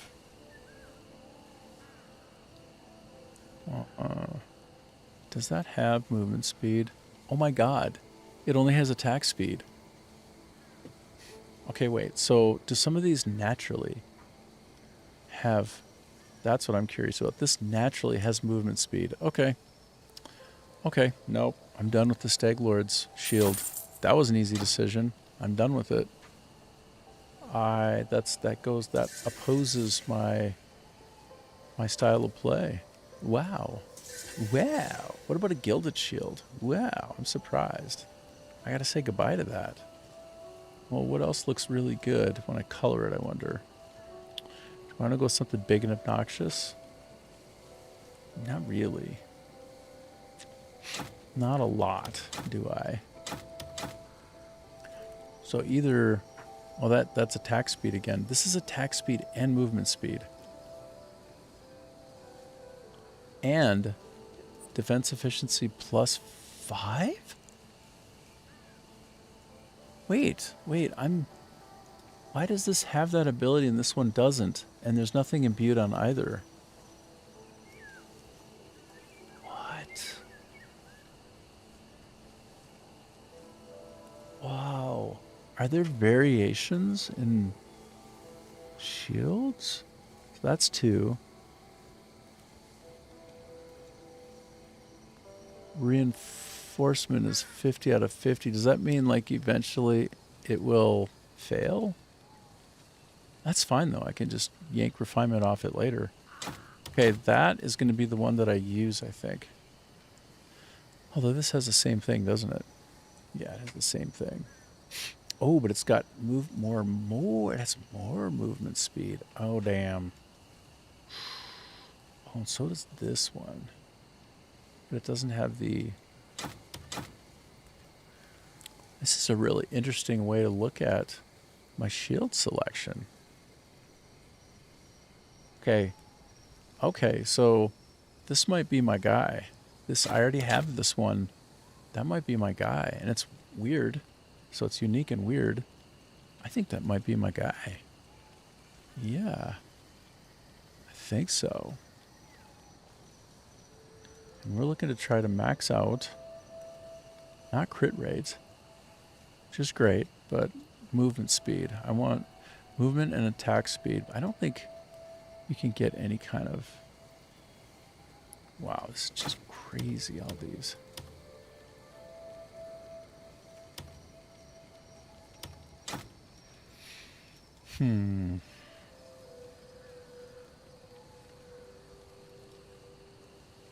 Attack speed level 2. That one.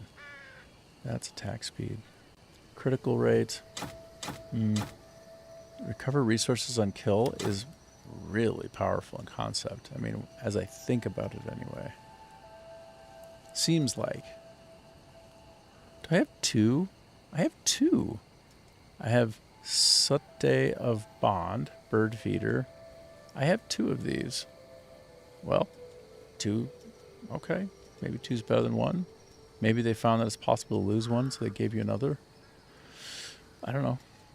They probably had a bug where some people were losing them, and they're like, okay, let's give them one that can't be removed. We change it in the database. Oh, well, they'll just have 2. That's fine. I bet you that's true. That's usually how it goes in a dev team, in my experience. Okay, I've got... Oh, my goodness. I need to get these now, too. Damn, bruh.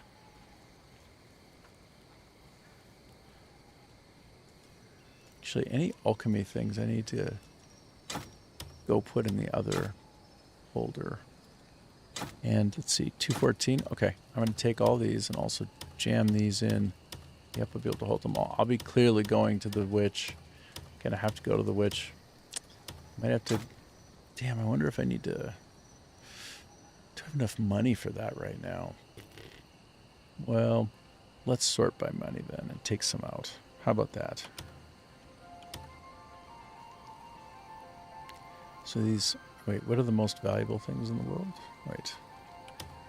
Price is at the top. Yep. Whoa, a tench. A tench. So I don't ever want to get rid of...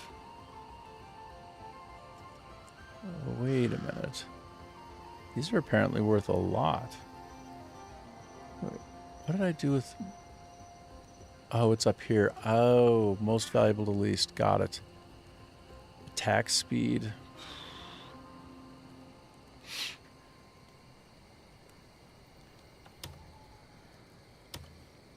I do really like the idea of having a golden sword. And I know that it increases the amount of gold that you get when you fight things, I think. Something like this.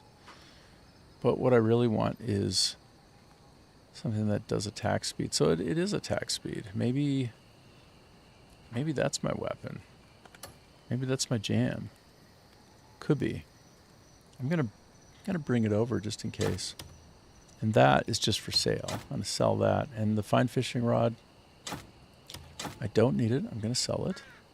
Iris longsword.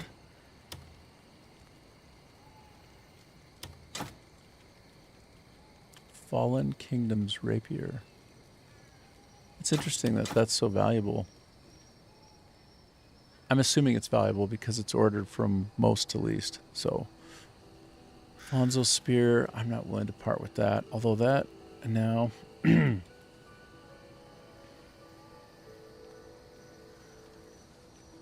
I don't know for sure if that's unique. It probably is not unique, but...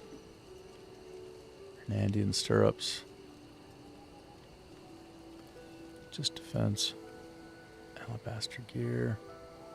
Alabaster dagger, rather. Good. I can rip stuff out of that, too, as needed. Attack speed.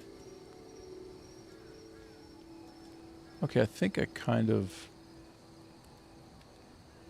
Pretty good. And this is just raw attack, which that's not going to work for me, at least not now. Slave Gladiator Branding Spear is attack speed. What does that mean, reinforcement? Does that mean when it's broken, it's done? That's what I don't know. Critical rate, level 5 for that dagger. I've been sleeping on daggers. Is that... That's a really high crit rate, dude. For sure the highest I've seen. Like what? Like what? Okay, I can hold one more thing.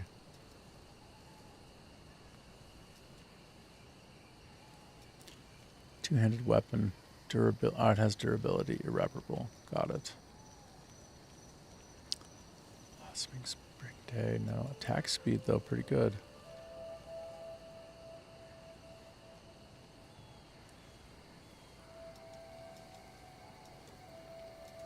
Okay.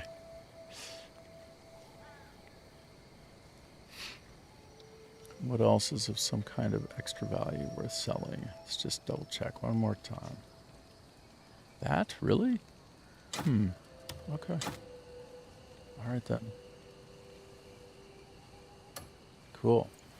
All right, now I think I'm going to stop. I'm going to stop here. This is my stopping point.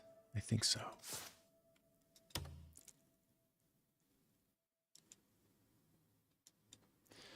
So, that concludes another day of online gaming. I've been focusing on Crimson Desert quite a bit. I probably will continue to do that because it's such an immense, amazing game. There's so much emergence in it that makes it just fun, I think, to stream. And I keep finding more things to be delighted by. And Pearl Abyss, the developer of this game, they just keep coming out with substantial improvements, like not just patching fixes, but they're extending the game. I still haven't gotten a tiger or lion pet or bear.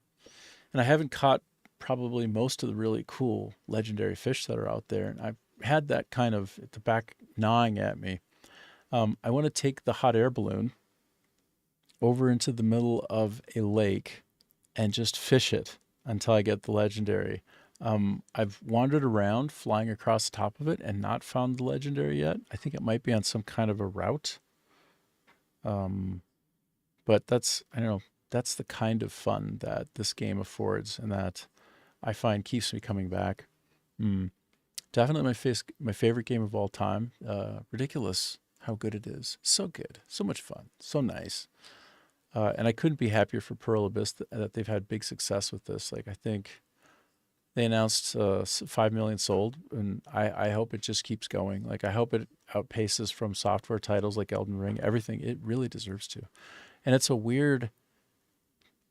game that's designed for people with a lot of patience and critical solving capacity. Like, if you love critical problem solving, you just kind of do it for fun when you're winding down, then don't avoid this game. Get this game, because it's your game. This is what it's all about for you. And it's such a big, vast, like, symphony of design and sort of brilliant sort of symphonic outcomes, but also a lot of serendipity, you know, the happy, unexpected outcomes that a really deeply rich, emergent, multivariate experience can lead to. Then that's in this game, and that's there for you. So I'm a designer. I'm a producer. Most recently, I've worked in Vietnam at a startup called Good Story Time. And we had a really great time together. It lasted for a couple of years, 2-3 years. And we ended up, one of our swan song was actually making a physical board game. We started off by prototyping a digital product together. Min Nguyen's brainchild, one of the creative guys, actually an artist, but also really nice designer, thoughtful, passionate, extreme hustle. Like, that guy pushed so hard. Like, I think at times the company, we were losing our way, and he just sort of like catalyzed us and fired us back up. So just all credit to him. But, you know, the original brainchild of this was JJ. And it was a really fun digital product that we made. We actually made a couple of digital games around Skybreaker, and then we decided we would just go nuts and make like a full-on board game. So it's a limited release, but it's in many languages. So we literally had copies manufactured, like well manufactured. This isn't some like weak sauce. It's like high quality materials, like arguably the cogs.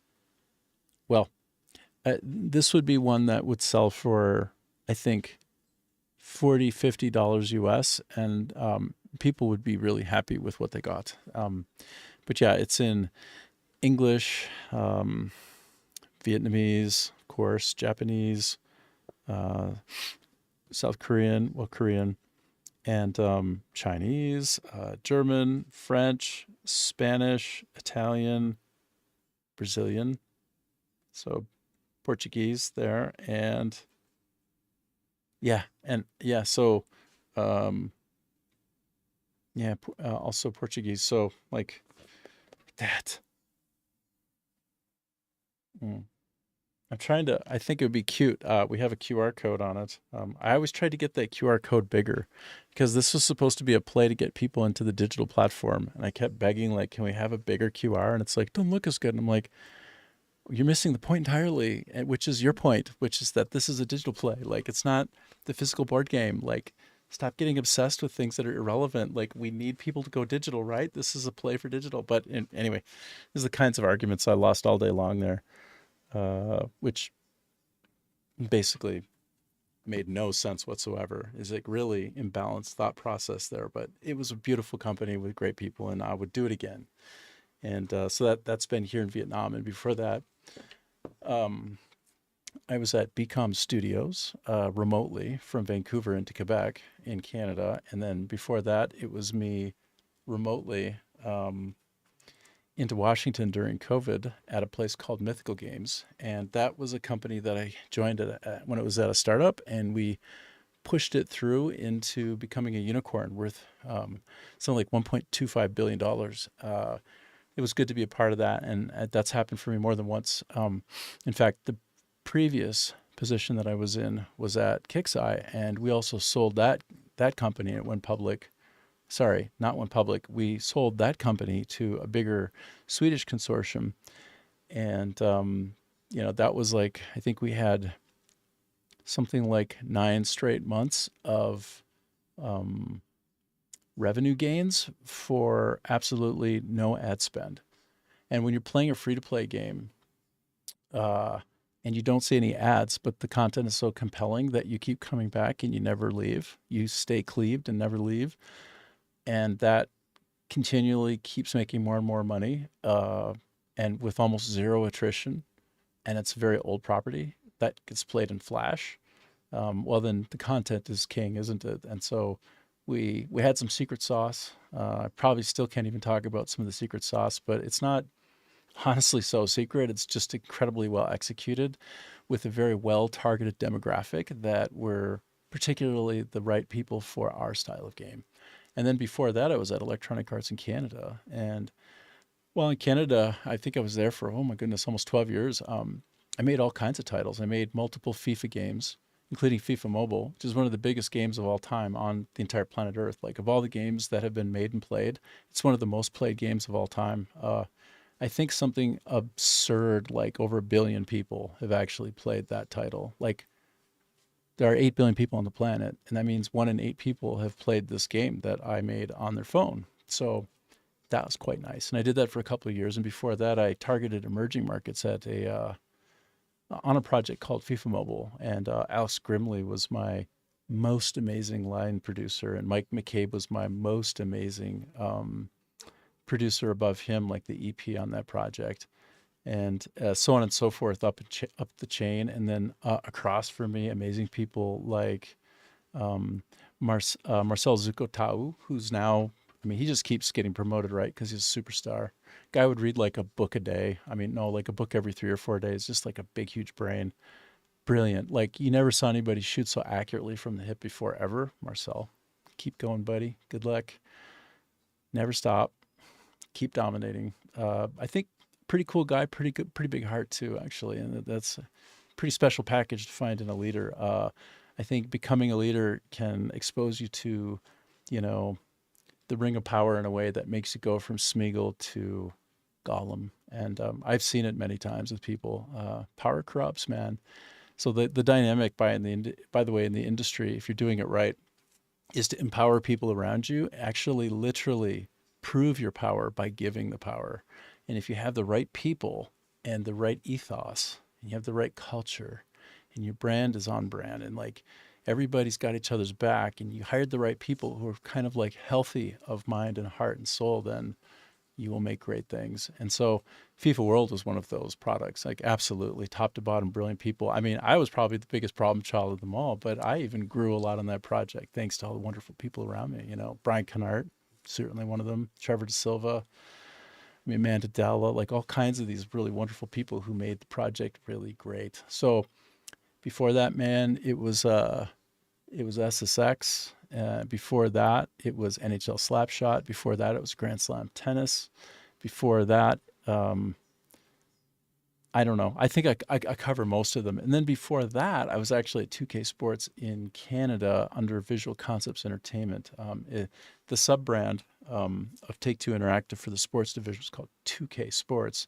And that company was run, owned, founded by two amazing brothers, Greg and Jeff Thomas. And Greg is a very, very tall guy, like NBA size tall, like NBA center size tall, and just as much sort of gravitas. Really cool guy, like big heart. A heart that's as big as his body is like the compliment there.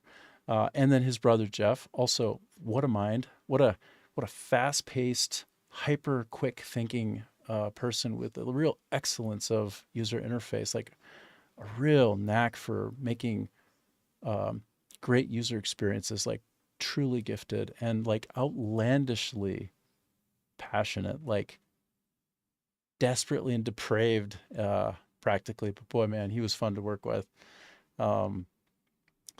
Yeah, countless people there as well. So, and I worked on the NBA 2K series there for years, making some of the best presentation of all time. I had a big, huge hand in that. I worked closely with people like Brian Luzietti, who is like one of the most brilliant audio directors of all time. Another guy, Rick, what was your last name? I can't remember your last name, Rick, but my name is Rick, so I mean, easy to remember. Also fantastic, who took over for him. But man, Brian was so special because we built all of the logic in NFL 2K series that basically has stood the test of time, and that Madden has tried to, get closer to, and is still like falling far short. It's hopeless. You'll never get there because you don't have our passion. You will never, ever be as good as we were. That's like that. That's the unicorn you can never beat. Sorry. You'd have to hire people more like me. I'm just sorry. It's not in the cards for you, and it never will be, brah. Good luck with your Madden franchise and your, half of that code that's like Sega Genesis legacy junk. Good luck. But the people with whom I worked there were like also Matt Bandy, one of the most brilliant people. He took the LSAT for fun, just for fun. He just wanted to see how he'd do on that. Both of his parents were lawyers, so I mean, he literally aced it, and he didn't even prepare and study. This guy had the mind of a steel trap, and when I watched him sit down with somebody who also brilliant, I mean, it's like per capita, the brilliance at Visual Concepts Entertainment is like unrivaled. Like I'm sure I will never work at a place with more brilliant people ever again. Like it's not possible. Everybody was doing patentable work and crazy stuff that shouldn't even really have been possible. And we were doing the firsts of things all over the place. But like people like Matt Bandy, with his phenomenal mind, getting into great conversations with people and hashing out how to make things better by working together and creatively disagreeing, and then finding ways to take a step back and trust each other. And so like letting the best idea win is a beautiful thing in a company, even if it's too aggressive for its own good, which I mean, Visual Concepts was like a very aggressive place to be. Like people would slam doors and shatter windows and throw keyboards, like hit each other, hit somebody in the face with the keyboard. Like that shit was crazy. But the passion there was undeniable, and the outcomes and the products were spectacular. I mean, it wasn't always crazy like that, but it was sometimes crazy like that. Mostly before I got there, actually.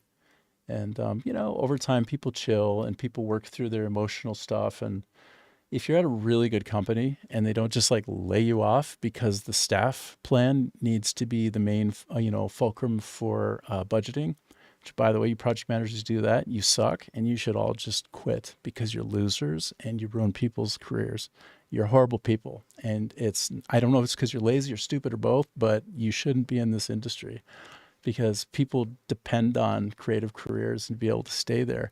And without some kind of gilding, like in the movie industry, then you're basically just cutting people and ruining their lives, and they're losing their homes and going into foreclosure and bankruptcy and all that. And shame on you. You should feel really bad about that. But excepting for those types of people who are totally miscast in the industry and can't seem to budget their way out of a wet paper bag, places like Visual Concepts, not like that at all, by the way. Like superior planning, smart people, spectacular superheroes, and big hearts. That's why they made some of the best games of all time. So that ESPN NFL 2K5, it stands the test of time. The one with Terrell Owens on the cover that sold for $19.99, that was so good and sold so many copies that the Madden team forced like a monopoly basically in that genre space by doing a single deal with the NFL and NFL Players Association, thereby sort of like cutting out every other company that would make a football video game. And, then Madden just kind of mostly made mediocre stuff from that point on. Shame on you, by the way. But business is war, and that's what happens. So, good on them for solid business practices. But, then you look at EA and you see like, boy, they're doing mass layoffs constantly, and they can't seem to prioritize people's careers and put people first, even though they have very healthy organization for people managing and people development. But when it comes to retaining and proper staff planning, and budgeting, they don't know how to do that very well at all, do they? Otherwise, they wouldn't be laying people off despite posting strong revenue. Think about it, guys. You're not good at your jobs, and you should be ashamed of yourselves because you ruin people's careers and lives. Shame on you. But so the last thing I'll say, and this is it, just by way of talking about things in the industry that I find problematic, but also wonderful. So leave you with something wonderful. So Visual Concepts Entertainment, Stuff of Legends, Greg Thomas was having a tough time in the early days. By the way, it was the original Madden team, and the Tiburon team that became the core Madden team, that was a splinter group from the Thomas Brothers company. So that's actually the way that worked, which is why the NFL 2K series was so spectacularly incredible, because that was the true core of Madden. That was the true core. And then when they split off, when other people split off from them, that was when it became mediocre. Sorry, guys. So sorry, but the product speaks for itself, doesn't it? Your inverse kinematics are just like, we were beating you. I still think of myself as being there sometimes, but our inverse kinematic system was just smoking you. Like, we were years ahead of you when you made your entire platform when you're all about inverse kinematics. And I thought to myself, what a shit show. What a silly marketing thing they're doing here. Like, anybody who plays these games can tell that the way that our receivers would plant on the surface and move, the way that our guys articulated, the ways that the top part of the body could move independent of the bottom part, and like all of these beautiful things, the way that when an arm would move, there would be an actual muscle belly that would go up and down. Like, these guys had like no chance with their like ant system. That was just a bunch of branding crap, right? Meanwhile, the real people just got pushed out of the business space. But the big story I want to say, the cool legendary story is Greg Thomas was not able to pay people 1 month or even a couple months. Like, they were skipping off the bottom, right? Like, times happen, right? Like, macroeconomics make things difficult. And this guy, without telling anybody, was working at the middle of the night, third shifts at a Subway, just trying to pay people's salaries. So when you look at the way people get treated now in the industry, with 45,000, maybe 50,000 by now, layoffs in 3 years, and then you see someone like that fighting for his people like they're his family. And then you see what the great ones are like. And you see what the dogs are like, who shouldn't be in business and should be ashamed of themselves. And I hope they don't sleep well. And then you think about a Greg Thomas and you're like, I want those people to have more power. I want those people to be more in the positions to take care of others because damn, they do a good job. So that's where I'll leave it. Some of the war stories from the industry from my past. So thanks for listening, and I'll be back tomorrow to hang out and play some more Crimson Desert. I'm going to start shutting down now. I'm on 4 different streaming platforms, so off I go, one by one.